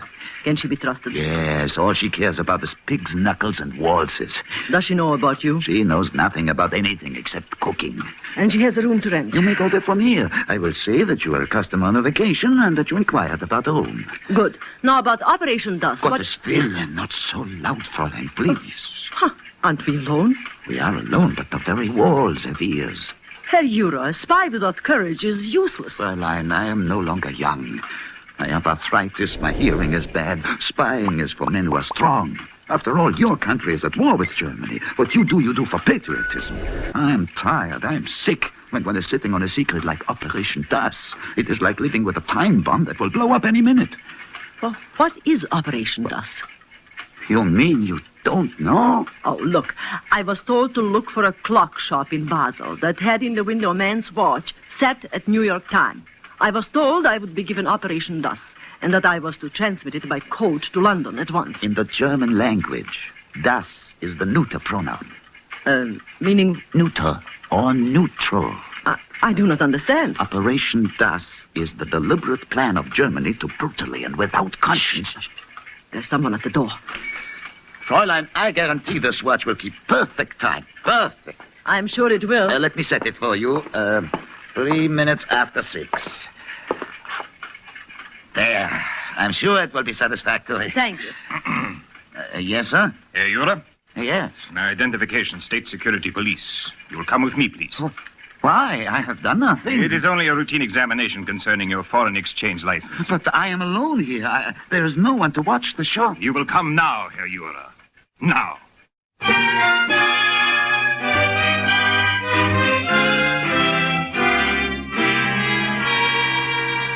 For an instant, I thought Herr Jura would faint with terror.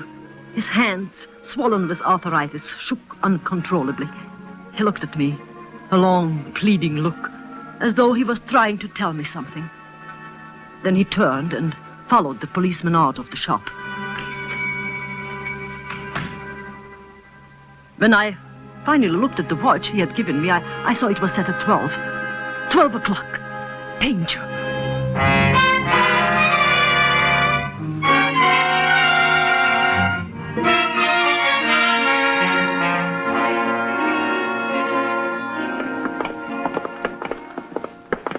This is the room here, Fräulein. Thank you, Frau Meltzer. It looks very pleasant. I'm grateful to Herr Jura for recommending you. Ah, that cousin of mine. All he does is worry. Eat and laugh. That is my recipe. It's a good one. You are thin, my child. I'll fatten you up. You wait. None of these foolish French breakfast. Hot pfannkuchen, jam, cheese, eggs. Something to start the day right. I don't say everybody should weigh 200 pounds like me, but young girls should Frau Meltner, I'm tired. I like to lie down a moment. Oh, forgive me. Talking is my hobby.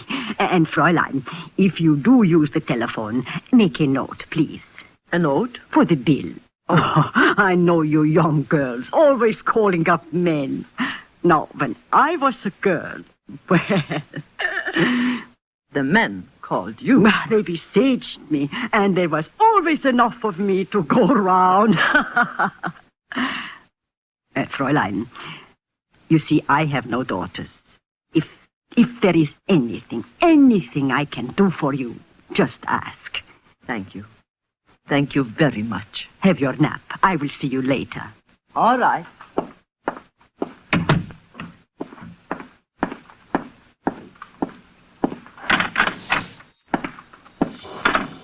So, did you get her to take the room? Of course. She's resting now. What did you find out? Nothing yet.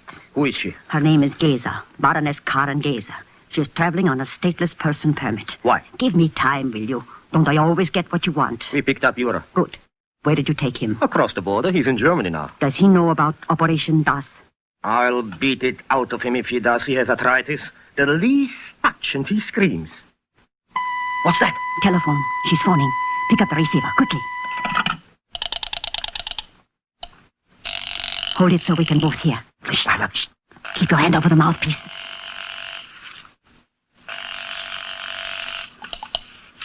Hello? Paul Hammerline, please. Speaking. My name is Geza. Karen Geza. Herr Jura, the watchmaker, gave me your name. He gave me a watch, too. Set at danger. 12 o'clock? Yes. Meet me in an hour at the Schiefenecker Café. It's a little bustle at the head of the Greifengasse. How will I know you? I am tall and blond. I will hold the white handkerchief in my left hand, and I wear horn-rimmed glasses. Have you got that? Horn-rimmed glasses. Yeah. A white handkerchief in your left hand. Yes. In an hour, then. Yes. Goodbye. They've hung up. Ingenious device, Frau Melzner. My compliment. Thank you. Who is Paul Hammerlein? A friend of old Jura's. For weeks I have suspected him of working for the British. He's... wait a minute. Yes? She has never seen him. He is tall and blond. Except for the glasses, the description could fit you, Fritz. You mean? Why not? She doesn't know Hammerlein. She doesn't know you. So I trade places with him? Yeah. He lives at 11 Freisterstrasse. If you want to stop him, you'd better hurry. They said in an hour at the Schiefenecker Café. Oh, it's risky. With one blow, I could finish Hammerlein myself. Now, you pick her up at the cafe and across the border to Germany. And remember, a white handkerchief in your left hand. Hammerlein wears glasses. Where can I get horn-rimmed glasses at this hour? Take his.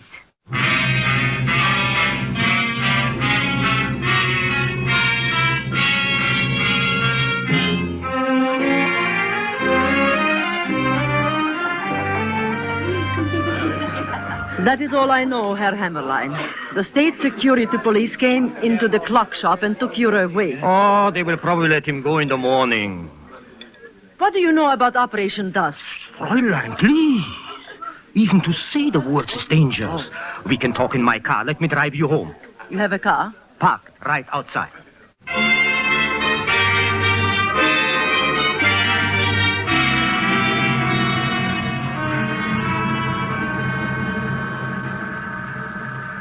Weren't we supposed to turn left back there? Left? Yes. Frau Melzner lives on Missionsstraße. I thought... Fräulein, I've lived in Basel all my life. But this road leads to the border station. Believe me, Fräulein, I know Basel like the palm of my hand. But we are coming to the river, to the bridge. Shortcut, that's all. We do not cross a bridge to go to Frau Melzner's house. We cross this one. I see. What are you doing? I dropped my gloves. Then pick them up.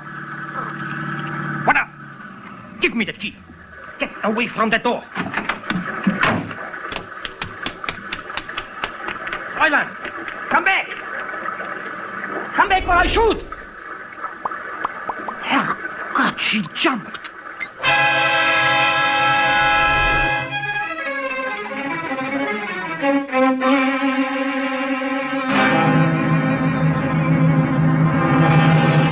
Idiot, bungler, verfluchte Hazel. Before I could stop her, she was out of the car. You should have shot her. Oh, she pretended she dropped her gloves. Before I realized it, she turned off the ignition and taken the key. I was wearing Hammerlein's glasses and I couldn't see. Besides, a 20-foot fall into the Rhine from that bridge is better than a bullet. You should have searched. You should have found her. She jumped from the middle of the bridge. She's dead, I tell you. She is dead.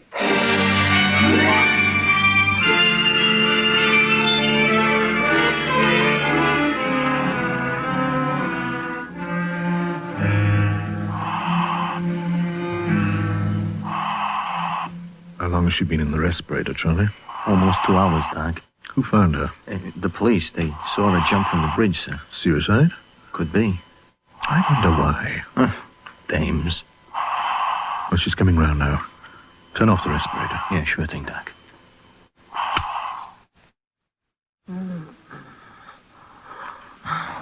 Where am I? You're safe. Where am I? It's all right. You're in the hospital. In Switzerland. Where else? Oh, thank God. Shh, that won't do any good. Please, you've got to... Take it easy, baby. Take it easy. You don't understand. You're all right now. You're safe. Please, telephone. 2007. A man named Paul Hammerline. If he answers, tell him where I am. 2007. Yes. Paul Hammerline. All right. And my landlady, Frau Messner, 73 Missionstrasse. I'll phone immediately. Tell her I'm safe. Tell her not to worry.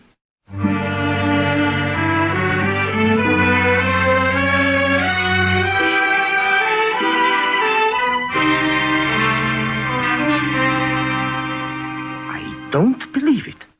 To jump 20 feet into the middle of the Rhine and live? Believe what you like. They brought her home from the hospital this morning. Some English doctor phoned last night. She was afraid I'd worry. Is she still in bed? Yes, and eating a hearty lunch. Does she suspect you? No. You're sure? Of course I'm sure. How about Yura? Every time we touch him, he faints. We have learned nothing. Then break him. You've done this before. You cannot make an unconscious man talk. You fool! A half-crippled old man. A slip of a girl. She's in your house. Keep your voice down. She'll hear you. We mustn't panic. But please get it out of Yura, as he told her. Where is it? We've got to know quickly. Frau Melzer? Doctor is coming any minute. Go out the back way. Yes. I'll keep her in bed as long as I can. I'll go back and work on Yura. Frau Melzer? Coming. Just a minute. That was a delicious lunch, Frau Melzer. You're feeding me like a truck driver. Poor Karen. You look so pale. Here, let me take the tray. There. Now, how do you feel? Just wonderful. I should like to get up. Tomorrow. Oh, but I feel fine, honestly. Tomorrow you will feel finer. You have had a bad shock. But I'm so much trouble to you. My dear child, having you in the house is... Well, it is nice for me to have a young girl to fuss over. Why are you so good to me? Oh, it is nothing. I love to cook, and when there is only me to eat it, I get fat. And when I get fat... Oh, that must be the doctor. Oh, Frau Melzer, my bed jacket, quick, the blue one. Yeah. And my comb, and the perfume, please. Oh, he's only a doctor. Besides, Karen, you look delicious.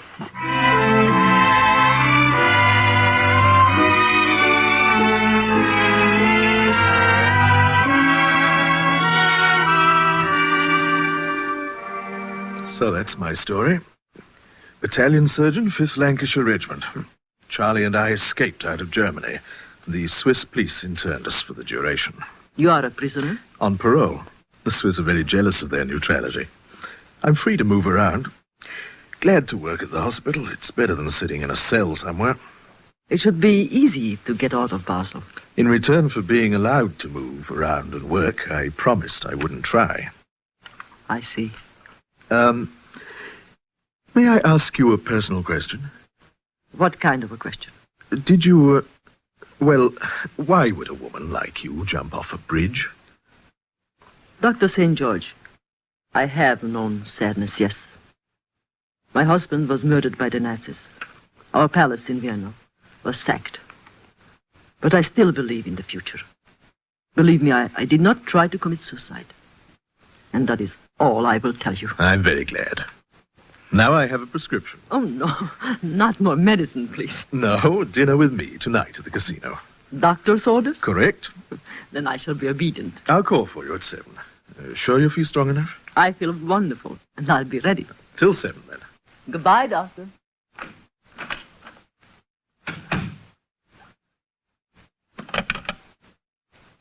Two, 0, 0, 7.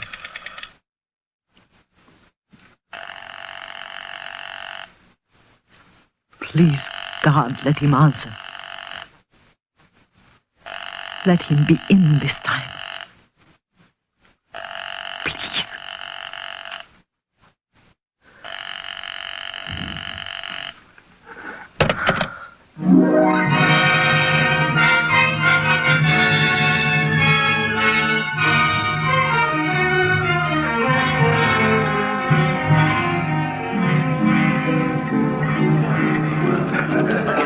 Aren't you enjoying yourself? Well, of course I am. You seem so preoccupied. I'm sorry. More champagne. Thank you. I have a toast. To you for jumping into my life. May I change it? Of course. To a brave old man who was afraid. Who? He ran a watch shop. Did he give you that watch? Yes. And every time I look at it, I wonder what happened to him.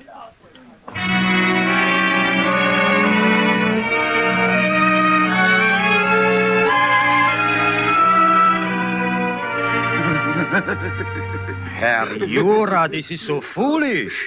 We know a microfilm on Operation DAS was in your possession until 3 days ago. Now, where is it? All right, since you insist. No, please, don't touch me again. Where is it? No. I'll tell. Where is it? It's in her watch. It's concealed in the case of a watch I gave her in the shop when you picked me up. Now leave me alone. Please, leave me alone. What kind of a watch? A wristwatch. A man's wristwatch. Good. Now one more question, Herr Jura. No. Hamelin, the man in the cell with you. Did you help him to escape? Where would he go? Oh, no, I... Did you tell him about the watch? Oh, be quiet, I said.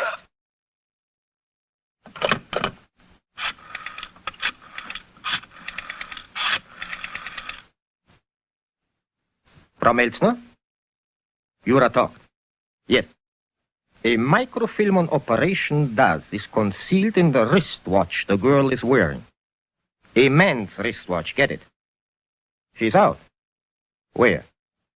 The casino. Listen, get Otto and Hans. Meet me at the casino in 30 minutes.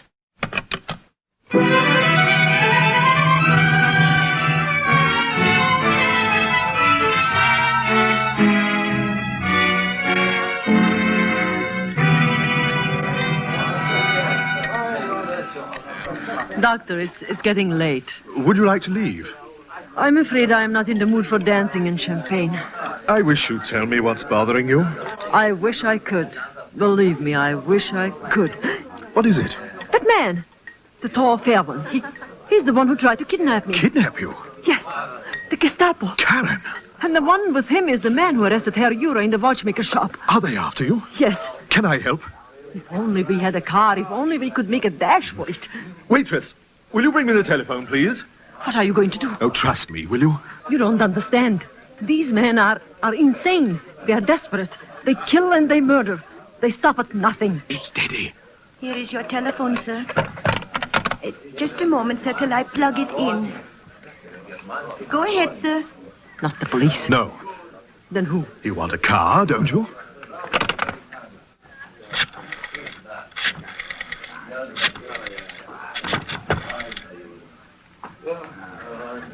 Hello? Dr. St. George here.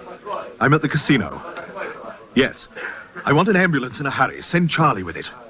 Yes. Tell him the bases are loaded. Oh, never mind. Just tell him to hurry.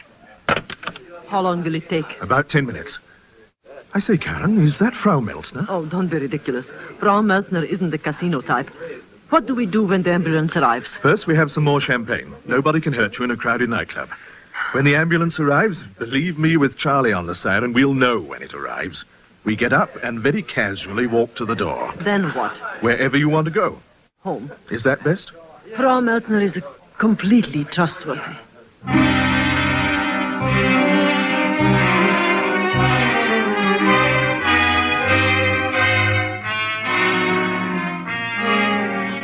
You have your key? Yes. Good night, Doctor, and thank you. Thank you more than I can say. I'll telephone in the morning. And say good night to Charlie for me. I will. And thank you again for everything. Oh, it was nothing. Nothing at all. Good night. Frau Melzner, are you asleep? Frau Melzner, are you asleep? Hello? Is there a Baroness Karen Geyser there? Speaking. This is Paul Hammerlein. What? Listen, I've been hurt. They captured me, but I got away. I've been trying to call you for half an hour. Listen, Operation DAS is in the watch. The watch. I found out that Frau Melzner, that she... Hello. Hello. Hello.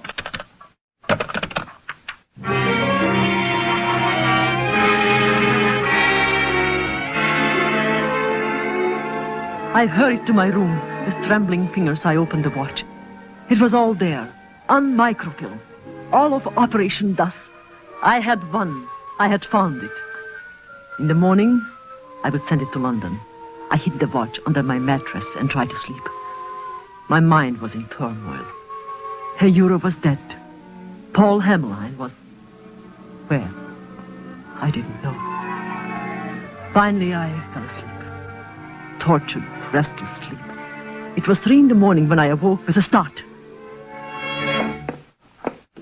Is somebody there? Who is it? Frau Melzner? Who is it? Who is it? He's in here, Fritz. In bed.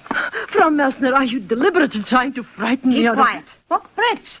So they didn't take her out to the hospital. The watch, Baroness. Give it to me. I know you've got it.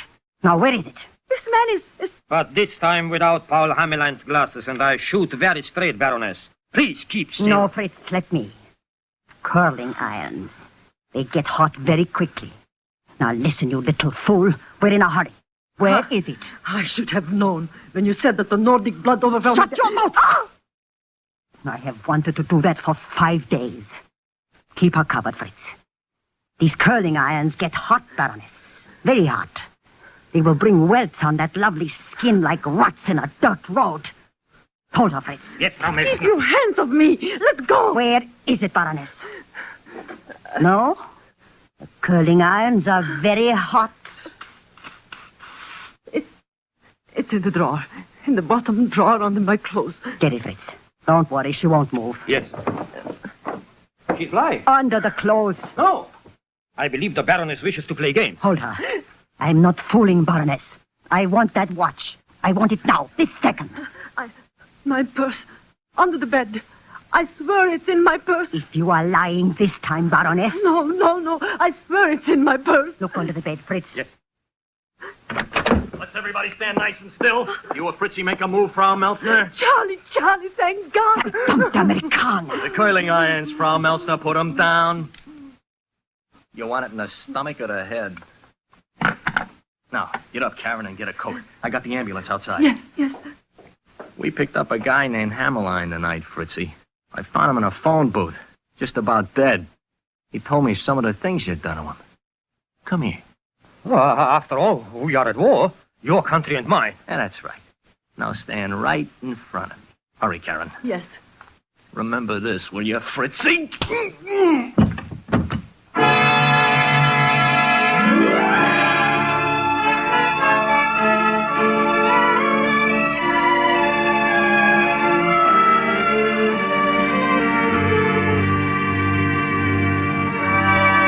I can't get over this apartment. 300 francs a month.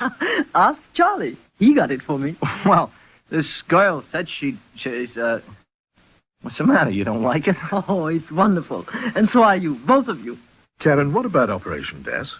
I transmitted the complete plans by code to Allied intelligence in London.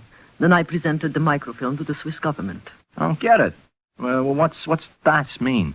Das means neuter. Neither masculine nor feminine. Neuter. In the middle. Or neutral, like Switzerland.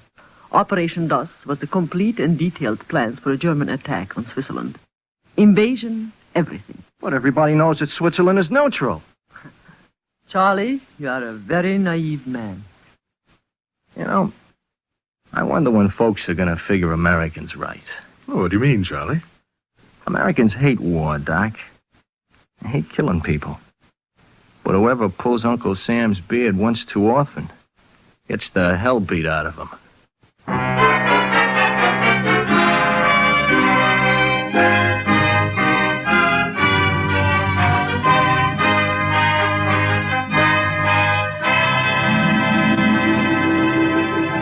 You have just heard Ilona Massey in Top Secret, a transcribed series brought to you each week at this time by NBC. Here is Miss Massey to give you a clue to next week's assignment. Next week, the story of a mission and a poisoned pin. A corsage that meant death. A baron who played polo, and a Marcati 22 whose 4 wheels spun for fortune. It is a story that has been until now top secret.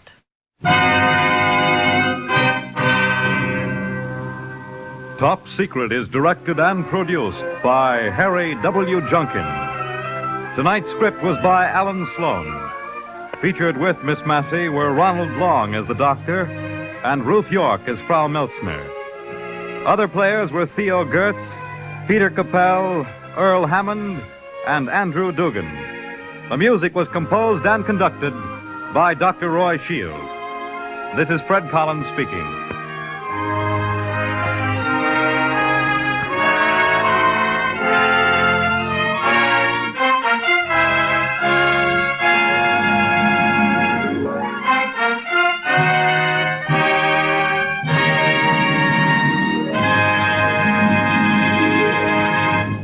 One of the best ways to ensure your own future and to ensure a more secure future for America is through the purchase of United States savings bonds.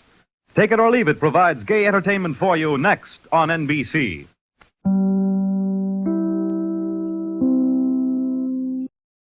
Exciting news for adventure seekers. Join us on a thrilling journey through the vibrant landscapes and diverse culture of Brazil.